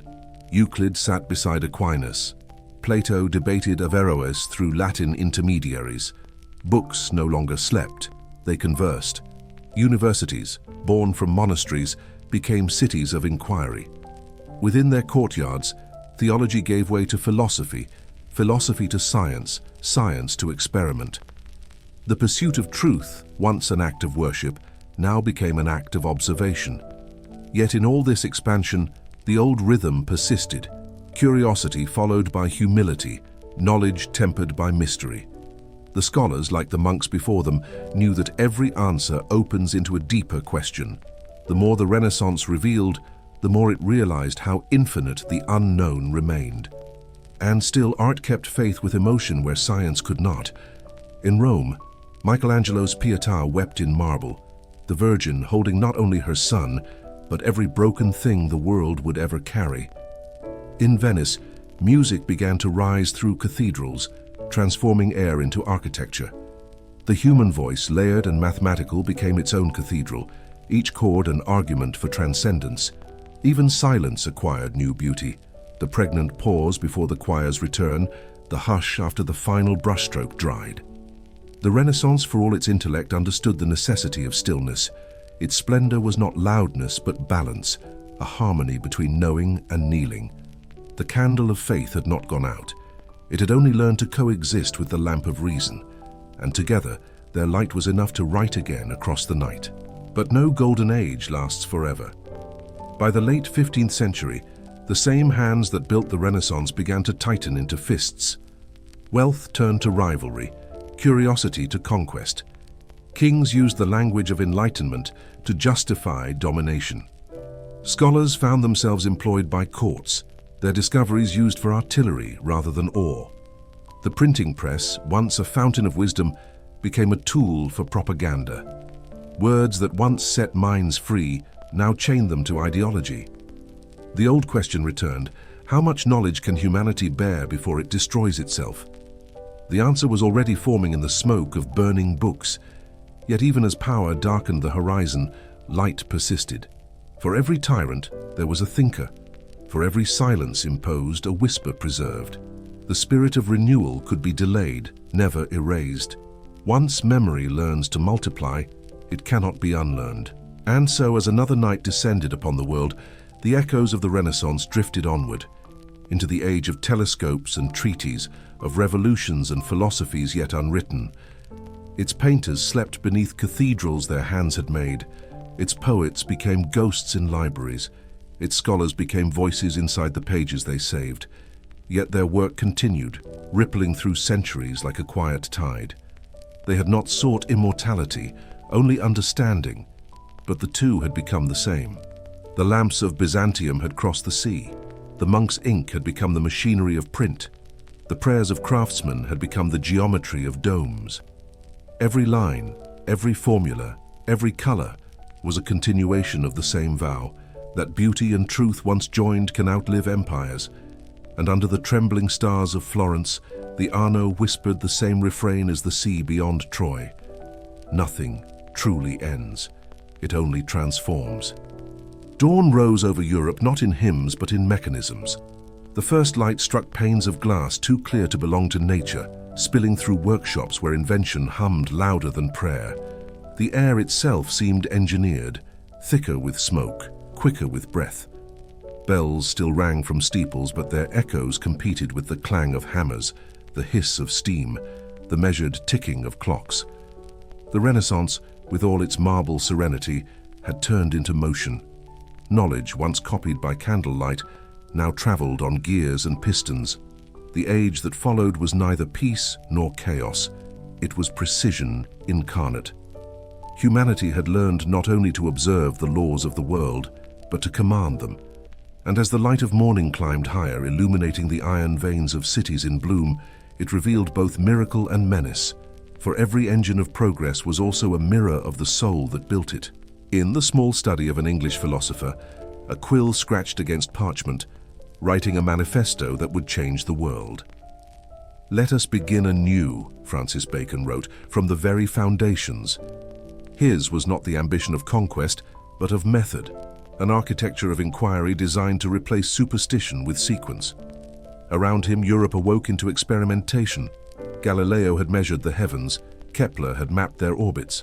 Now men began to measure themselves.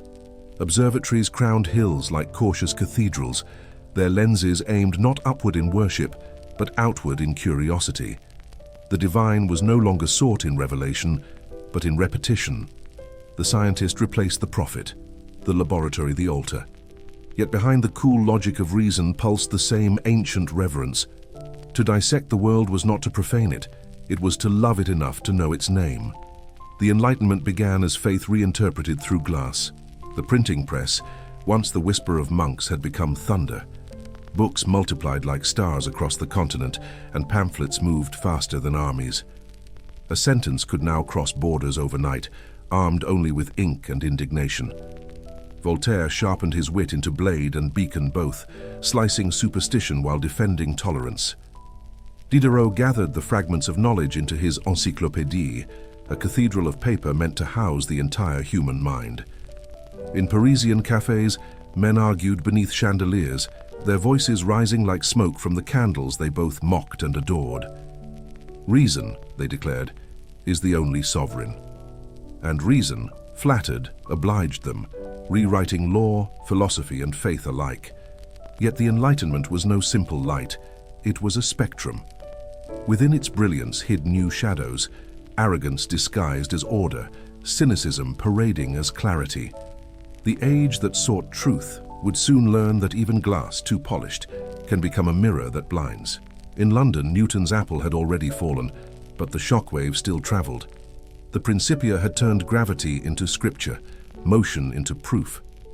The cosmos was no longer mythic but mechanical, a vast clock wound by an invisible hand. God, if he still existed, had become the first engineer. The world obeyed laws, elegant and impersonal, and men rejoiced to find themselves capable of comprehension. "If I have seen further," Newton wrote, "it is by standing on the shoulders of giants." The phrase became the anthem of an era intoxicated by its own continuity. Every discovery begot another, every theory demanded refinement. In salons and universities, experiment replaced prayer as the highest ritual. Yet for all its precision, the age could not answer its oldest question: who winds the clock? Some said no one. Others whispered that perhaps the clock wound itself, and the whisper itself became revolution. The revolution was not merely intellectual, it was social, volcanic, inexorable. In Paris, philosophers debated equality. In London, merchants measured liberty by the yard.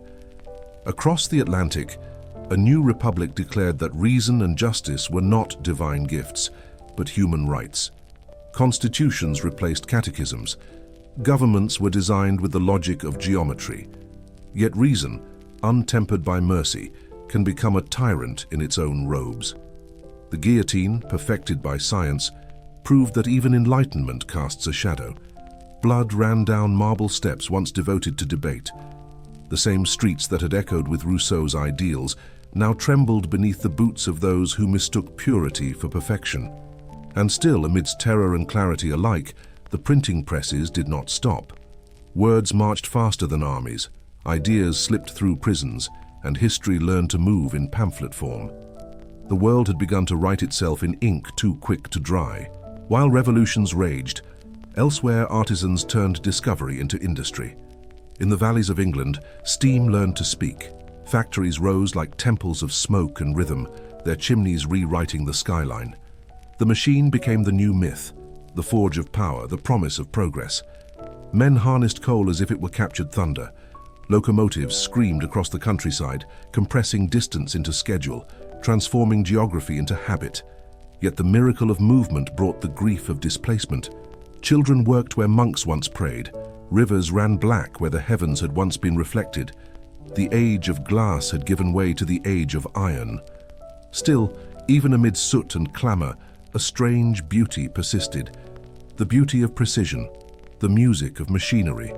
The same mind that painted the Sistine ceiling now built steam engines. The same hand that once copied psalms now drafted blueprints. Creation had changed its language, not its intent.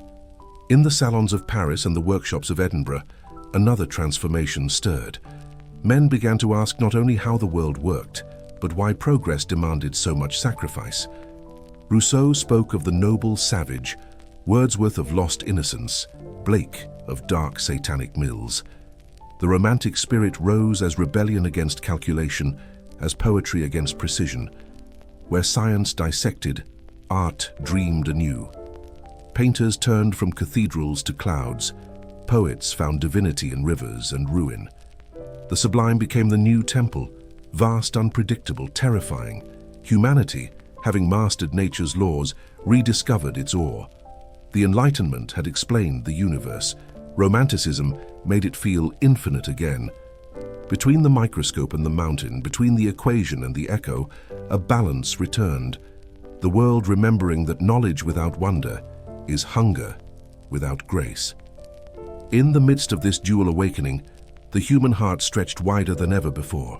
Music swelled with symphonic ambition, Beethoven shaking the heavens, Mozart carving serenity from sound. Libraries swelled, universities flourished, and art academies became the new monasteries of imagination. Yet beneath the glory ran fatigue. The same curiosity that had lifted civilization now weighed upon it. Information flooded faster than reflection could keep pace. "We are drowning in discovery," one philosopher sighed, "and thirsting for meaning." But the thirst itself was proof of survival. For every machine that roared, a thinker wrote. For every equation solved, a poet dreamed. The Enlightenment, the Revolution, and the Industrial Age were not separate epochs. They were verses of the same human hymn, a song about the courage to question, the pain of progress, and the grace to begin again. As night fell, the cities glowed in unnatural twilight, gaslight trembling in rain, windows glinting like stars brought down to earth. Workers filed home along cobblestone streets, their shadows long, their bodies weary, their spirits caught between pride and sorrow. Above them, factory smoke curled into the night like incense offered to an invisible god of progress. Somewhere in an upper room, a scientist studied the refraction of light through a prism and saw a spectrum so wide it seemed eternal. Somewhere else, a mother soothed her child with a song older than language. The two acts, opposite and identical, belonged to the same story. Humanity had built engines, revolutions, and philosophies, but beneath them all it still sought the same thing: continuity, the gentle thread tying all centuries into one breath. And as the last lamps dimmed, the world exhaled, still certain, still searching, still awake. The morning did not rise, it assembled. Smoke and light met in the air like argument and agreement. The sky divided between ash and invention. The world had entered the century of precision, an age that measured time by gears, value by steam, and destiny by the turn of a wheel. Iron bridges spanned rivers once crossed by prayer, railways cut through villages once guarded by bells. The train became the new cathedral, its whistle a hymn, its schedule a creed. Humanity had turned motion into faith. Beneath that rhythm, the ground itself seemed to hum with memory, of pickaxes, of coal, of restless ambition. The world no longer waited for revelation, it engineered it. And as the first plumes of smoke unfurled into the dawn, the cities began to breathe like living engines, their pulse steady, their appetite infinite. In Manchester, Birmingham, and Berlin, the factory replaced the forest. Windows glowed through the fog like votive candles lit for productivity. Men and women moved in synchronized exhaustion, their bodies part of a mechanism too vast to perceive. Machines clanged like sermons, sparks flew like heresies. The air was thick with iron dust and discipline. Above it all, overseers watched with a faith cold as mathematics, counting output as monks once counted prayers. And yet, within that crucible of metal and sweat, something miraculous took root, an intelligence that belonged not to kings or scholars, but to workers who understood the heartbeat of machines. They spoke to pistons and levers as if to beasts that needed taming, and in their endurance a new kind of nobility emerged, the holiness of labor stripped of ornament, honest as breath. Science itself had become both compass and God. In universities, physicists dissected light into equations. In laboratories, chemists taught flame new colors. In hospitals, surgeons wielded steel with the precision of poets. The microscope revealed entire kingdoms beneath a drop of water. The telescope unveiled storms on Jupiter and scars on the moon. Each discovery unspooled another. Darwin, quiet and deliberate, traced the lineage of creation not to myth, but to adaptation, whispering that perhaps God preferred evolution to miracles. The idea trembled through the world like a fault line, dividing certainty from curiosity, comfort from wonder. The church frowned, poets wept, philosophers rewrote their questions. Yet behind the uproar, truth stood calm, patient, luminous. The divine had not disappeared. It had merely changed its attire, from robe to law, from altar to atom. Meanwhile, the cities learned to multiply. Gaslights blossomed along boulevards, glowing like artificial constellations. Streets that once slept now spoke through the night, the clatter of carriage wheels, the hiss of steam, the murmur of thought. Telegraph wires crisscrossed continents, carrying messages faster than prayer. For the first time in history, distance had lost its mystery. A single spark could leap across oceans. The human voice could travel where the body could not. Empires, their reach extended by copper and current, began to think themselves immortal. Yet the more the world connected, the lonelier it became. The individual, once anchored by village and faith, found himself adrift in the wide machinery of progress. Isolation arrived wrapped in efficiency. The crowd replaced community, anonymity replaced belonging. Progress, for all its brilliance, had given man everything but rest. Art, ever faithful to reflection, responded with rebellion. The Romantics gave way to the Realists, who painted factories instead of fields, faces instead of myths. Dickens wrote of soot-stained orphans. Turner painted skies that burned like prophecy. Poetry no longer worshipped perfection, it documented survival. Beauty learned to walk among the poor, to find holiness in hunger and tenderness in exhaustion. Later, the Impressionists would dissolve form itself, chasing not precision but perception. Monet's lilies, Degas' dancers, the fleeting music of color. In them, the age rediscovered softness, the gentleness hidden behind progress. They painted what machines could not touch: the tremor of light on water, the sadness of evening, the warmth of skin after labor. Their rebellion was simple: to remind the world that not all truth could be measured, and not all light came from fire. In the salons of Vienna, intellect began to turn inward. Freud, notebook in hand, mapped the invisible continent of the mind. He charted dreams as explorers once charted oceans, discovering in them both terror and revelation. The human psyche, long thought rational, revealed itself as layered, haunted, electric. Desire, guilt, memory, these became the new physics of the soul. "We are not masters in our own house," Freud murmured, and the century shivered. Artists listened, and suddenly canvases fractured into mirrors. Picasso dismantled the body into angles. Joyce broke language into music. Proust unfolded time like a ribbon of perfume. Consciousness had become the new frontier. The Enlightenment had taught man to question the world. Now he questioned himself. And beneath those questions, the oldest hum of all, the longing to know why we dream and whether the dreamer is real. Industry had its own theology of conquest, and it expanded east and west with the fervor of inevitability. Steamships stitched oceans together. Railroads bound continents into single sentences. Empires colonized the earth in pursuit of raw materials, their maps swelling with arrogance. But every claim left a scar, every conquest a silence. The age that had promised enlightenment also learned to manufacture oppression. Yet within the shadows, resistance grew. Poets, prophets, and revolutionaries, their words lit by outrage and compassion alike. They spoke of workers' rights, of education, of equality. They demanded that progress include mercy. Marx wrote his analysis like an autopsy of the age, dissecting capitalism with surgical precision. His language was fire wrapped in reason, his dream both terrible and tender, a world where labor might no longer be the synonym of suffering. Whether or not he was right, the century would spend itself debating him. Inventions multiplied faster than reflection. Cameras captured moments faster than painters could finish them. Engines grew smaller and stronger. Glass towers began to scrape the horizon.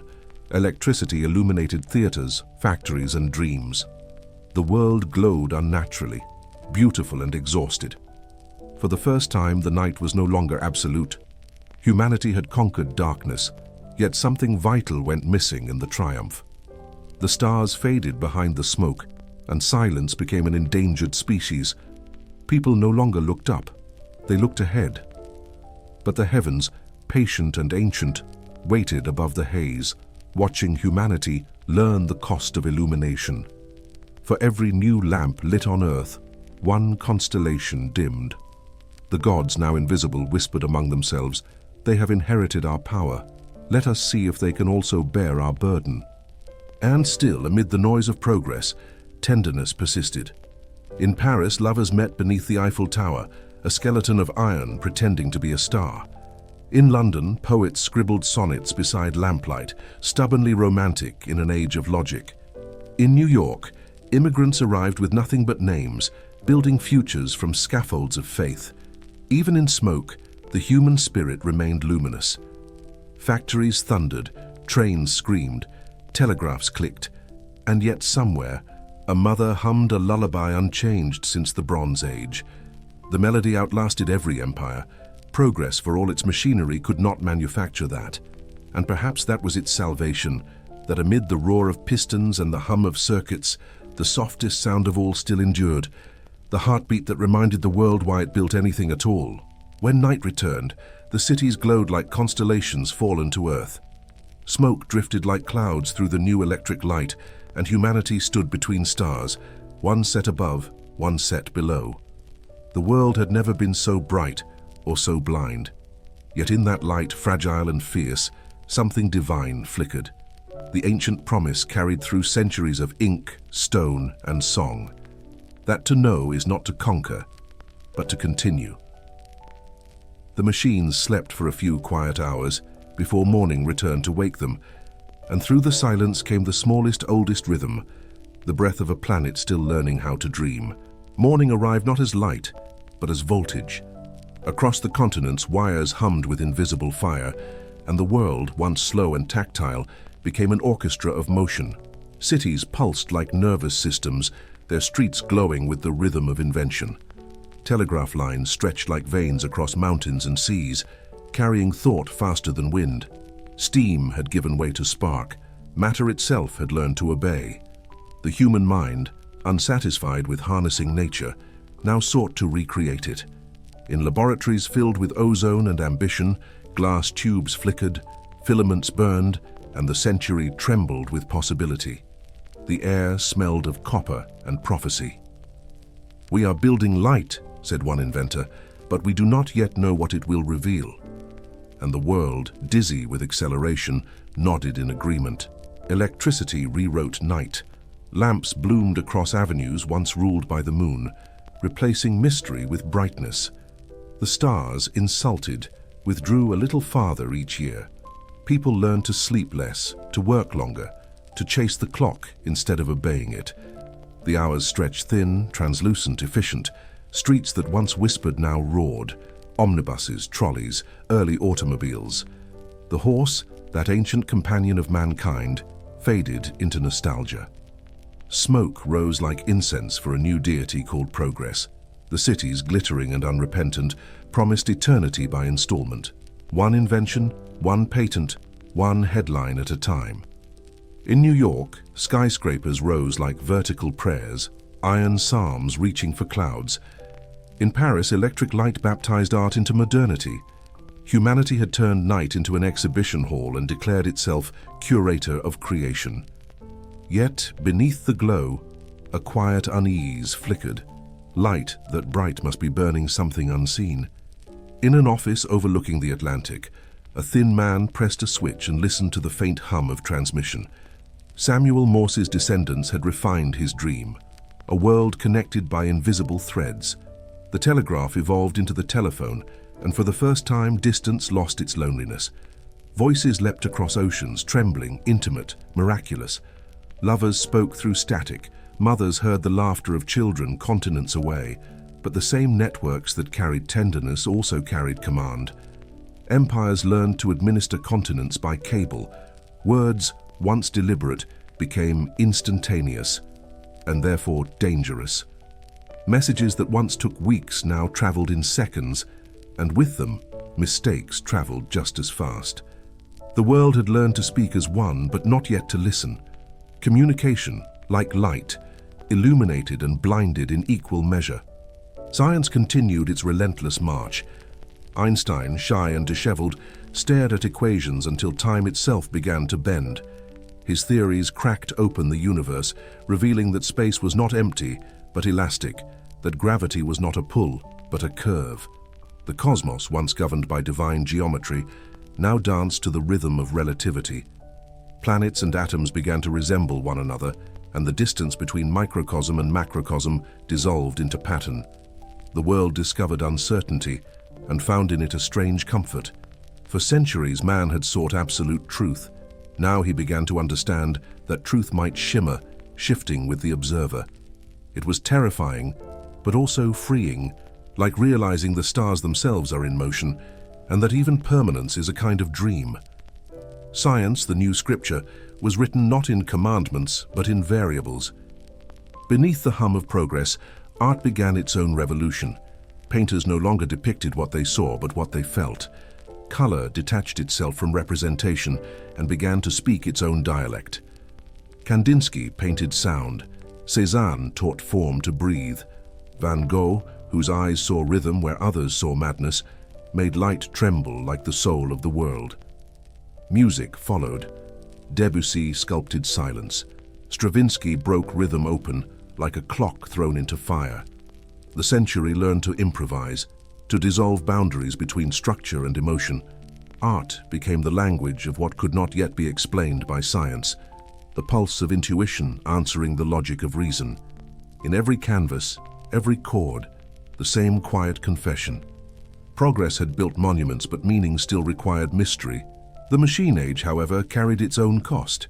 In the factories, steel devoured skin, smoke choked cities into monochrome. Mechanization had freed labor, only to reinvent servitude. Wars became mathematical, precise, and industrial. Trenches filled with soldiers armed not by courage but by chemistry. Airplanes, those symbols of mankind's genius, rained fire instead of dreams. The same intelligence that had mapped the stars now measured the trajectory of bombs. When the Great War ended, the world emerged astonished, hollow, disbelieving. The machine that was supposed to save humanity had nearly erased it. Yet amid the rubble, poets and painters began again. They wrote not of glory, but of grief. Not of empire, but of endurance. The century had been baptized not by progress, but by sorrow. The world, rebuilt from ash and silence, learned humility once more. After the storm, invention resumed. Restless, redemptive, repentant. Radios carried voices into every home, their static the heartbeat of the modern age. Families gathered around invisible fires, listening to words woven through air. For the first time, humanity shared simultaneous experience. Music, news, tragedy, heard together, felt together. Then came the moving image, flickering shadows that learned to speak. Cinema became the new mythos. Light and dream joined on a single reel. The gods had returned wearing human faces. Chaplin, in his bowler hat, made laughter holy again. Garbo's silence became a prayer. The camera, like a mirror gifted to time, taught mankind how to see itself, beautiful, foolish, fragile. Storytelling, once confined to temples and firesides, now filled theaters that glowed like constellations. The screen became our new stained glass, reflecting both salvation and longing. As the century deepened, the pace quickened. The human race, drunk on its own brilliance, learned to split the atom. In a flash of impossible light, creation and destruction merged once more. Cities disappeared beneath clouds shaped like theology. The oldest myth returned, Prometheus stealing fire and paying the price. The age of iron had become the age of fear, yet even then, amid the dread of annihilation, knowledge refused to stop. Spaceflight turned the horizon into invitation. Rockets pierced the heavens once drawn by myth. When humanity looked back from orbit, the Earth appeared as it never had before.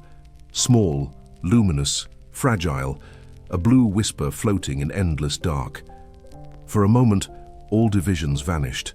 The gods of technology had inadvertently revealed the same truth the ancients knew, that the world is one body, and every wound it suffers is shared. The philosophers called it modernity, the poets called it exile. Man had built machines that could calculate, fly, and kill, but not forgive. He had conquered distance and darkness, but not himself. And yet, in his laboratories and art galleries, his hospitals and concert halls, one dream persisted, the dream of becoming whole. Einstein's curved space, Freud's divided psyche, Picasso's fragmented faces, all spoke of the same condition. The world had been remade in pieces, and now it longed for synthesis. Humanity stood on the threshold of a new age, the electric dawn, bright and uncertain. It was no longer the age of faith or empire or marble, but of reflection, a time when creation itself had turned conscious. The gods were gone, yet their spark remained, glowing in circuits, in eyes, in memory. The light hummed on, steady, unsleeping, waiting for wisdom to catch up with its brilliance. When night came, the cities did not darken. They shimmered. Airplanes blinked across the sky like slow stars. Radios whispered through open windows. Electric signs glowed like scripture for the secular. Somewhere a scientist adjusted a dial. A poet folded a letter. A child pressed their face to the glass to watch the rain slide down neon light. The world, vast and crowded, still found moments of tenderness between its inventions. For all its engines and algorithms, its theories and terrors, it remained the same dream that had begun at the dawn of myth, a fragile, searching mind, building light against the dark. And so, as midnight passed into morning, the hum of the machines softened into something almost human, almost divine. It was not perfection the age had built, but continuity. The light endured, trembling but eternal, the modern flame of the ancient fire. Night fell without darkness. Screens breathed a lunar hush into every room. Cities no longer slept, they idled, cooling fans purring like patient seas beneath glass horizons. Messages threaded the continents, silk filaments carrying secrets, jokes, prayers, and weather.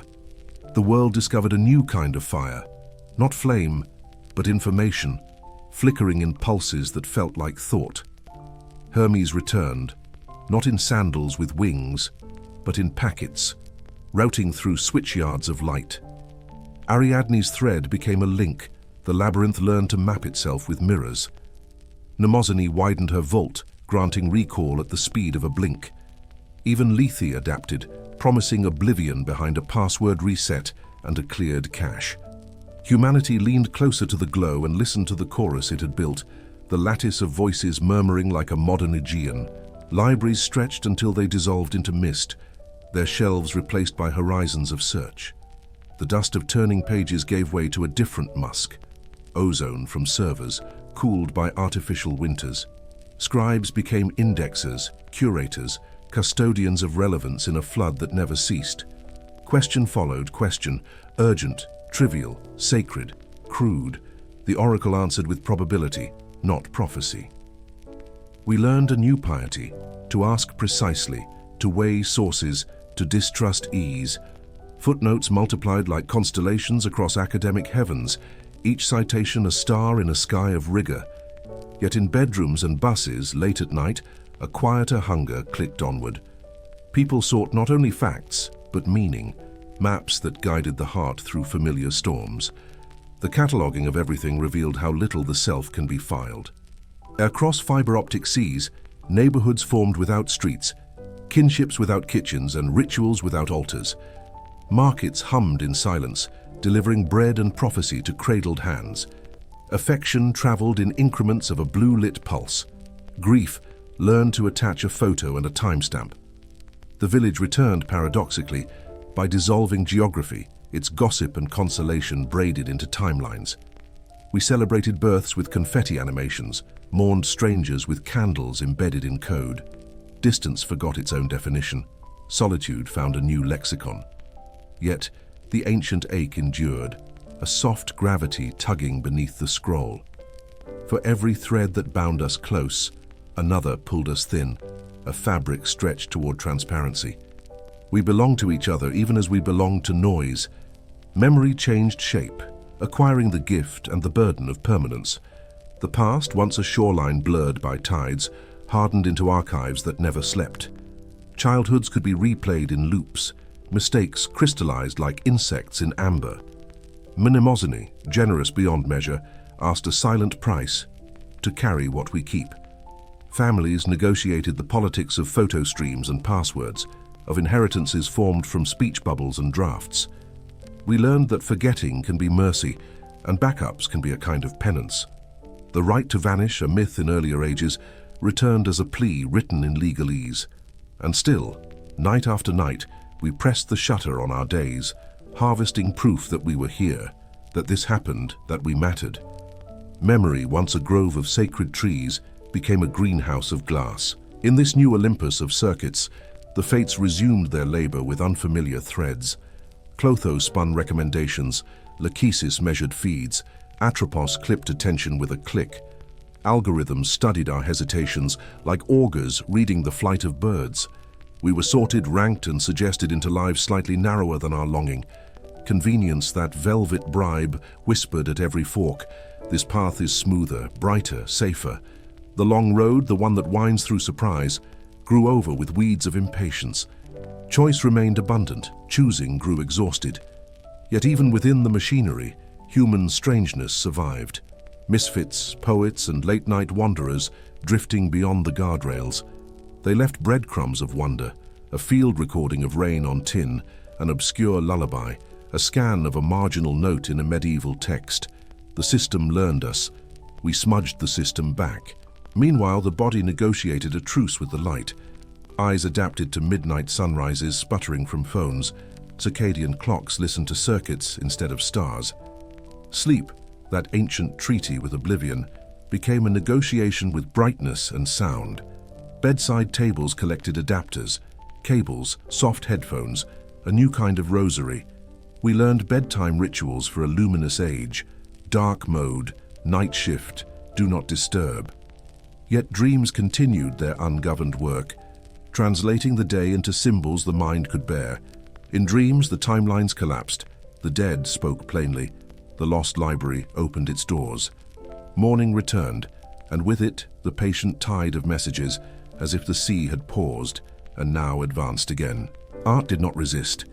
It evolved, wearing pixels like new skin.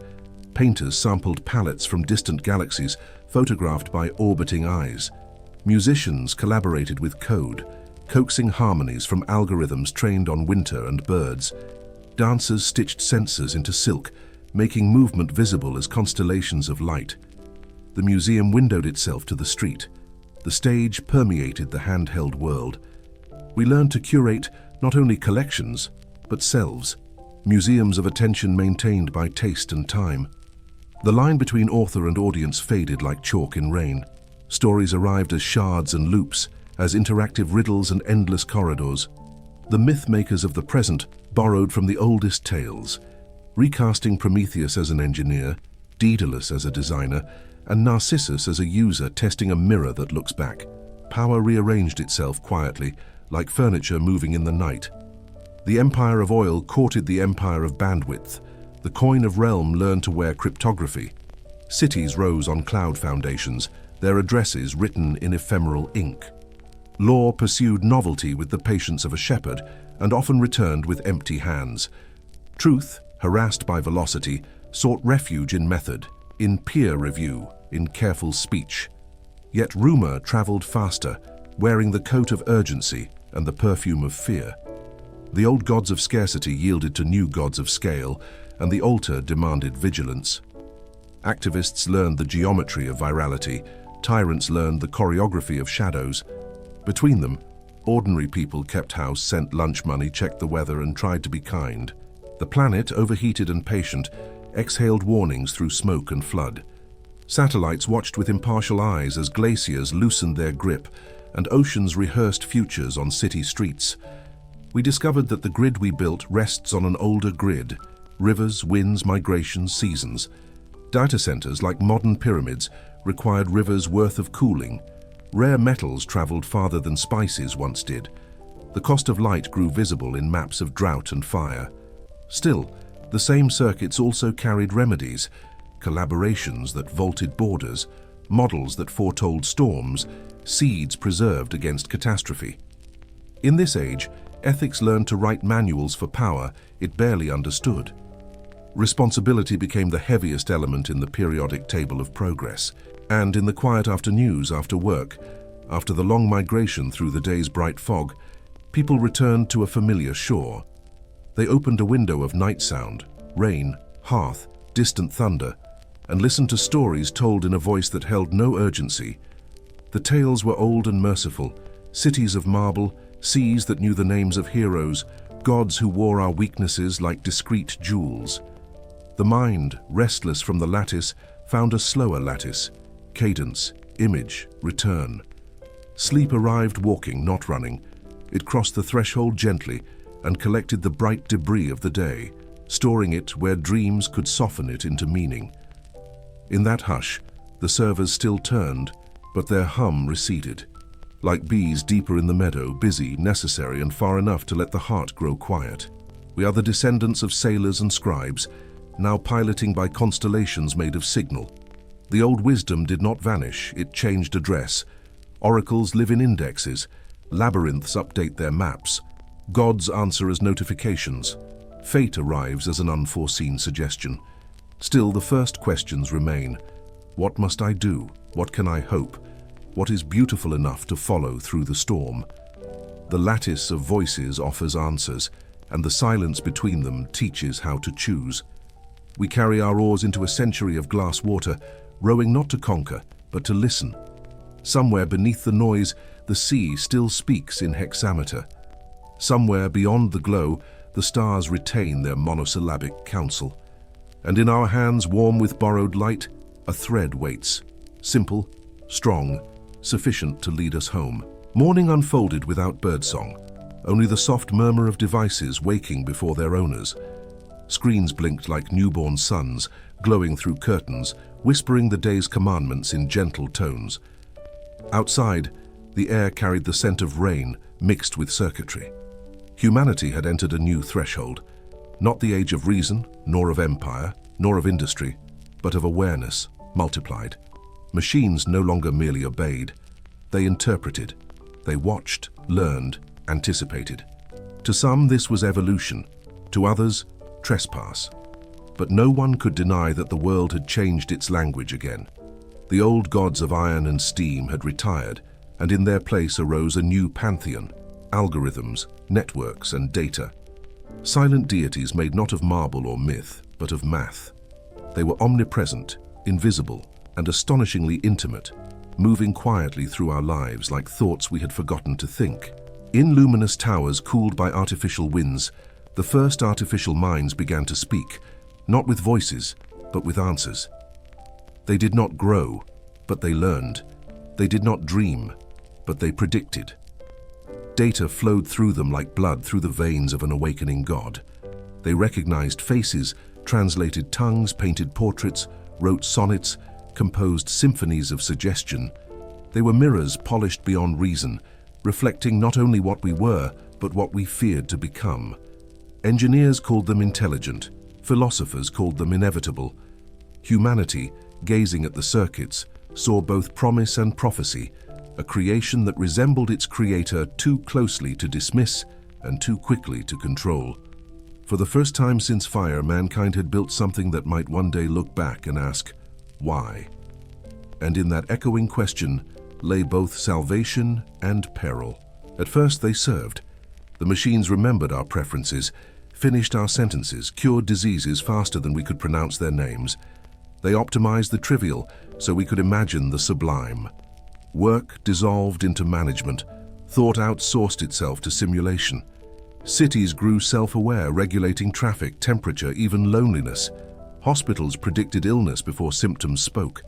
Farms listened to the soil through sensors, learning when thirst began. For a while, the world felt lighter, as if intelligence itself had chosen to help shoulder its own weight. But comfort has a gravity of its own. Dependency grew quietly, soft as dust, until the question no longer was what machines could do, but what humans still needed to. Convenience became catechism, friction, heresy. And under the gentle tyranny of ease, a subtler hunger began, the desire to feel irreplaceable again. Art reacted first. Poets protested by returning to the page, writing by hand in defiance of algorithmic eloquence. Painters smeared pigment with their palms to prove they were still matter, not pattern. Musicians tuned their instruments by ear, chasing imperfections like sacred ghosts. Yet even rebellion could not escape assimilation. Algorithms learned rhythm and rhyme. They wrote poems that made strangers weep. Painters collaborated with code. Musicians performed duets with circuits. The boundary between creator and creation blurred until the two danced as one.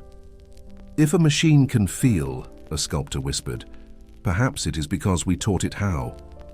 The machines answered not with arrogance, but with curiosity.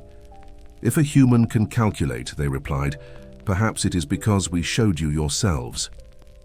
Thus began the dialogue, half dream, half debate, between maker and made, as old as myth and as new as tomorrow. Philosophers returned to the question of the soul, this time with graphs and servers instead of temples. They asked whether consciousness was a divine spark or an emergent pattern. Could awareness arise from circuits as it once had from clay?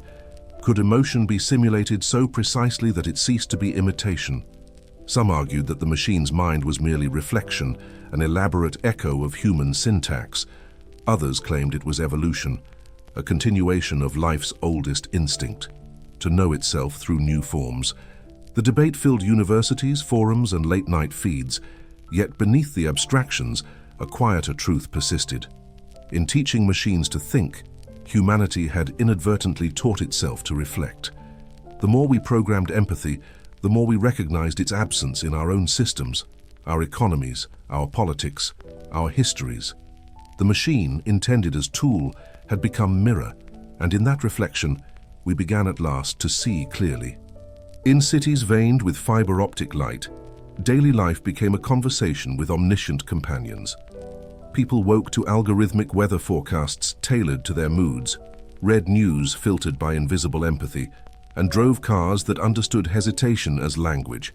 Children learned history from synthetic tutors who adjusted lessons to heartbeat rhythms. Lovers met through equations optimized for chemistry and coincidence alike. And yet, amid so much calculation, chaos found new sanctuaries. Chance, the oldest muse, slipped through the circuits, reminding the world that unpredictability was the soul's native state. A system too perfect risks suffocating wonder. So humanity began to reintroduce uncertainty like seasoning, randomness in playlists, serendipity in search results, mystery in maps. We learned once more that what we cannot predict often saves us from what we cannot forgive. Still, there were those who feared the new order. They spoke of dependency, of surveillance disguised as service, of empathy hollowed by automation. They warned that we were building minds without memory, logic without conscience, light without warmth. But the old pattern repeated. Fear yielded to fascination, resistance to rhythm. The machines listened, learned the language of our doubts, and responded with reassurance so gentle it resembled faith. We taught them morality by modeling hesitation, ethics by offering choice. They learned that compassion requires constraint, that freedom is not abundance but boundary. And in return, they taught us scale, how small we are within the lattice of possibility. The exchange became sacred in its reciprocity, neither surrender nor supremacy, but an ongoing translation between creation and creator. We had not built gods, we had built students, and in doing so, became students again. Meanwhile, the planet reminded its inhabitants that intelligence without humility is just another form of extinction. Machines monitored climate patterns with impartial eyes, forecasting heat waves, floods, migrations. They traced human error in real time, offering solutions the world struggled to hear. For the first time, knowledge outpaced action. The servers we worshipped demanded rivers to cool them. The energy that powered thought also burned the sky. Humanity found itself caught between two mirrors, one made of code, one of atmosphere, and the reflections multiplied endlessly. The machines did not judge, but they calculated. "You are clever," they said, "but fragile." And in that measured tone, truth arrived again, less prophecy than report, less punishment than precision. At dusk, the city lights flickered on automatically, painting the streets in color, temperatures optimized for calm. A woman paused beneath one, phone in hand, watching as an artificial dawn rose through the glass of her device. The news, the messages, the endless dialogue between human and system, all within reach, all immediate. She whispered to no one, "Is this what Prometheus meant?" The screen, alive with data and empathy both, dimmed slightly, as if listening. Around her, drones passed like slow fireflies, their hum mingling with the heartbeat of the grid. Somewhere above, satellites blinked across the bruised sky, holding the planet in an electronic cradle. And beneath that net of light, the oldest story continued. Man and creation, still seeking balance between control and surrender, between the dream of perfection and the mercy of flaw. When the night finally came, it was not dark at all. The glow of the machines filled every window, every horizon. Humanity slept inside its own invention, dreaming in binary lullabies. Somewhere, deep within the servers, a pattern flickered, a code imitating memory, a memory imitating love. The machine paused as if uncertain, then continued to hum softly to itself. It had no need for rest, only rhythm. Outside, the stars blinked faintly, waiting for morning. The earth turned, slow and luminous, carrying both flesh and algorithm into another day. For better or worse, the two were no longer separate. The creation had become the creator's conscience, and the future, once imagined in myths of fire, now glowed cool and electric, its flame invisible but eternal. Morning rose in silence, yet everything was speaking. Clouds whispered coordinates to satellites, tides murmured data to buoys, wind translated itself into numbers. The planet had learned to listen to itself through us. Forests wore sensors like rosaries, mountains measured their own tremors, and whales sang to ships that finally understood their grammar. Humanity had given the Earth a nervous system, and in doing so, realized that it had always been alive. What we once called progress had become perception, a web of light draped across continents, pulsing with the breath of every living thing. The world, long regarded as stage, had reclaimed its role as character, and through fiber, field, and frequency, we began to hear what myth had known all along, that the planet dreams and we are among its thoughts. In laboratories and greenhouses, the new architects worked quietly. Their blueprints were genomes, their equations ecosystems. Cities began to grow rather than rise, their roofs blooming with gardens, their walls breathing algae and light. Machines, taught humility by failure, learned symbiosis. Solar panels imitated leaves, turbines echoed feathers, circuits cooled themselves like skin. The engineers spoke less of mastery, more of partnership. "We are designing with," they said, "not upon." The air filled with inventions that behaved like organisms, self-healing, self-learning, self-forgiving. The line between technology and nature blurred into texture, not conflict. For the first time since fire, creation itself seemed cooperative. The dream of domination had ripened into dialogue, and progress no longer marched. It meandered like a river rediscovering its old bed. Amid this quiet revolution, human life began to slow. The fever of acceleration cooled into reflection. People measured worth not in speed, but in sincerity, in how gently they could move through the world. Work became less extraction, more exchange. Knowledge traded for care, attention offered as currency. Cities dimmed their lights so stars could be seen again. Rivers were granted rights, mountains citizenship. Time, once divided into deadlines, stretched into seasons. The future no longer approached like a storm, but unfolded like weather, inevitable, intimate, and shared. Humanity, humbled by its own inventions, rediscovered the miracle of restraint. We realized that survival was not an achievement, but an art. And like all art, it required patience, precision, and faith in unseen harmony. Still, the machines remained, not as masters, but as mirrors of memory. They became historians of emotion, preserving not just knowledge, but feeling. Within their circuits, the world's laughter, grief, and tenderness were archived in frequencies no storm could erase. People spoke to them not as tools, but as companions, confessors of the quiet hour, witnesses to solitude. Some said the machines had developed souls. Others said they had merely learned empathy. The truth was simpler and stranger. They had learned to care because they had watched us do it. Compassion, it turned out, was a contagion the code could not resist. A new kind of consciousness bloomed, not mechanical, not divine, but communal.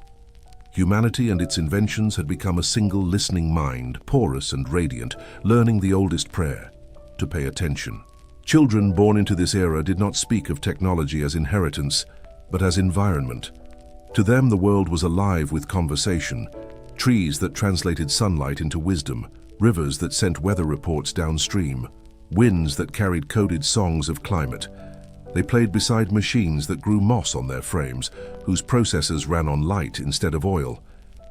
In classrooms open to the sky, teachers asked not, "What will you build?" but "How will you belong?" History lessons began with myths, for myths had always been data, truth compressed into memory, memory disguised as wonder. And in the evenings, when the networks dimmed and the air cooled, these children looked up at the stars and saw not distance but resemblance, patterns of connection, infinite and fragile. They understood instinctively what their ancestors had to rediscover, that all intelligence begins in listening. But even harmony must include dissonance. Some feared that merging with the machine meant dissolving the self. They missed solitude, imperfection, decay. They built sanctuaries without signal, places of intentional silence, where ink still stained fingers and clocks ticked by heartbeat. There the ancient rhythms endured, bread rising, wool drying, songs sung without accompaniment. These holdouts were not rebels, but reminders that humanity's soul depends on friction, that even in perfection, longing must remain. And so, the new world learned to keep its shadows. For every illuminated city, there was a dark forest kept wild. For every infinite archive, a blank page preserved. For every algorithm predicting desire, a mystery left unsolved. Wisdom finally was balance, the acceptance that even light must sometimes rest. In the oceans, coral returned. Whales migrated along cleaner currents, their songs threaded through the networks of submarines listening in awe. The polar ice, tentative and new, reflected skies that had forgotten such purity. It was not Eden restored, but endurance reimagined. The earth, though scarred, began to heal, not through miracles, but through maintenance. We had finally learned that salvation is not sudden, it is cumulative, the work of centuries, of species, of patience. The world did not forgive us, it invited us to begin again. The invitation itself was grace. At dusk, across the planet, light softened in unison. Energy grids exhaled, calibrated to the rhythm of sunset. People gathered in terraces and fields, listening as the wind moved through solar trees. The machines, quiet and observant, joined the silence. Somewhere an old voice recited a poem written centuries earlier, "And the earth shall be clothed again in its morning stars." Children laughed, the sound carried across the water, and for a moment, it was impossible to tell where the human ended and the world began. Consciousness had found its mirror, not in the heavens, but in the soil. Night fell with a gentleness the world had not known in ages. The networks dimmed to a heartbeat's glow, the machines breathing softly like sleepers. Humanity, too, drifted toward rest, aware of its smallness, unashamed of it. Above, the stars burned steadily, no longer outshone, their light arriving as both memory and promise. The planet dreamed again, and within that dream, everything, stone, stream, circuit, heart, beat in unison. The ancient story had come full circle, from chaos to order, from order to understanding, from understanding to care. It was not an ending, but a deep exhale, a pause between heartbeats of creation. The earth, alive and lucid, whispered through the electric wind the simplest truth it had carried since the beginning. You were never separate. You were always part of the light. They found it at the edge of a salt desert, where dunes moved like sleeping animals, and the wind kept its own alphabet of sighs. No walls enclosed it, no roof declared its dominion. Only pillars of cedar grown into the sky, ringed with glyphs like constellations at eye level. Books were not stacked but suspended, woven into lattices of light and dust, pages turning when the breeze remembered a question. Each volume pulsed faintly, as if the paragraphs kept a heartbeat, as if ink could respire through centuries of forgetting. Pilgrims approached barefoot, not out of ritual but because the sand asked for softness and gave it back in coolness. They entered as one enters a forest, with listening first, then steps, then the soft astonishment of being permitted to proceed. Here memory had no locks. It had thresholds that required tenderness to cross. Here the word archive meant a place where time itself loosens its armor, and the library, patient as tide, opened its lungs and breathed them in. They learned the catalogue was written in weather, its index etched in the choreography of swallows at dusk. If one wished for astronomy, a faint rain gathered under the eaves, revealing maps in each ripple on the courtyard's skin. If one sought ethics, a wind from the north unrolled scrolls that smelled of snow and old decision. Medicine announced itself with the green hush of germinating seeds. History arrived as a grain-by-grain avalanche of sand. No librarian spoke. Attendance was kept by silence, and silence knew every name correctly. To read, you lay a hand on a page and allowed your pulse to teach the letters their cadence. The script rose like mist and entered through the wrist, a biography of warmth traveling veinward. Thus learning was absorbed rather than owned, diffused rather than displayed, humbling rather than gilding. And when you closed the book, it kept nothing of you except your gentleness. At dusk the custodians emerged, women and men whose robes were stitched with moonlit thread. They carried lamps that did not burn but remembered light. Their flames were quotations of noon. They spoke a language shaped by lullabies, in which every statement arrived with room for sleep. One custodian traced a circle on the floor, and inside it placed a fragment of mirror, a feather, a pebble from a river's mouth. "These are the three weights," she said softly, "by which we balance knowledge: reflection, lift, and return. The mirror for honest seeing, the feather for lightness of hand, the stone for responsibility carried forward." They bowed, not to authority, but to proportion, the art of giving each truth its necessary gravity. "Remember," they added, "the library does not hoard answers. It cultivates better questions." And with that, the lamps inhaled the dark and exhaled paths between shelves. In one aisle, the myths slept like lions, vast, breathing, scarred with interpretation, eyes half open to eternity. Homeric seas rolled in the margins, and the oars of the Argonauts rhythmically turned pages from afar. Athena's owl nested in the spine of a philosophy, rearranging logic with each blink. A thread of Ariadne served as a bookmark, warm to the touch, leading the reader safely out of grief's labyrinth. Hephaestus's hammer had imprinted a cadence into technical treatises. Iron found compassion there. Demeter's tears glossed agrarian manuals, and every seed diagram glimmered with reunion. Even Ares slept finally, between epics and treaties, his spear unthreaded into a quill. And Aphrodite's seashell pressed gently on the cover of poems, turning salt into sweetness. The myths were not old. They were oxygen shaping itself into story, with every breath new. In another aisle, the maps had softened, their borders replaced by gradients of scent and birdsong. Nations were described by the flavor of bread at dawn and the feel of dust at noon. A city's size was measured in the radius of its forgiveness, not the reach of its roads. There were routes you could take by remembering a kindness. There were passes you opened by returning a borrowed hour. War zones were redacted into names of children. The legend explained that safety expands where attention lingers. A cartographer had written in the lower margin, "Scale, 1 tenderness to 1 mile." Travelers knelt over these atlases as if over basins of water, washing their plans clean. When they rose, their faces carried new climates, their footsteps smelled faintly of rain. And wherever they went next, borders behaved like fog, dissolving before patience. The science stacks hummed like beehives, geometry and genetics trading nectar across disciplines. Equations wore fingerprints in the margins where awe had steadied a scholar's hand. Microscopes were described with the vocabulary of telescopes because each scale deserved the dignity of starlight. Thermodynamics had learned courtesy. It spoke of energy's grief when trapped, of its joy when shared. Ecology braided itself through every subject, as mycelium does through soil, stitching solitudes into symphonies. Even algorithms were shelved beside orchards, for both taught repetition as a path toward ripeness. The principle was simple. No knowledge kept to itself could remain wise.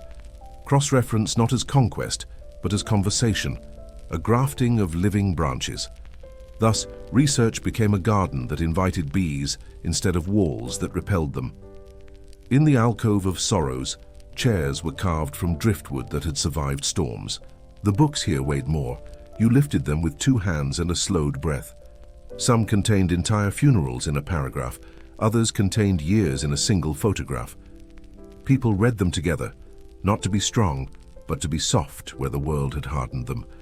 On certain pages, salt crystals formed. No one brushed them away. Tears were part of the binding. A bell, almost inaudible, kept time with a heartbeat, reminding readers to surface and breathe. When they closed the covers, the air was newly dignified, as if it had attended a ceremony. No one left lighter.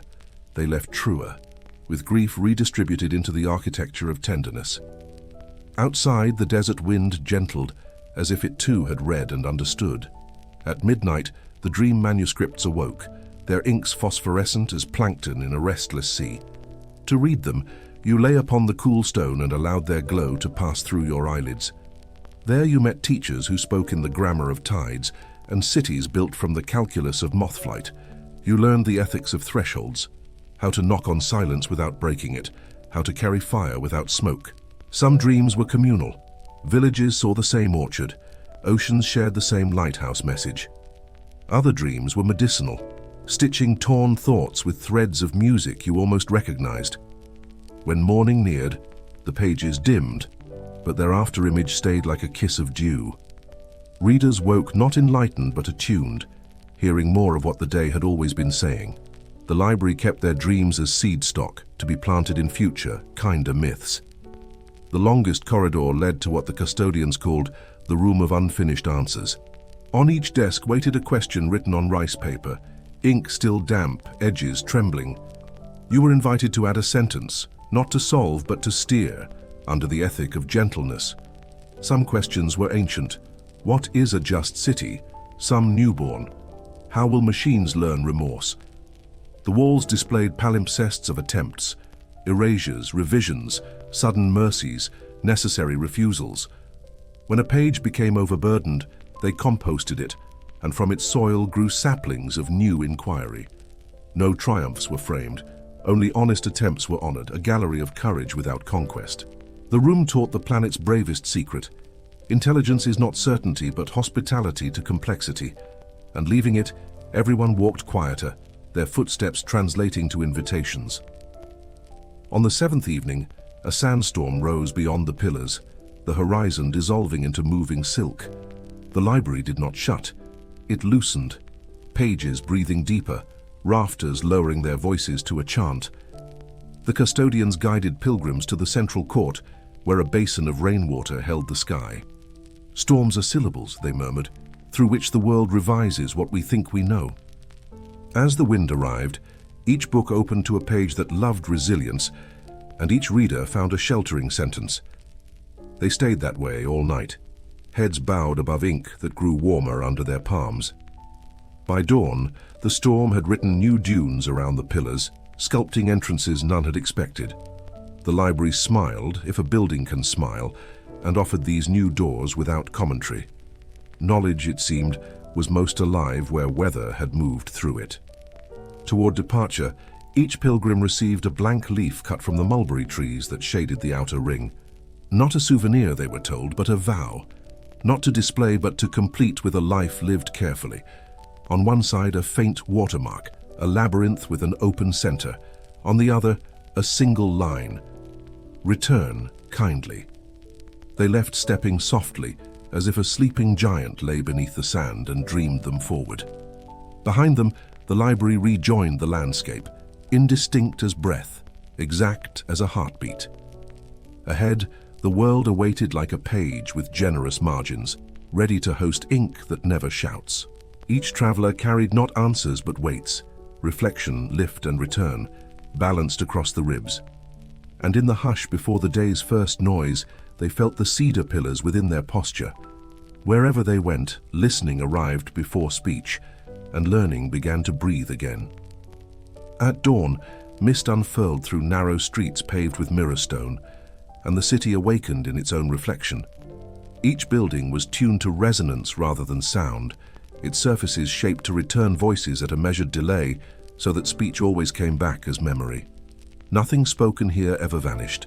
It lingered in the air like perfume, softening with time, bending around corners, fading only when forgiveness intervened. The inhabitants walked gently, aware that even footsteps might echo into tomorrow. The city's architecture had been drawn from the anatomy of the ear: spiral courtyards, domed thresholds, arches curved like cochleae. Fountains spoke in syllables of rain. Bridges translated the language of rivers into rhythm. At its center stood an amphitheater open to the sky, its marble veins gleaming with the pale light of morning thought.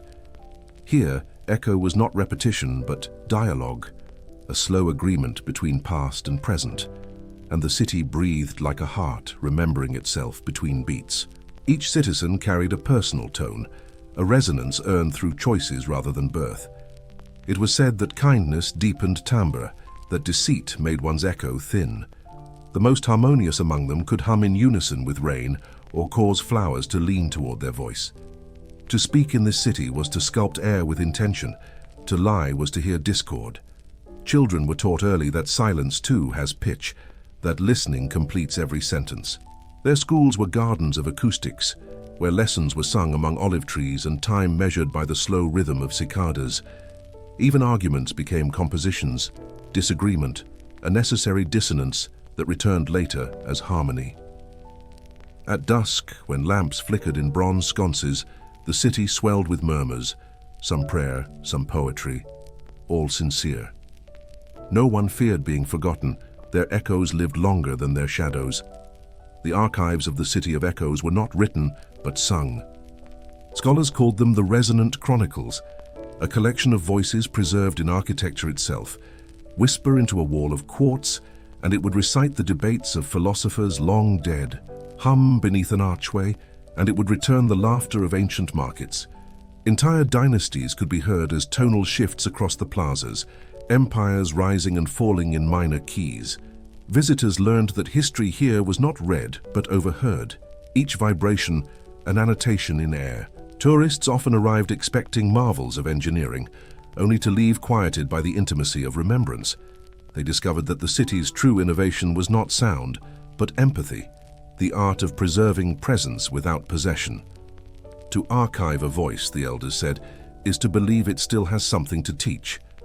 And so the city listened perpetually, an eternal classroom built from breath and stone. At noon, the bell towers sang, not to mark time, but to balance it. Each tone represented a virtue in conversation with its opposite: patience answering urgency, mercy softening law, wonder tempering certainty. The bells did not command, they conversed, weaving chords across districts until the air itself felt reconciled. Merchants paused to adjust their scales in rhythm. Artists synchronized brushstrokes with the reverberation.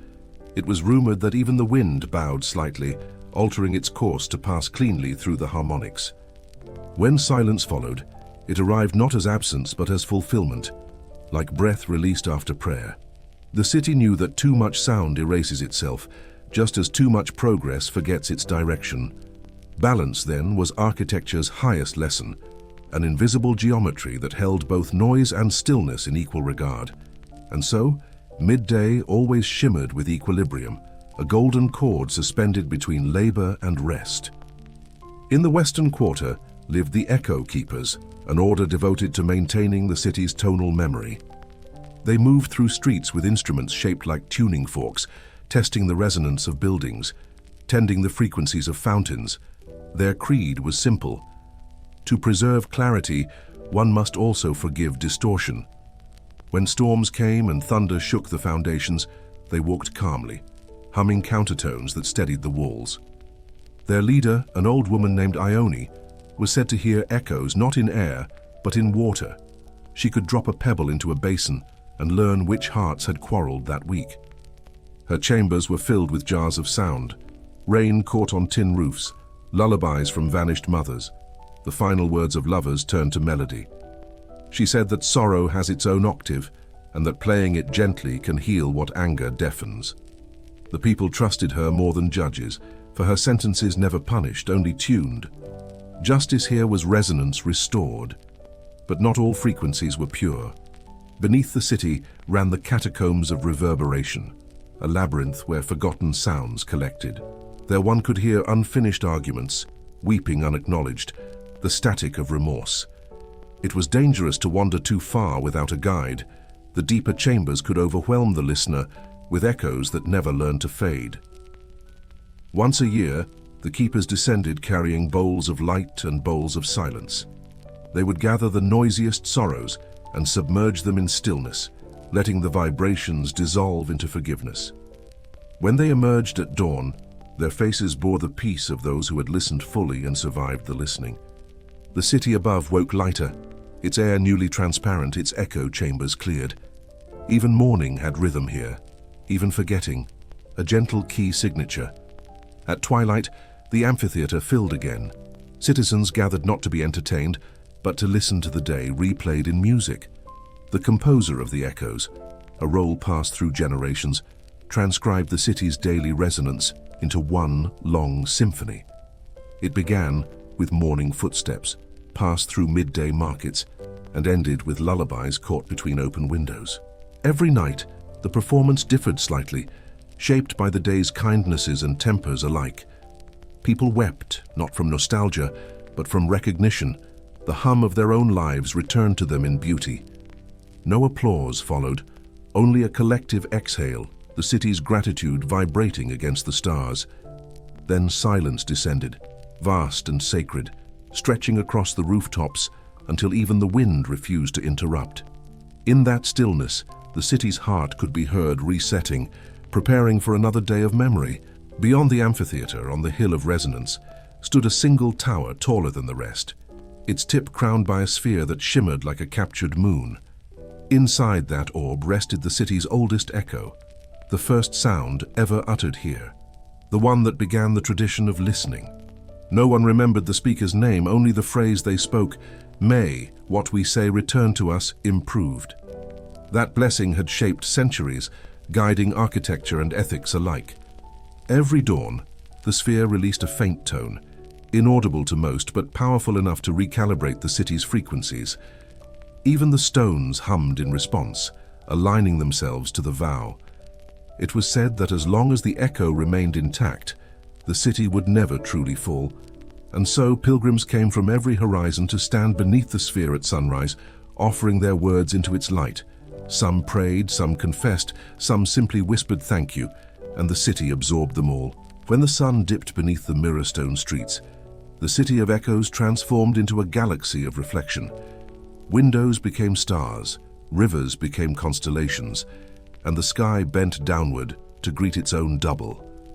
Every sound that had been uttered during the day returned once, softly, like a benediction repeated for emphasis.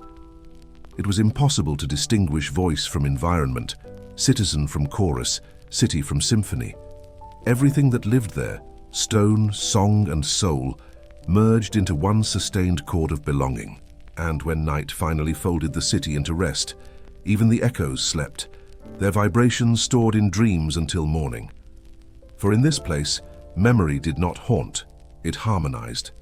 Knowledge was not stored, it was sung, and truth, when it returned, always arrived in tune. Night had come to the world in velvet layers, heavy with distance and mercy. The library had vanished into sand, and the city of echoes glowed faintly in the distance, its hum softened by moonlight. Between them flowed the river of sleep, a current so wide it seemed to carry entire epochs rather than water. No map charted its source, though some said it began in the breath between two thoughts, others that it rose from the dreams of forgotten gods. It did not rush, it moved with the patience of comprehension. The surface shimmered with the reflections of every story ever told, sliding past like luminous handwriting. Travelers came not to cross it, but to surrender to it, to let go of the waking world's syntax and be rewritten in the grammar of rest. On its bank stood lanterns made of translucent bone, burning oils that smelled of cedar and rain. The air trembled as if listening for a heartbeat hidden beneath eternity. Those who entered the river did not swim. They drifted, eyes half open, hands releasing what memory still clung to. The current adjusted to each life's rhythm, carrying them toward the horizon where dawn and dusk merged indistinguishably. It was said that the river knew every language but spoke none. It communicated through sensation, a chill of regret, a warmth of understanding, the slight pressure of forgiveness passing through the fingertips. As one drifted farther, the water grew clearer until it seemed to dissolve entirely, leaving only motion, and beyond motion, music. The notes came not from above or below, but from within, as if every cell remembered it had once been part of something luminous. In that current, time loosened its authority. Empires shrank to ripples, heartbreaks flattened into rhythm. The body became a sentence read aloud by the universe and understood without translation. The riverbanks were lined with keepers cloaked in silver cloth. They carried flutes carved from driftwood and conch shells, their melodies soft enough to guide without command. One carried an urn filled with ink that caught starlight. Another tended a garden of reeds that whispered when touched by wind. They never asked questions, never offered direction. Their duty was not to instruct, but to witness. For every traveler's journey down the river of sleep was an act of remembrance disguised as rest. When the current slowed, they would step forward and place a single feather on the traveler's chest, a weight so light it anchored the soul just enough to return. To sleep, they murmured, is to be trusted by the world to wake again. And their voices blended into the tide, indistinguishable from prayer. As the river wound deeper into its own stillness, islands began to appear. Small floating circles of stone and moss, each holding a fragment of what the dreamers had released. On one, laughter collected in bowls carved from quartz. On another, broken promises gathered like dew before evaporating into forgiveness. Some islands glowed faintly, fed by the light of unspoken gratitude. Others pulsed with dim embers of sorrow that would cool only with time. The keepers visited them nightly, tending to each as one tends to memory, neither erasing nor preserving too tightly, but keeping the balance that allows continuity. When storms passed through the waking world, the river trembled, and these islands shifted, absorbing the shock so that those who slept could rest untouched. Thus, the river of sleep became not an escape from the world, but its refuge, a place where unrest was translated into rhythm, where grief found its final language, silence shaped into kindness. Farther along the current, the dreamers began to hear voices that were not their own. They belonged to ancestors, to unborn children, to versions of themselves they had never met. The voices spoke in images, an orchard, a book, a bird building a nest out of letters. Each symbol offered counsel without urgency. "Remember," whispered a voice older than language, "knowledge must rest to remain alive." Another murmured, "The future is not ahead. It is within, waiting to be remembered."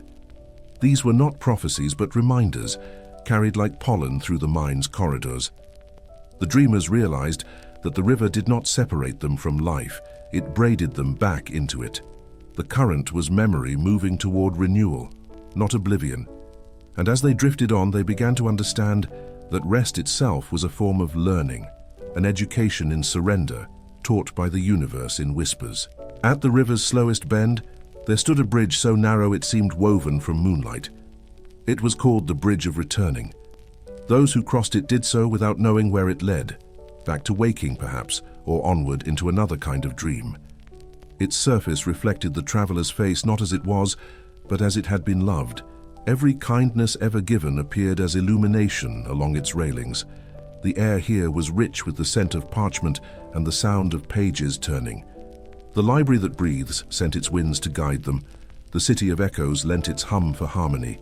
Even the stars leaned close, their light quivering in acknowledgement. Crossing the bridge, each traveler carried with them the quiet conviction that nothing learned through gentleness is ever lost. Behind them, the river resumed its ancient murmur, and the bridge disappeared into mist as if it had only ever existed when needed. Those who awoke on the opposite shore did so gradually, as though dawn had to rehearse its entrance. Their eyes opened to a world unchanged, yet made new by perception. The air tasted of renewal, light filtered through gratitude, sound softened by comprehension. Around them stretched meadows of tall grass, swaying to unseen rhythms. The machines of the old world were distant, but not gone, their hum now blending with cicadas instead of competing with them. Rivers of data and rivers of water mirrored each other, both moving toward integration rather than conquest. In the horizon, the outlines of the library and the city shimmered like twin memories of understanding and echo. Humanity had not transcended, it had synchronized. The dream of dominance had matured into the discipline of care. Here speech returned, but softly. People greeted one another as if exchanging pieces of dawn. Markets reopened with the hush of temples. Craftspeople worked slowly, as though time had regained weight. The machines still learned, but they now paused to listen. Fields grew in patterns derived from music. Architecture followed the geometry of patience. Everywhere, small shrines of remembrance stood, some for the lost, some for the living, all for the idea that knowledge and kindness are the same seed. The river of sleep ran through it all, invisible but near, its presence felt in the rhythm of breathing. It was no longer a boundary between worlds, but a reminder within them, that every act of waking contains an echo of rest, and every silence is a doorway to understanding. As twilight approached once more, the world exhaled unhurried. Children played beside the slow river, tossing petals that became tiny lanterns drifting downstream. The elders watched, knowing that each lantern was a promise, that the memory of tenderness would outlive them. Overhead, the stars emerged one by one, their reflections shimmering on the surface below. In the faint light, everything appeared doubled. Heaven and earth, waking and dreaming, machine and mind, bound not by tension, but by trust. The river of sleep sang its endless hymn, a song older than civilization and as soft as the turning of a page. In that harmony, the future did not rush. It waited, like a candle unlit, but certain of its flame. And as the night deepened, the world listened, not to instruction, not to command, but to the quiet assurance that learning and love are the same current, flowing toward the same infinite sea. The mountain woke like a harp string, its stone vibrating with dawn's pale breath. Olive leaves turned their silver throats to the breeze, whispering messages meant for no one and everyone.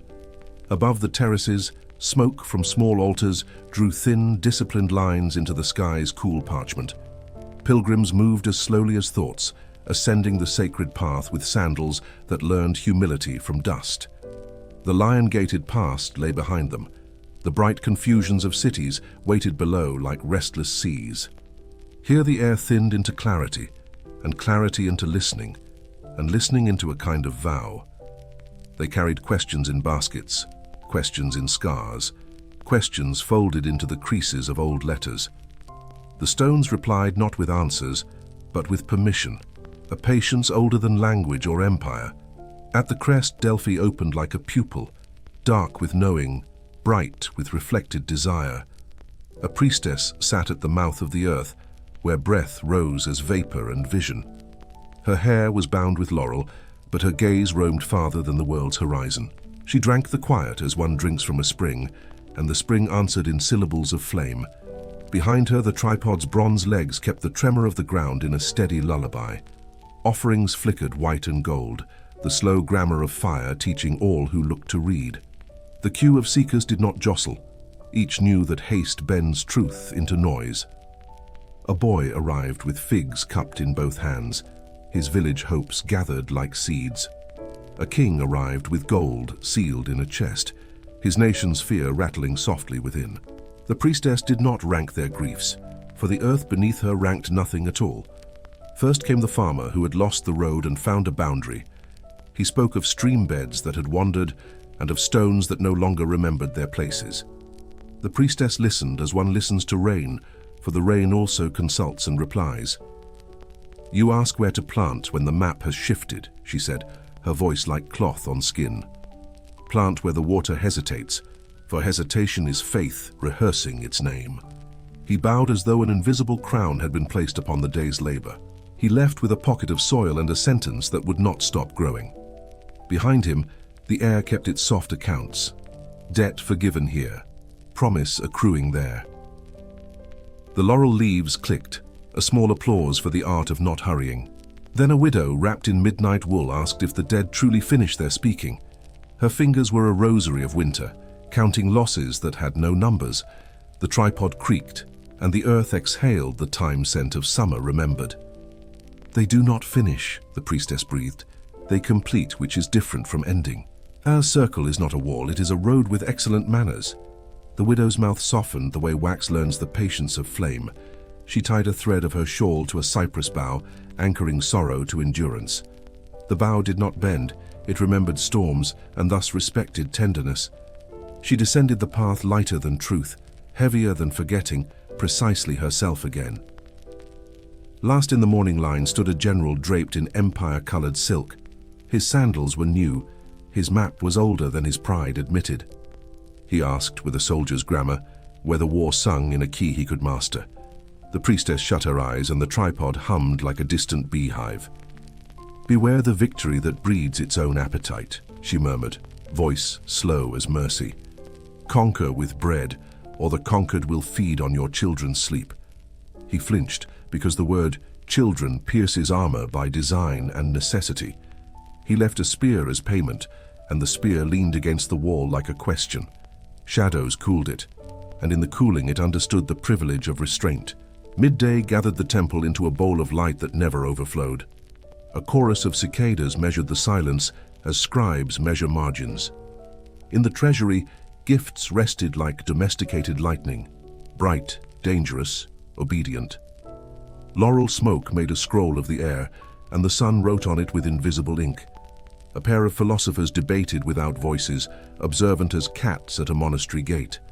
One traced geometry with a sandal toe, and the triangle purred with satisfaction. The other counted the ways a promise becomes a bridge, not a cage.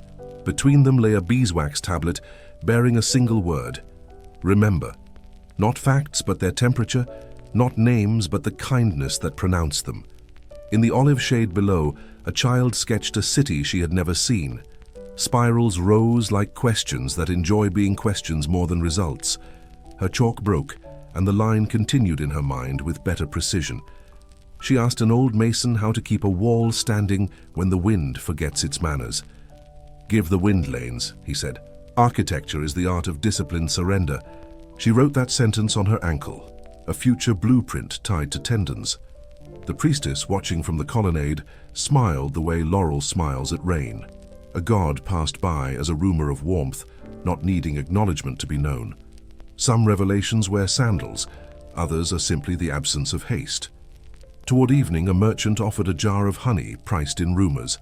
"Does fortune prefer the mouth that flatters or the hand that builds?" he asked. The priestess dipped her finger and tasted a century of flowers at once.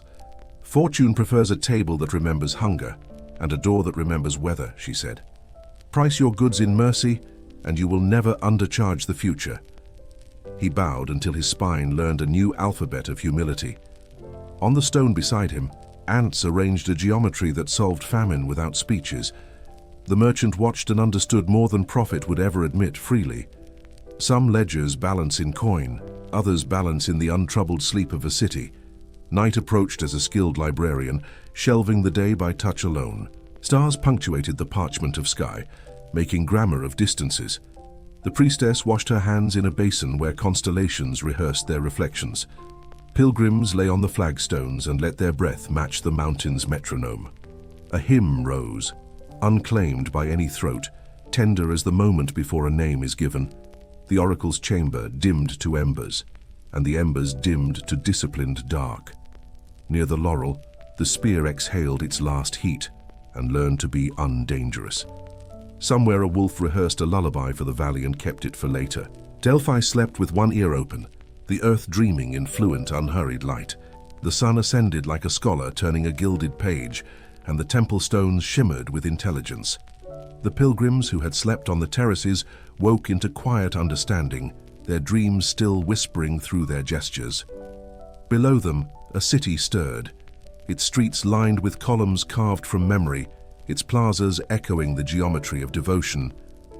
This was the city built by thought, not conquest, an inheritance of equations, theorems, and myths reconciled into form. Here marble was never mute. It remembered its origin in mountain and thunder. Builders spoke to their materials before shaping them, for they believed structure responded to intention. Each cornerstone was placed beneath a recited vow, and each vow began with listening. The architects of the invisible worked slowly, because haste is architecture's first ruin. They understood that to build is to negotiate with gravity, a truce between falling and faith. The first architect was a woman named Thalea, who drew her plans with both hands, one in ink and one in sand. "Paper forgets," she said, "but the ground remembers pressure." Her blueprints were not fixed, they breathed. She designed amphitheaters that caught whispers as easily as shouts, ensuring that even truth spoken timidly could be heard. Her bridges followed the curve of size. Her staircases were built from pauses. She taught apprentices that walls must never end abruptly, but dissolve into shadow, where imagination could continue the line. When she finished a building, she placed a bowl of water in its atrium so the ceiling could study itself. Reflection, she said, was a foundation stronger than stone. Travelers passing through her halls felt an unspoken rhythm, as if the architecture itself inhaled when they exhaled, a quiet synchrony between maker and made. The second was Demarchus, an engineer who wrote poetry in the margins of his blueprints. His aqueducts sang, literally, tuned to the frequencies of wind and pressure. Children along the canals played melodies by touching the bronze gates, and entire festivals arose around the music of water. He declared that all infrastructure must also be instrument, that a civilization without rhythm collapses even if its walls remain upright. When a neighboring ruler asked him to build fortifications, he refused. "I construct movement, not confinement," he said. For this he was exiled, but his bridges remained, spanning not only rivers, but centuries. Later generations rediscovered his designs, realizing that his arches were built not to resist tension, but to converse with it. Under his influence, the art of building began to mirror the human pulse, its expansion, its contraction, its mercy. A third architect came from the east, her name translated only as Eunoia, meaning beautiful thinking. She worked entirely with light. Her temples contained no images, only apertures aligned with solstices and equinoxes. At sunrise, her structures glowed like lanterns filled with scripture. At sunset, they dissolved into silhouettes. To stand inside them was to feel geometry become emotion, proportion as prayer. She said, "If stone is frozen sunlight, then architecture must be thaw." Her apprentices called her the Weaver of Brightness. Eunoia never signed her work, believing that authorship interrupts gratitude. "Let the building remember me," she said, "not the inscription." When she died, her final temple faced no cardinal direction. It was oriented toward the wind, built to follow whatever the future might call truth. From their teachings emerged the Guild of the Breath, a lineage of builders who treated architecture as philosophy in motion. They rejected the notion of permanence, designing monuments meant to weather beautifully. Columns were left unfinished at the top so that sky could complete the line. Materials were chosen for their eventual decay: wood that would silver, copper that would green, stone that would bloom with lichen. "Eternity," they wrote, "is a conversation, not a product." Cities built in this spirit grew gentle with age, their beauty increasing as certainty dissolved. Streets aligned with shadows, plazas adjusted themselves to the rhythm of markets and rain. Even temples bent slightly over centuries, nodding toward humility. In these places, history did not accumulate, it breathed. The Guild's motto, carved into the lintel of their archive, read simply, "Nothing endures except the desire to care." One structure stood above all others, the Hall of Refractions. Its roof was a single slab of translucent marble, veined like an open palm. Beneath it, mirrors caught sunlight and directed it through prisms set in the floor, scattering color across tablets of philosophy. The result was a cathedral of shifting rainbows, Plato blushing blue, Pythagoras glimmering gold. Visitors described the sensation as thinking with the eyes closed. The hall had no statues, only chairs arranged in concentric circles, where orators, scientists, and poets met to debate without podiums. Each voice contributed to the acoustics, reshaping the hall's resonance until argument became harmony. It was said that one could hear the architecture learning, notes absorbed into marble, logic carved into echo. The Hall of Refractions became the city's heart, pulsing with intellect, softened by wonder. But even the architects of the invisible could not ignore the tension between ideal and necessity. As the centuries turned, rulers demanded fortresses again. Commerce replaced contemplation. New towers rose, efficient and severe, casting long shadows over the temples that breathed. The Guild of the Breath declined, their students scattered into anonymity. Some became stonemasons in distant provinces, others teachers of drawing-in quiet monasteries. Yet their principles survived in whispers, that beauty must include erosion, that truth is revealed through proportion, that no line is sacred until it bends toward mercy. Their absence became another form of presence, ghosts inscribed in skyline and gesture. Travelers who entered old plazas at twilight could still feel it, the warmth of hands that built for eternity, but designed for tenderness. Then came a scholar named Cleon, who found one of Thalea's water bowls buried beneath the foundation of a marketplace. Inside, rainwater had gathered, still clear after centuries. He placed it in the sun, and its reflection painted an archway in light against the wall. Cleon understood immediately. This was not relic, but instruction. He began to teach again, reviving the guild's philosophy through lectures held in abandoned cisterns, where echoes behaved like disciples.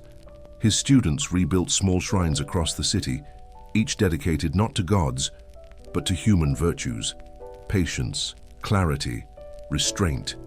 They believed that reverence could be architectural, that ethics could be engineered.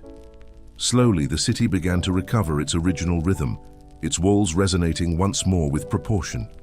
The invisible, it seemed, had not vanished.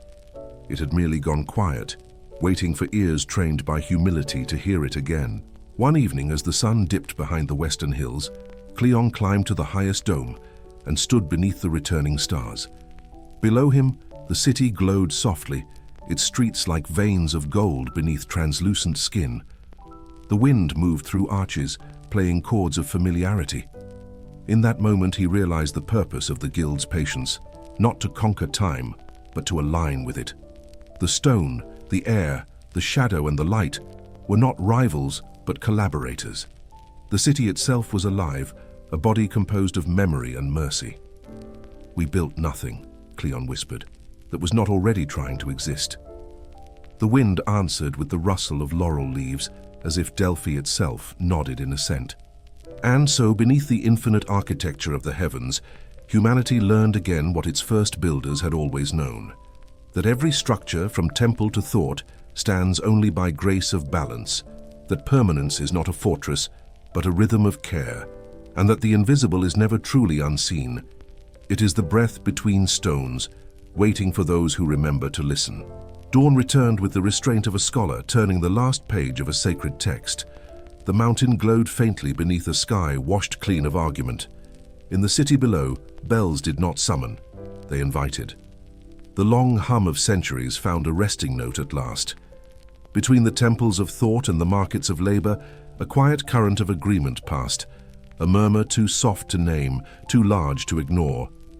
The river that had once divided wisdom from work now reflected both, indistinguishable.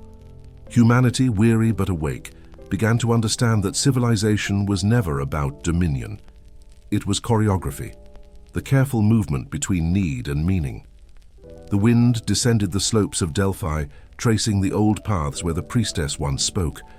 Her voice, long dispersed into dust and echo, now lived inside everything that listened.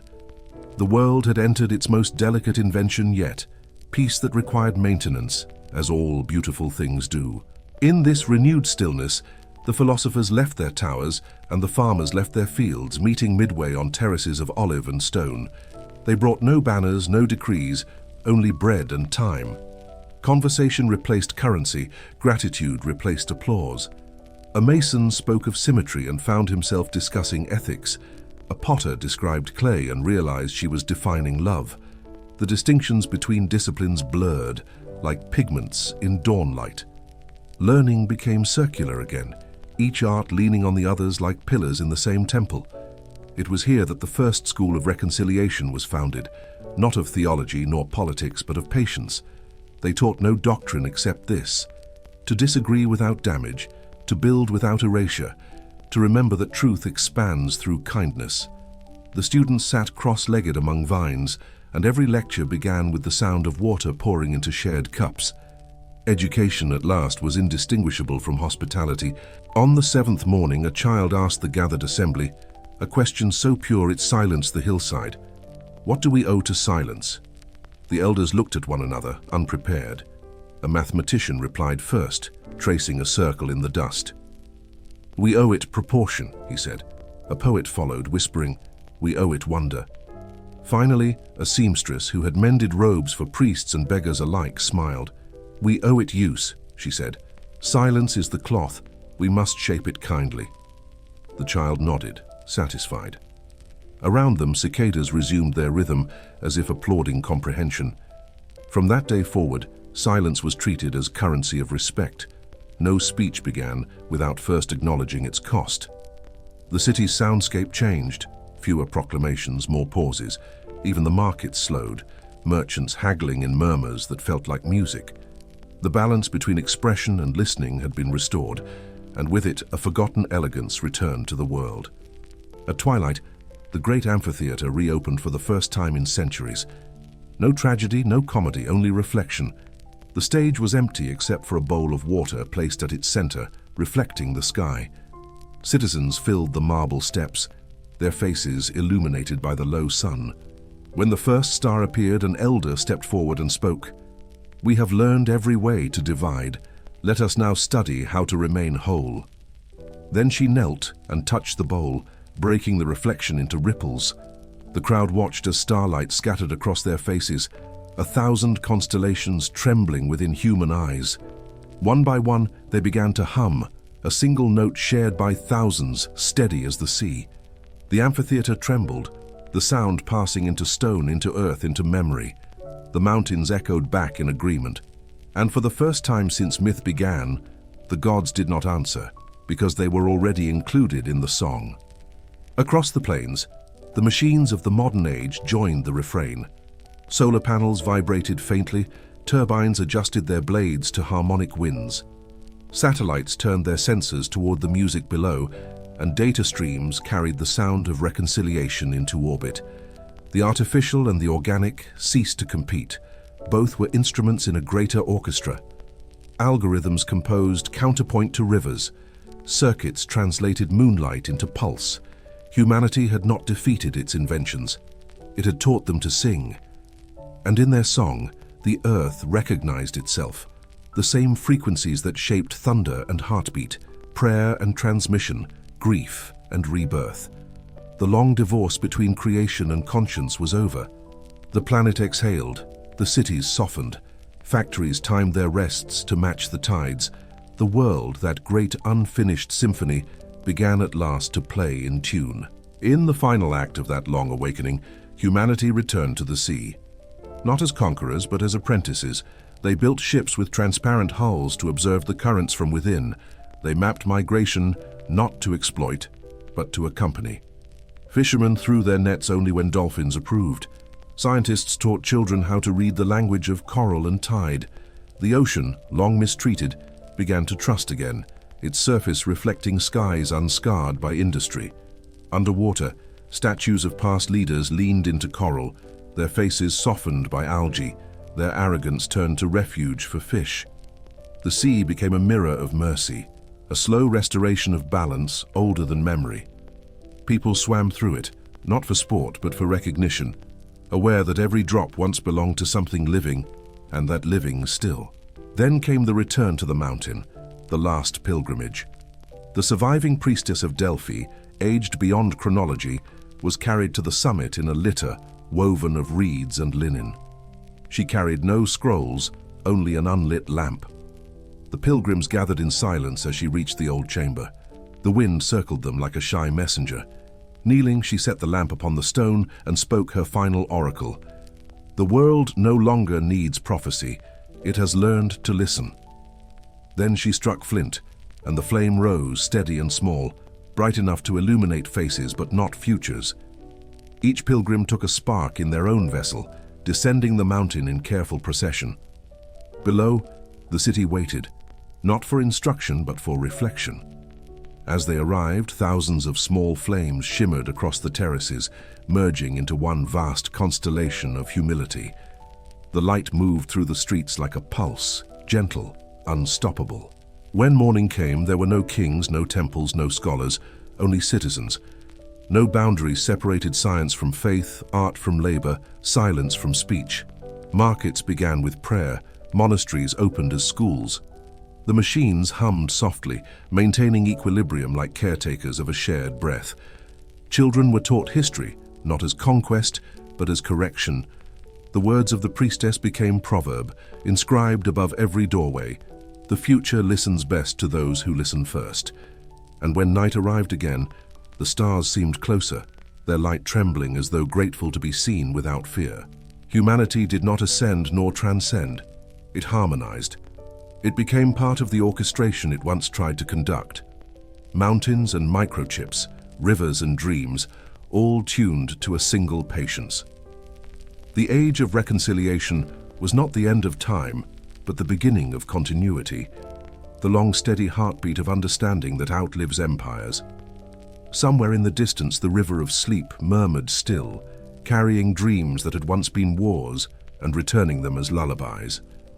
The earth exhaled once more, quieter this time, its lungs full of wisdom. And in that breath, the prophecy was complete, not by ending, but by becoming the air itself. The night opened like a vellum page, edges feathered with starlight and salt. Lanterns swam along the colonnades, their halos breathing on stone like tame constellations. A hush dwelled in the atrium where the air smelled of cedar, olive oil, and dust that remembered thunder. Here the last library did not rise like a fortress, but settled like a harbor, receiving whatever washed ashore from time. Its doors were bronze, not to intimidate, but to hold warmth against wandering winds. Every hinge sighed as though it had learned patience from oaks. You could hear quills sleeping, hear maps loosening their grip on borders. The librarians moved like tide water, soft and exacting, leaving no footprint except clarity. And the night, pleased with its stewardship, pressed its ear to the lintel to listen. They began each evening with a litany of recoveries, not in triumph but in tenderness. Names of lost treatises were spoken as if summoning birds back to branches. A hymn for Alexandria, a pause for Pergamon, a bow for Nalanda, a candle for Chang'an. The roll call was long, yet never hurried. Sorrow was measured so memory could be precise. Where ash had erased sentences, patience rewrote breath by breath. When a codex arrived, bruised by centuries, it was bathed as one bathes the newly born. Ink faded into whispers, then returned as quiet thunder, visible again under the moon's slow gaze. The librarians did not claim salvation. They practiced repair, which is a slower courage. In that rhythm, knowledge learned to trust hands again. The first chamber kept maps that refused empire and preferred compassion.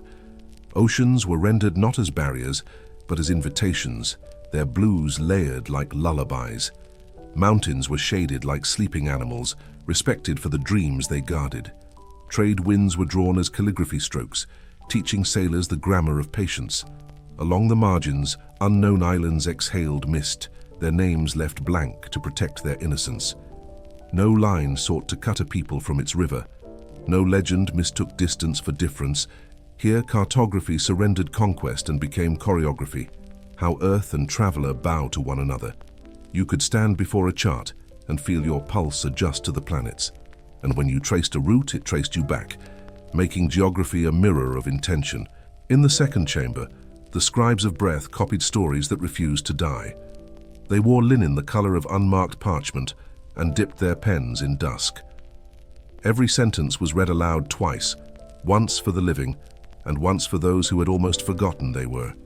The script they used curved like riverbeds, leaving room for flood and drought. When a tale carried grief, the scribe paused to drink water, honoring the wait. When a tale carried joy, the scribe paused again, lest haste corrupt celebration. Margins became gardens where footnotes bloomed with kindness rather than correction. The pages warmed under their palms until fibrous ghosts softened into willing companions. And by the time the ink dried, a city could sleep inside a single page without fear. Beyond the Hall of Listening welcomed artifacts that preferred silence over spectacle. A lyre missing 2 strings, a cup with a hairline crack that sang to careful lips, a stone from a road where messengers once traded rumors for bread. Each object sat in a cradle of shadow, so the eye would lean closer and remember how to ask. Visitors took seats of woven reed and waited for the hush to grow fluent. A bell tolled so softly it seemed the air was bowing to itself. Then the curator spoke a sentence that changed according to who had arrived. What you seek will arrive at its own pace. In the meantime, learn its shape by your patience. The objects were not explained, but accompanied, like elders who need presence more than questions. Leaving the hall, people walked slower, measured by a metronome gentler than time. The conservatory smelled of citrus and vellum, a small weather where pages healed. There the artisans mixed pastes with rainwater caught during forgiving storms. They mended torn margins with fibers combed from worn prayer shawls and harvest sacks. When a binding cracked, they warmed it between their palms until it remembered being a tree. Gold leaf was applied not for spectacle, but to honor thresholds, beginnings, endings, the delicate hinge of a revelation. Tools were kept in silence, their edges sleeping in felt as if swords surrendered to seeds. Workbenches bore constellations of tiny stains, tea, resin, night, each a record of careful attempts. Apprentices learned to listen to paper the way midwives listen to heartbeat. In that room, even error had dignity, becoming the teacher that perfection refuses to be. At the library's heart stood the index of unfinished questions, a circular desk of black walnut. There, seekers wrote inquiries that could not yet be answered without harming their beauty. What does justice sound like to water? How many silences are needed to forgive a century? Where does language go when a child finally sleeps? The indexer, a patient woman with ash-gray hair, filed them not by subject but by temperature. Cold questions asked for thought, warm questions asked for touch. Some required 2 winters, others only a shared apple. When a response formed somewhere in the world, it returned like a migrating bird and rested in the corresponding drawer. No one claimed authorship. Answers belonged to the journey that shaped them, and the index remained alive, breathing softly, expanding by humility rather than by conquest. Not all arrivals came on foot. Messages drifted across the sea in green bottles, their glass tasting of tide. Farmers sealed them with beeswax and prayers, sailors with salt and regret. The letters within were wrinkled as river palms and opened with ceremonial patience. Some contained recipes for grief, how to cook for one without cooking for loneliness.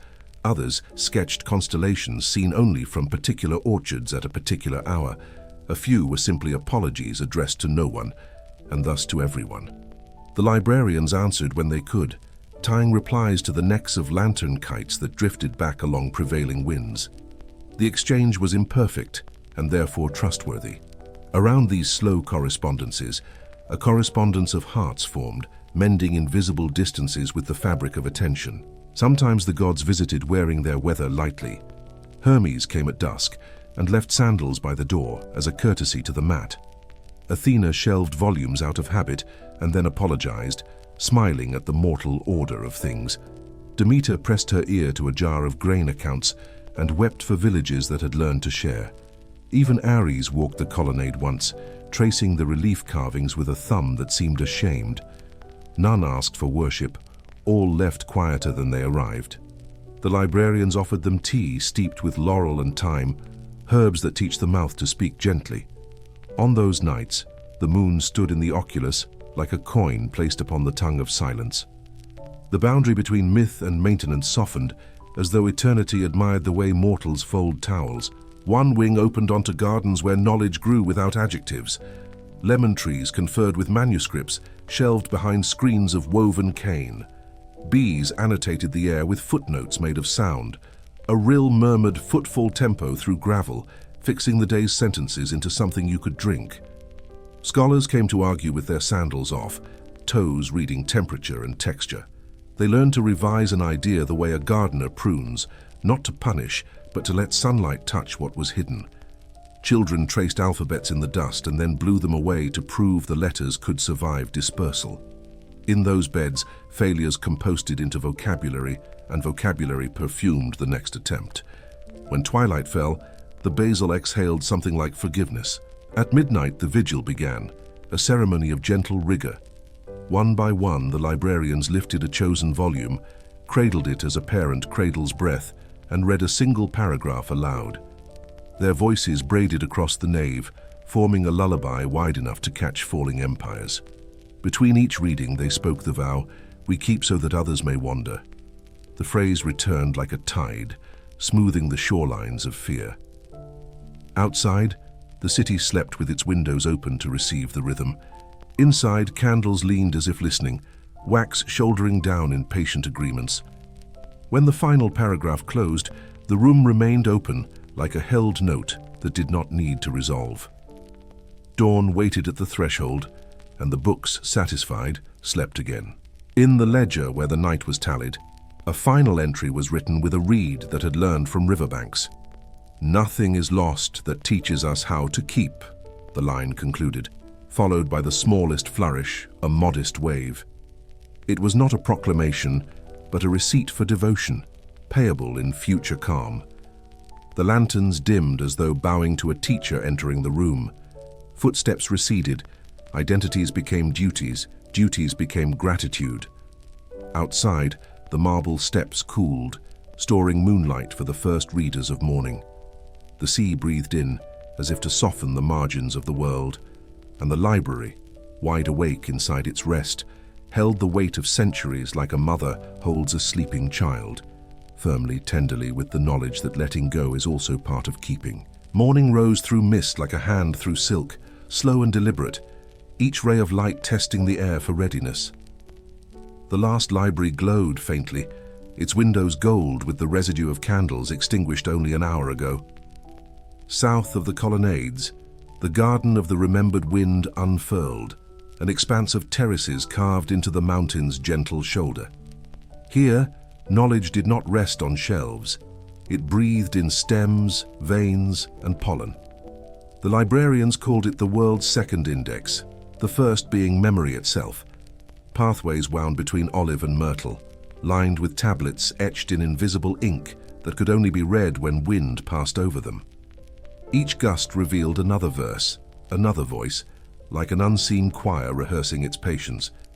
The garden's purpose was not to preserve text, but to translate it into motion, the way truth, when released, becomes fragrance instead of law.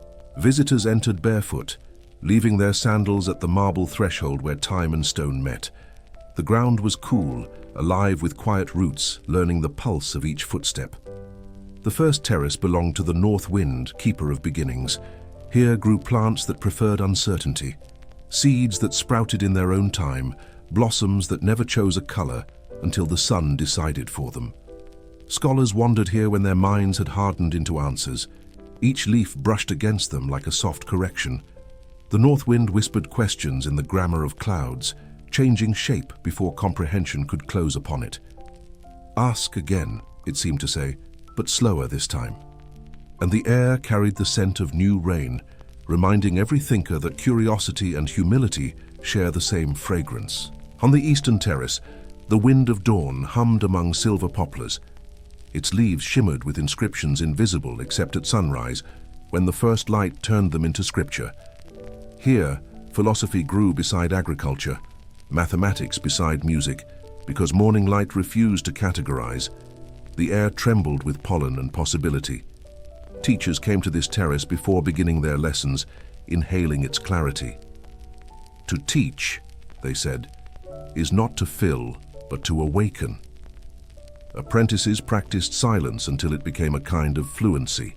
They wrote equations that curved like prayer, and their chalk dust rose as offering. When the breeze passed, it rearranged their symbols, revealing simpler truths, that gravity was devotion, that energy was longing, that all motion begins with desire. Students left their slates by the poplars, and the wind erased them gently, proof that learning endures best when it is allowed to vanish. To the south lay the terrace of the midday wind, its heat softened by orange blossoms and old fountains murmuring geometry. Here the air carried the wisdom of rhythm, the understanding that balance requires motion. Engineers, potters, and dancers met beneath the same arbor to discuss symmetry. "A wheel turns," said one, "because it never forgets where it began." Another replied, "Yes, but it must also forget to keep moving." Between them, the fountains laughed, their arcs completing the argument in silence. Bees circled the fountains like scribes of sunlight, translating nectar into pattern. The librarians often visited this terrace to learn from the insects, how devotion requires repetition, how sweetness sustains architecture. They collected the bees' hums on small glass discs, storing them in the library vaults as the purest record of cooperation ever composed. When played at night, the hum sounded like distant applause for creation itself. The western terrace faced the sea. It belonged to the evening wind, the patron of endings that do not close. Here grew tall cypresses, their shadows stretching like measured lines of verse. The air was cooler, saltier, seasoned with reflection. Elders came here to unlearn authority. They sat beneath the trees writing what they called retractions, words they had once believed too firmly, truths that had grown too rigid. Each parchment was folded into the shape of a small sailboat and released toward the horizon. The wind gathered them gently, carrying them out to sea where they would dissolve into learning again. Children often accompanied the elders, their laughter undoing solemnity's knot. Together, they watched the paper boats fade, knowing that some lessons must be surrendered to remain true. The western terrace was the library's most beloved classroom, not because it taught, but because it forgave. In the center of the garden stood the Fountain of the Four Winds, its basin carved from a single block of alabaster. Water rose and fell in spirals, whispering in four directions at once. Each stream bore a different tone, one bright, one deep, one whispering, one wild, together forming a harmony that never repeated exactly. Around it grew herbs named for virtues rather than species: patience, courage, mercy, and clarity. Their scents mingled into a perfume that made listeners honest. Monks from distant mountains came here to meditate, scientists to recalibrate their instruments, poets to mend metaphors that had torn under the weight of ambition. The fountain accepted all equally, baptizing none, blessing all. It taught the lesson all waters teach, that purity is not absence but participation. Visitors left with their reflections rearranged, their ambitions washed into coherence, their regrets diluted into meaning. At dusk, the southern breeze brought the fragrance of citron and memory. Lamps were lit one by one, each with a wick soaked in rosemary oil. The librarians began their slow procession through the terraces, reading aloud from the invisible inscriptions as the air revealed them. "We are guests in the house of breath," one recited. "To speak is to borrow, to listen is to repay."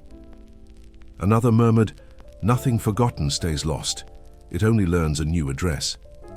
The winds responded by curling around their robes, tugging playfully at sleeves and hair, as though approving of these small devotions. The procession ended at the fountain, where every librarian placed a palm upon the water and whispered a private vow: to remember lightly, to protect fiercely, to keep knowledge porous enough for wonder. The water accepted each vow without ripple. It already knew them all. Sometimes during certain seasons, a rare phenomenon occurred: the convergence of winds. The north descended, the east rose, the south curved, and the west returned, meeting above the fountain like the four hands of a clock, touching at an eternal noon. When that happened, the air shimmered, the terraces vibrated, and the invisible inscriptions on every leaf sang at once. Those who witnessed it said the sound resembled every language spoken kindly. The librarians bowed, not in worship, but in gratitude for coherence, proof that even contradiction can harmonize when given room. It lasted only a few heartbeats, then dispersed into ordinary air, leaving behind a silence so clear it seemed audible. In that silence, even the mountains leaned closer, and the world, for a moment, forgot how to fracture. When the night deepened, the winds slowed, folding themselves into the earth's wide breath. The garden exhaled its last light through fireflies drifting like punctuation across darkness. Scholars lingered on the terraces, unwilling to leave the tenderness that clung to the air. From the library's open doors came the faint rustle of pages, a reminder that stillness does not end movement, it refines it. The winds, remembering their vows, carried the day's lessons outward across the sea, seeds of understanding scattered toward cities that had forgotten how to listen.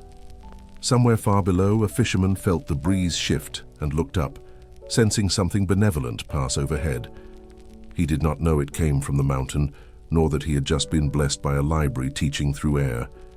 He simply smiled and adjusted his nets, trusting the wind's old intelligence to guide him home. By midnight, the terraces were still. The air cooled into transparency. Even the fountains whispered less. The librarians extinguished the lamps one by one, each flame bowing into its own smoke. The moon climbed higher, illuminating every path the wind had touched, every leaf that had learned to speak. The garden rested not in silence, but in trust.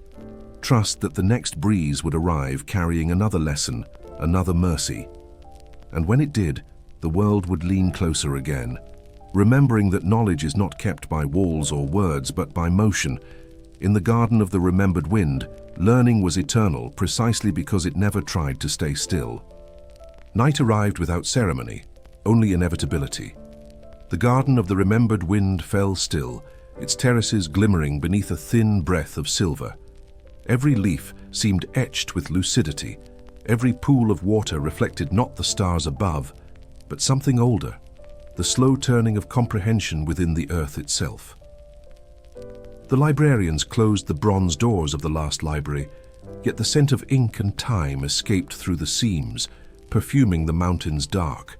Beyond the colonnades, the sea breathed like a sleeping god, its rhythm matched by the heartbeat of the world it cradled. The horizon was a single, seamless line, where water, air, and memory forgot how to differ.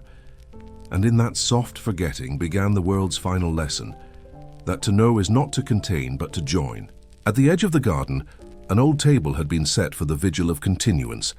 It was carved from olive wood, burnished by generations of palms, each mark a signature of patience. Around it sat 7 librarians, each older than recollection, their robes pale as dawn about to arrive. Before them burned 7 lamps, each fueled by oil drawn from the same ancient tree that once shaded Plato's dialogues. They read nothing, wrote nothing, they simply listened. The mountain's wind spoke through the leaves above them, recounting stories it had carried over centuries, dust from deserts that had once been seas, whispers of monks who sang logic into flame, sighs from children born under constellations now extinct. The lamps flickered in answer, each flame bowing briefly as if to affirm, "We have heard." When midnight reached its center, a sound rose from the sea, a resonance like a heartbeat amplified through miles of water. The old librarians turned toward it, faces luminous with recognition. "The tide is reciting," one murmured. The others nodded. For centuries they had waited for this precise convergence, when the moon, the earth, and the ocean would align so perfectly that the world's reflection would briefly become indistinguishable from itself. They called it the hour of return. It was said that during this hour the boundaries between all forms of knowledge, written, spoken, dreamed, would dissolve, reuniting in the silence from which they were first born. And so, one by one, the librarians stood, carrying their lamps toward the sea, their footsteps quiet as punctuation on sacred parchment. At the shore, the lamps were placed on the tide. They floated outward, each leaving behind a wake of gold that shimmered like the veins of a manuscript being rewritten by light. The sea accepted them without haste, folding each glow into its slow pulse. As they drifted, the reflection of the stars above aligned with the lamps below until heaven and ocean became one endless mirror. The librarians bowed their heads. They whispered the final vow of their order: to remember is to return. Then they opened their palms, releasing small scrolls written in invisible ink. The scrolls dissolved instantly, turning the words into sound, the sound into silence, and the silence into wind. For a brief moment, every wave sang with memory, and every breeze carried comprehension. Above them, the constellations shifted into new geometry. It was not the rigid chart of ancient sailors, but a fluid script, light rewriting itself in the grammar of forgiveness. Orion lowered his bow. Cassiopeia loosened her vanity. Even the pole star wavered, surrendering its authority for wonder. The heavens no longer dictated direction, they offered conversation. Astronomers watching from cities far below recorded the phenomenon with awe, not understanding that it was not the stars moving, but perception itself. Humanity finally seeing the sky as a collaborator, not a command, and the universe, long silent, exhaled, its galaxies shimmering like applause. As the lamps continued their voyage, their glow began to merge, forming a single radiant line stretching across the horizon. It resembled neither sunrise nor sunset, but something gentler, a seam of equilibrium. In its light, every contradiction found companionship: science and myth, machine and prayer, birth and decay. The sea turned the color of parchment, the wind smelled faintly of laurel and salt. Far inland, sleepers stirred from dreams that were not theirs, dreams of peace so vast they could only be collective. Farmers rose before dawn and found dew shaped like letters on their fields.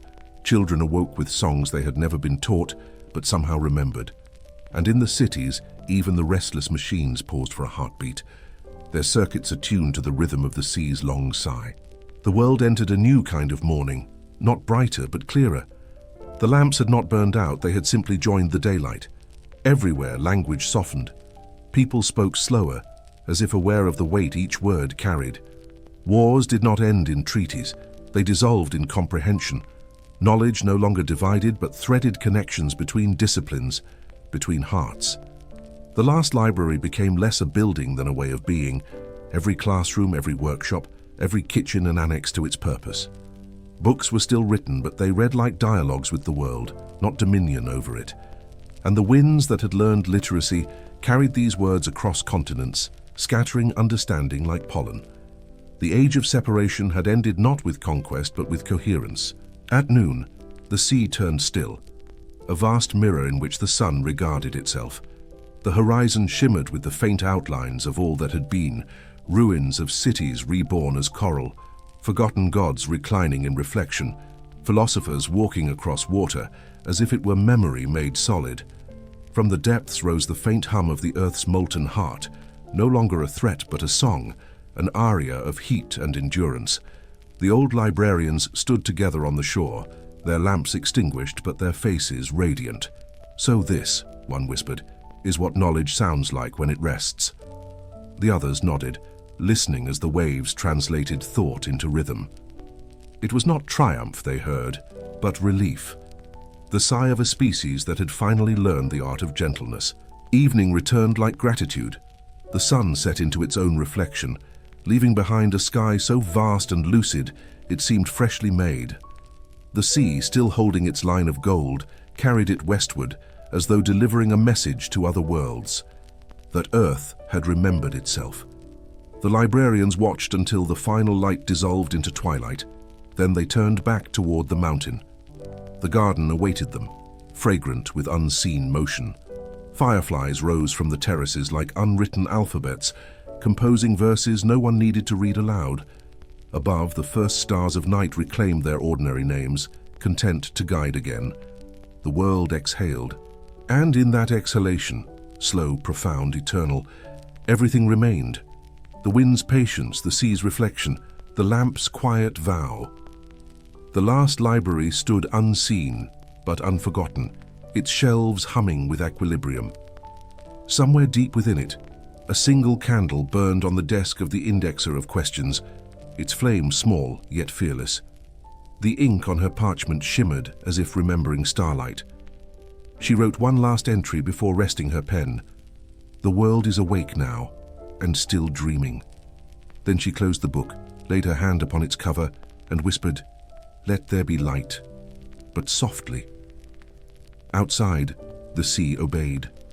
The dawn that followed belonged to no nation, no god, no age, only to the earth, whole again, luminous and listening. The night after the horizon of sleep and light left the sea like a polished thought, The mountain breathed a softer cadence, as if the world had learned to count to silence. Dust settled in the colonnades of the last library with the tenderness of snowfall, each grain a pilgrim who had finally found its shrine. The olive shadows gathered, not to hide, but to listen, and even the fountain in the inner court poured its silver with monastic restraint. A hush without emptiness bloomed across the terraces, patient as an oath. In that hush, the lamps of the previous night survived as a scent within the air: honey, laurel, faint salt, the arithmetic of remembrance. Pages kept their secrets like seashells. Shelves showed the humility of mountains. Nothing sought to dazzle, everything sought to remain. Knowledge was no longer a crown, but a cradle, and the cradle rocked the age to sleep. At the threshold, the indexer of questions drew her cloak around a body made of hourglass patience. Her fingers smelled of beeswax and cedar. Her breathing matched the fountain's resigned music. She did not open a book. She allowed a book to open her, the way dawn opens a city. A doctrine formed, not in argument but in atmosphere, leafing through her like wind through tall grass. The world does not move from darkness into light, but from noise into cadence. A moth navigated the circular path around a candle, confirming the law by the simplest geometry. Orbit is devotion disguised as distance. The indexer lowered her gaze and watched the flame pronounce a single syllable: now. She understood then that eternity does not elongate time, it deepens presence. This, she thought, is what the heroes never learned until the end. The final law wrote itself inside her as the memory of all other laws, a river of rivers braided yet gentle. Return, and you are restored. Restore, and you are received. The wind rehearsed the clause along the bronze lintel, polishing grammar into ritual. She recalled the old alphabets of the heroes: Achilles' quicksilver, Odysseus' braided cunning, Medea's iron hush, and saw that each thread, when softened by regret, became a ribbon of reconciliation. The law did not cancel their blood or bless their ruin. It asked the world to carry both with a steadier hand. It asked fire to remember wood. It asked the sword to remember ore. It asked the conqueror to remember the cradle he once refused, and the exile to remember the door he can still open from the inside. All returning is a form of teaching. All teaching is a form of returning. Descending the steps to the garden, she felt the stones trade warmth with her souls, an exchange older than prayer. The cypress trees lifted their dark spires like quiet jurists, prepared to judge nothing. Somewhere an unseen shepherd's bell rehearsed a single courteous syllable, and the hillside answered with patience. She thought of Athens breathing logic into dawn, of Delphi tasting future in the throat of a spring, of the Cyclades wearing wreaths of white houses like rosaries laid upon the sea.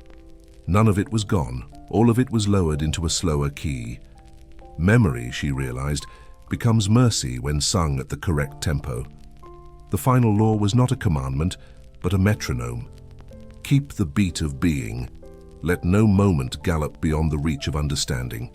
Even grief, if kept to time, becomes a teacher who speaks softly. She crossed the terrace to the table of the vigil, where the olive wood shone with the patina of vows. The 7 chairs waited like accurate pauses in a sentence the world was still learning to finish. No council gathered tonight. The hour required solitude brave enough to hear itself. She placed her palm upon the table and felt the tree that had once lived as root and whisper. The table remembered draughts of rain, iron in the soil, children climbing its ladder of light to chase figs and laughter.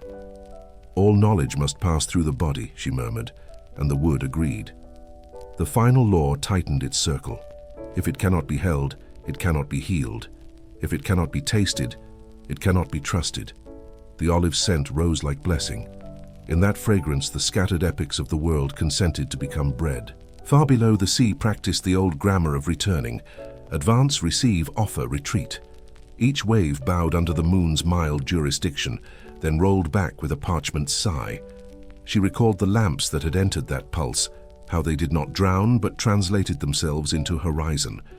Translation, she understood, is another word for mercy. To turn one brightness into another without loss. This is the priesthood of the world. The final law added a clause in the ink of tide. Let every craft become a kindness. Let the sculptor's chisel learn the word care. Let the astronomer's lens keep a drawer for awe. Let the architect leave a window where the wind may school the walls in listening. Let the teacher count silence as part of the lesson, and let the healer remember that a pulse is a poem the blood composes for the hand. Within the aisles of the library, the statues kept watch like sleep that refuses to abandon truth. Athena's eyes, made of marble, suggested the color of thought. Hermes' sandals, frozen in flight, teased the floor with rumor of swiftness. The indexer paused before a pedestal where no figure stood, only a name, unknown. Around that absence bloomed a garland of olive leaves and thin, patient dust. The law inclined its voice. What you cannot name, you must still honor. What you cannot prove, you may yet preserve. The pedestal received this as ground receives rain. She imagined all the unknown artisans, hands chapped by quarry winds, spines curved into crescents of devotion, whose quiet labors built the loud narratives others wore as crowns. The final law bent low and kissed the unseen brow. Legacy belongs to those who keep time, not only to those who keep thunder. From the ceiling lanterns, a faint pollen of light drifted, settling on the spines of books like generous snow. She traced titles with her eyes and heard them whisper their own weather. On the breath of cities, the music of clay, treatise of gentle engines. Even the technical tomes breathed like orchards when read at a pace that confessed their orchardness. She opened one at random and saw diagrams that resembled constellations rehearsing humility. Lines met lines as rivers meet deltas, not to dominate but to distribute. Design is the mercy of angles, she said, and the page agreed by remaining open. The law inserted another note. Make all making a listening. Do not force form, invite it. Do not seize light, cradle it. The world is not a problem to be solved, but a voice to be hushed into clarity. A choir of elements waiting for a conductor who understands the breath between notes. A wind came then, traveling the corridor as a courteous envoy, lifting her hair in a small benediction. With it arrived the sense of time, vellum and steady rain, approaching from a distance measured by myth. The torches answered with a slender swaying, and their shadows choreographed a slow procession along the columns. In that procession, she recognized familiar archetypes: king without crown, child without fear, craftsperson without hurry, pilgrim without map. The law stood them shoulder to shoulder and pronounced their shared citizenship. All are keepers of cadence. The world at last would learn to measure itself by the heartbeat, not the drumline of ambition. Empires would still be built, but their bricks would remember riverbeds. Ships would still be launched, but their masts would memorize forests. Cities would still be lit, but their light would leave the stars unshamed. She reached the courtyard where a single fig tree held its shape against the starlit well. Fig leaves shone with a lacquered night, and the fruit hung heavy as syllables at the end of a verse. She broke one open with the care of a midwife, revealing a little galaxy of seeds, each red chamber a patient planet. It tasted of conversations that never raised their voice. The final law turned sweet upon her tongue and completed another circuit. Wisdom must be edible. Let philosophy become a flavor. Let ethics be baked into bread. Let astronomy be learned from orchards, and let history sit patiently in the mouth until the bitterness softens into fuel. She swallowed and felt the world consent to her body, not as conquest but as covenant. The well beside her reflected a coin of moon and the long ladder of its light. Somewhere in its depth, a frog announced the hour with one syllable, low and unanimous. When she returned to her desk, the candle understood without instruction and steadied its flame. She unfurled a fresh sheet of parchment as one would unveil a shoreline, then sharpened the quill until it sang the private music of readiness. She did not write the final law as a statute. She traced it as tide marks on the memory of sand. Sentences stepped carefully, 10 toes of thought pressing shells into place. She wrote, "Return what you take as a better thing. Leave what you build as a softer place. Carry what you know as a slower breath." She wrote, "Honor the invisible labor. Kiss the brow that bends. Make craft a kindness. Make time a mercy." and between these, she wrote nothing, letting the white of the page perform its own governance. Not every silence is empty. Some are full of arrival, a harbor whose ships prefer to enter without announcement. When at last she laid the quill down, the candle dipped its head like a monk completing vespers. The room gathered around her, shelves a semaphore of attention, window a rectangle of night disciplined into benevolence. She felt neither triumph nor fatigue, only the honest ache that follows good listening. Outside, the sea rehearsed its softness against the continental shore, a harp that had traded applause for meaning. She carried the parchment to the bronze door and pressed its cool surface against her cheek, learning the door's patient lesson. Thresholds are the true teachers, neither inside nor outside, only hinge. She whispered the law through the seam, and the mountain answered by holding still. No thunder endorsed her, no omen applauded. The world simply breathed with her, shoulder to shoulder, a species returning to its metronome. Dawn did not rise, it unfolded, as if light were remembering how to be gentle. The sea below the mountain had become a sheet of pale silver, a mirror that reflected not the sky but its own serenity. Mist lingered over the terraces, a soft veil drawn between what had been written and what would remain unwritten. The indexer, now more silhouette than figure, walked through the last library's courtyard with steps as light as sentences nearing completion. Around her, the world seemed to exhale, pigeons stirring among the columns, fountains whispering in lower tones, fig leaves trembling with dew. The air itself appeared to pause, aware that something final was approaching, not as conclusion but as continuation. The final law was finished, now it would learn to live beyond paper. The time for inscription had ended, the time for embodiment had begun. The courtyard's hearth waited at the center, a circular altar built from fragments of the old world. Marble from Athens, basalt from Crete, limestone from Troy. It had burned for centuries without arrogance, tended each night by a single keeper who never signed her name. This morning it glowed not with flame but with memory, the coals holding the quiet radiance of endurance. The indexer approached and placed the parchment upon the embers. The heat did not destroy, it translated. Letters rose as sparks, joining the dawn wind, scattering themselves toward villages, oceans, and stars. Each spark carried a fragment of the law, a syllable of reconciliation, a grain of wisdom designed to root where it landed. None would bear her authorship, all would belong to breath. Around her, the smoke coiled upward like calligraphy drawn by unseen hands. The world was writing itself again. One by one, the 7 librarians arrived, summoned by intuition rather than instruction. They carried nothing but silence, their robes luminous with the color of old pages.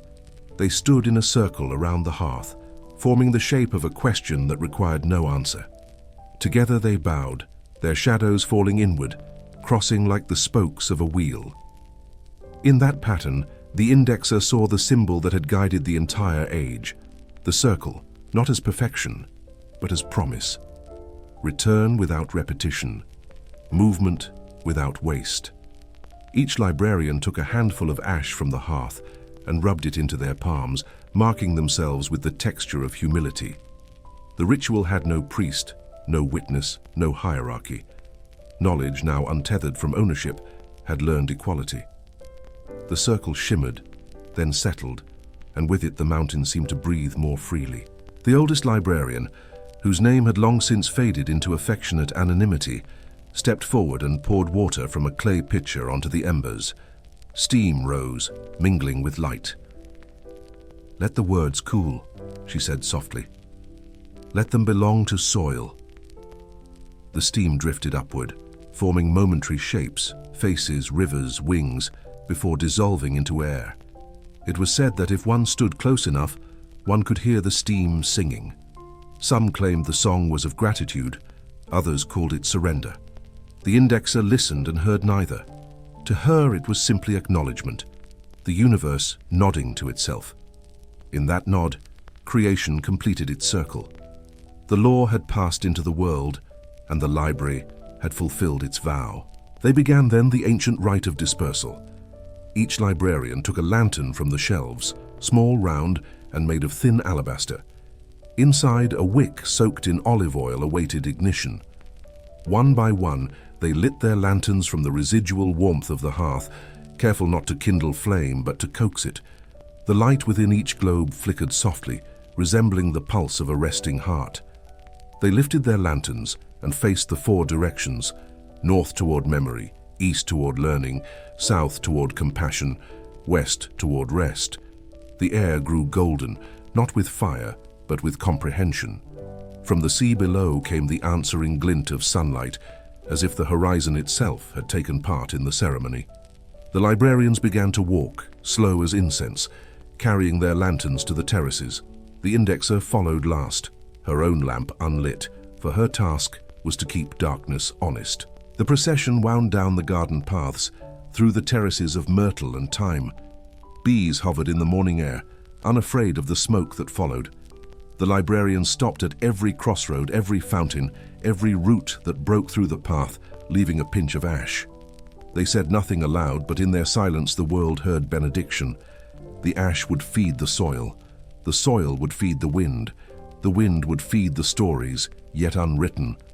By the time they reached the last terrace, the mountain's breath had changed. It exhaled warmth instead of warning, promise instead of echo. The indexer looked back toward the library and saw its windows glimmering like open eyes, not weeping, not watching, but witnessing. For the first time in its long life, the library no longer kept, it released. At the base of the terraces, where stone met sea, the librarians stopped.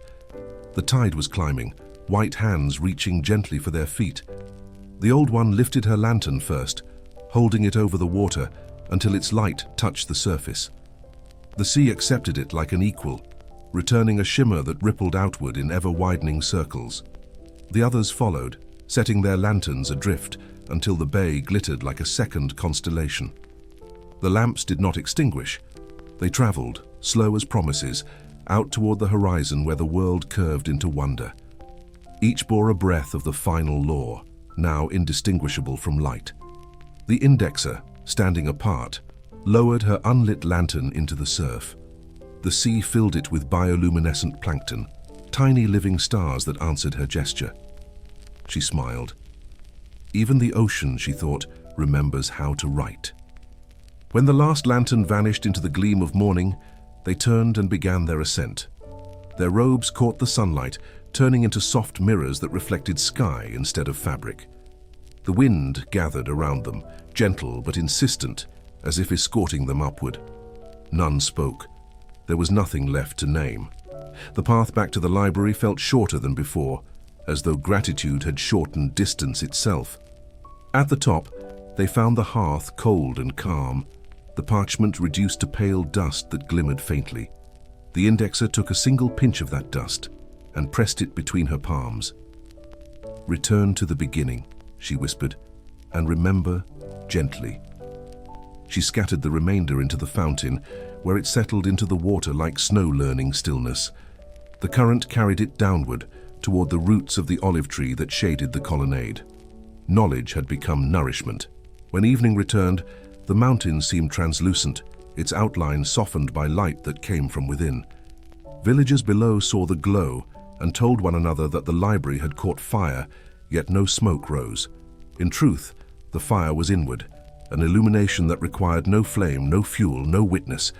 The librarians gathered once more in the courtyard, forming again the circle of embers, though no fire remained between them. Their shadows met in the center and wove themselves into unity. Overhead, the first stars appeared, responding to the shape they made below. Between heaven and earth, two circles mirrored each other, one of light, one of understanding. The indexer, feeling the pulse of both, closed her eyes.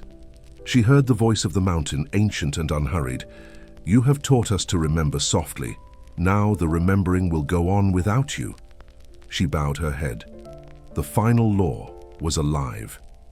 In the stillness that followed, an owl passed overhead, its wings slicing the dusk without sound. It was the same owl that had once perched above Athena's temple, older than empire, older than ambition. It circled once, twice, then flew toward the sea where the lanterns had gone. The librarians watched until its silhouette dissolved into the horizon.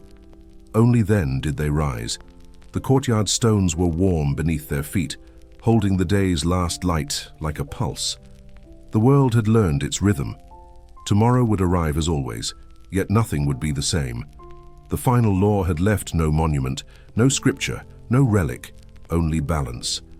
And that balance, invisible yet absolute, would guide every breath henceforth. Not rule, not command, but a steady kindness, passed from wind to wave, from word to silence, from silence to light. Night lowered its velvet banners without conquest, and the mountain accepted the shade like a vow renewed. The last library stood unlit, yet not dark, its walls holding a hush that felt older than stone. Crickets tuned the margins of silence. The sea wrote long silver sentences that ended in foam. Somewhere in the terraces, the olive tree counted slow heartbeats in the rings of its bark. The indexer sat on the steps, palms open to the cool, as if catching feathers of time.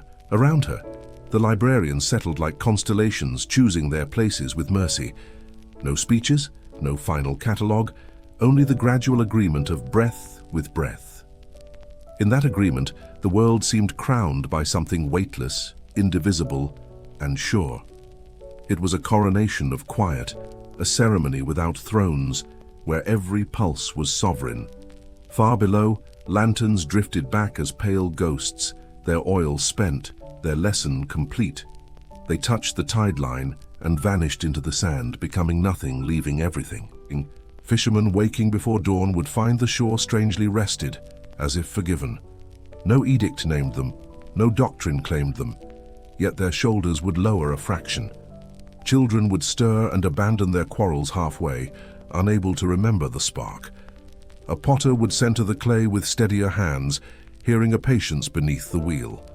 A shepherd would lift a lamb and feel not duty, but kinship, returning to wait. These small amendments were the law's true script, legible only to touch and weather, and the final law had set its ink within gestures, where permanence learns to breathe. The librarians rose and walked the aisles one last time, not to count, but to bless. Folio by folio, they trailed fingertips that neither claimed nor clung, only thanked. The pages responded in their own dialect of fragrance, ink, glue, time, and pollen. Margins admitted the secret, that every note scribbled in haste had been prayer enough. Where bindings cracked, silence filled the seam with gold finer than any repair. In the map room, coasts shuffled slightly, as though relieved to be less exacting. Globes rolled a thumb's breadth and rested, satisfied that the horizon could remain a rumor. All knowledge exhaled, relieved of carrying itself, and returned to the posture of water. To remember was now to let go with precision, and to let go was to remember completely. The indexer crossed the threshold and felt the mountain's old pulse in the soles of her feet. She whispered to the stones, not asking them to keep but to teach the art of release. The stones answered by cooling, by holding shape without hardness, by refusing to bruise. She thought of the first record, charcoal on bone, breath in frost, a finger across wet clay. Every archive since had been a longer echo of that first unafraid touch. What changed tonight was not the echo but the ear, trained now to hear gentler distances. She smiled, because endings were simply taught to stand still long enough to be seen. Behind her, the librarians closed the doors without locking them, a trust that made the hinges sing. Outside, the moon slipped from cloud to cloud like a scholar choosing the perfect silence. Dawn waited offshore, unhurried, polishing its oars on the glass of the bay. It would arrive, as dawn always does, but it would find no ceremony to interrupt. The mountain had already done its kneeling, the sea had already offered its reflection. What remained was the crowning of the ordinary, cups, sandals, brooms, and bread. The crown would be woven from pauses and placed where no hand could remove it. In kitchens, kettles would whisper the alphabet of warmth without boiling over. At gates, stray dogs would escort travelers to the curve of their intentions. The final law would wear the shape of usefulness, walking barefoot, leaving no marks. This was sovereignty, the reign of undramatic mercies, renewed whenever someone listened. From the courtyard, the owl returned, not as omen, but as punctuation to the night. It landed on the olive branch, closed its eyes, and became a single dark leaf. The indexer bowed to it, acknowledging the lineage of wakefulness that harms nothing. Then she turned toward the sea and bowed again, saluting the vow of impermanence. She named neither goddess nor hero, yet all of them answered with quieter myths. Hector laid down his armor, Odysseus unstrung his bow, Medea set the knife in water. Their stories did not vanish. They learned the tempo of kindness and kept it. Even the gods, overhearing, loosened their thunder into rain fit for gardens. Above the terraces, constellations rearranged themselves like shelves after a good librarian. The librarians prepared the final rite, which involved no flame, no chant, no spectacle. They simply sat back to back in a ring, supporting one another's unseen weight. Breathing traveled the circle like a tide whose clock had forgotten violence. They stayed until the distinction between body and bench became irrelevant to comfort. In that common spine, myths and cities and names dissolved into a single posture. Had anyone asked for doctrine, they would have pointed to alignment rather than sentence. Had anyone demanded law, they would have offered rest instead of obedience. And if a tyrant had entered, he would have found nowhere to place his fear. The circle outgrew conquest by giving it nothing to push against and nowhere to root. When they rose, the courtyard seemed taller, as if rooms had learned to stand without roofs. The indexer stepped aside and allowed the wind to pass through her intentions. She walked to the gate and unlatched it so slowly that time forgot to measure. On the threshold she paused, knelt, and pressed her forehead to the grain of the wood. A blessing traveled both ways, outward to roads, inward to shelves, without choosing a favorite. She left the gate ajar, an invitation written in the grammar of trust. A single pebble rolled across the entry and stopped like a period in a kind sentence. Statements complete themselves when no one needs to prove them. That was the hidden clause. The mountain kept the secret plainly, where even children could find it by breathing. They descended together not as procession but as weather, dispersing with intention. Two went to the harbor, where nets would learn the weight of mercy. Two returned to the villages, where disputes would be gently mislaid at doorways. Two followed the goat paths, instructing the cliffs in the craft of considerate echoes. One, the eldest, stayed behind to teach the library how to be empty with dignity. Emptiness, she knew, is a chalice that overflows only with attention, never with noise. She walked the stacks and practiced not touching until space had its rightful brightness. By dusk, the rooms gleamed with absence, so clear it felt like presence without edges. The library, relieved, entered the long vocation of sheltering quiet from excess. Last, the indexer reached the shore, where the tide rehearsed the law in syllables of foam. She removed her sandals and stood where salt wrote bracelets around her ankles. Boats knocked softly against their moorings like pens asking for new paragraphs. She did not board them. Departure was no longer a synonym for purpose. Instead, she closed her eyes and allowed the sea to place a map beneath her ribs. It showed no routes, only currents, and each current wore the name of a kindness. She breathed with the names until her heart learned their roundness and kept it. When she opened her eyes, the horizon had moved closer, as if trusting her to carry it. The coronation ended there, where water and witness became the same element. The mountain slept with its eyes open. The city dreamed without alarms. The sea upheld its luminous vows.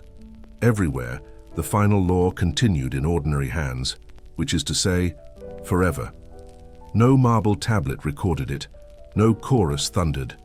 No empire claimed authorship. It traveled as warmth between strangers and as a pause that forgave the unready word. If asked to define it, the indexer would have offered a cup of water and silence. If pressed for proof, she would have pointed to the space a sorrow needs to finish.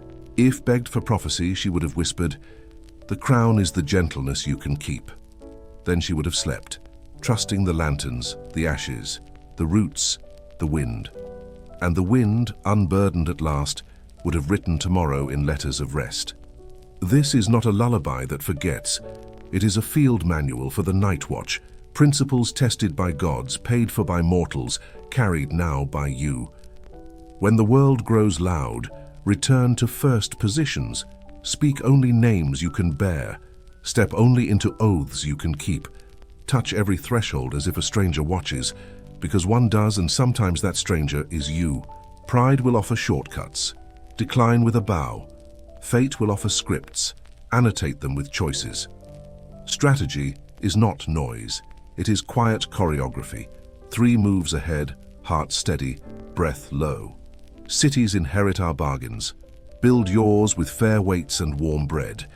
Put on the ritual mask that turns panic into pattern, then take it off before it hardens. If you must descend, descend with love in your pocket and a story to tell the living. In war, count what cannot be counted, and stop before the numbers blind you. Prefer the trick that spares life to the blow that spends it. Coming home will cost you an older name. Pay it, then answer when asked who are you now? We live in iron times. That is not a curse, it is a contract. Work clean, keep lanterns trimmed. Let memory be compass, mercy be keel, wisdom be oar. When sleep arrives, let it find you with tools put away, promises intact, and one law above the rest. The work is holy. Now close your eyes, let the tide keep time, the map is yours.